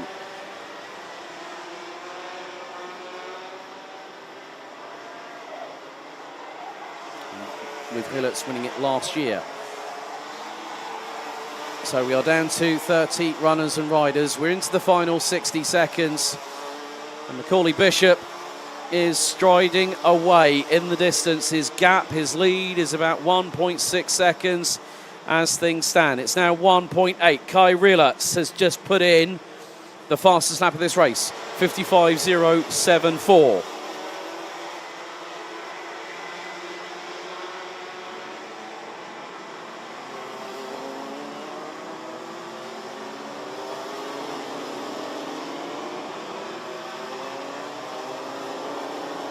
As the darkness starts to fall here at the home of champions, the timer is fast running out.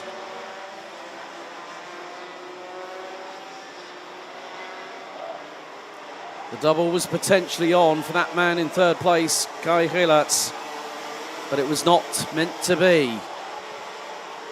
Because we now head on to not only the last lap of the Senior Rotax Final for the Golden Trophy, but for the Golden Trophy itself. The 368 from DHR from Hertfordshire. I know Mum Kitty is possibly watching at the minute, so we send all our regards to you, Kitty. Hope you're keeping well.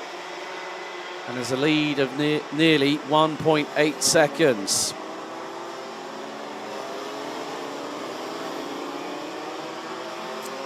Leader now making his way through into turn 8 for the final time here on lap number 14.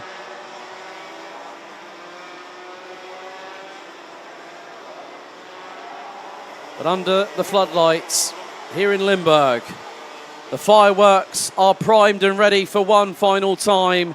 It's 5 different winners from 5 different golden trophies. Kai Rillet's last year. This time it goes to Macaulay Bishop from Hoddesdon in the United Kingdom. Knud Nielsen takes second. Kai Rillet takes third, rounding out the top 3, with Rillet also being one of 2 drivers that have gone underneath 55 seconds and takes the fastest lap of the race. Tom Langlois, Sverre Ubben, Charlie Smith. Well done to the man from the United States of America. Finishes up 11 spots as Knud Nielsen has just been demoted. Knud Nielsen loses the podium for using runoff number 1 at turn 2 after the first time on the race. So Macaulay Bishop wins another diamond victory for Dan Holland Racing. Kai Rillet and Tom Langlois are your provisional top 3 in seniors after Knud Nielsen demoted to 7th behind Sverre Ubben, Charlie Smith and Tino Sidler. Devian Horst, Taze Stevens and Kai Veach round out the top 10. Taze van Wyk finishes 11th ahead of Sebastian Koch. Oakley Pryor, Jack West, Oscar Goodshow, 20 places from 35th to 15th. Fantastic by the 303 from France. Archie Buttle, Alex Aim, Lex Quintons, Lado Kohenidze, Enes Dimerkaya ran at the top 20. Krit Knorden, Jay Zurveld, Robbie Stodder, Kaz Boshaus, Manolo Sendin, Lloyd Hare, Tino Potier, Jort van Wyk, Sasha Aim and Rein Vandermeer round out the 30 finishers completing all 14 laps. Leblé Bastien out on lap 9, Mathis Tolo and Raphael Moreau on lap 8, Mario Sidler and Lawrence Herboz and on lap 6. And Mathis Marchalt, unfortunately, not taking to the start due to the chain falling off the engine.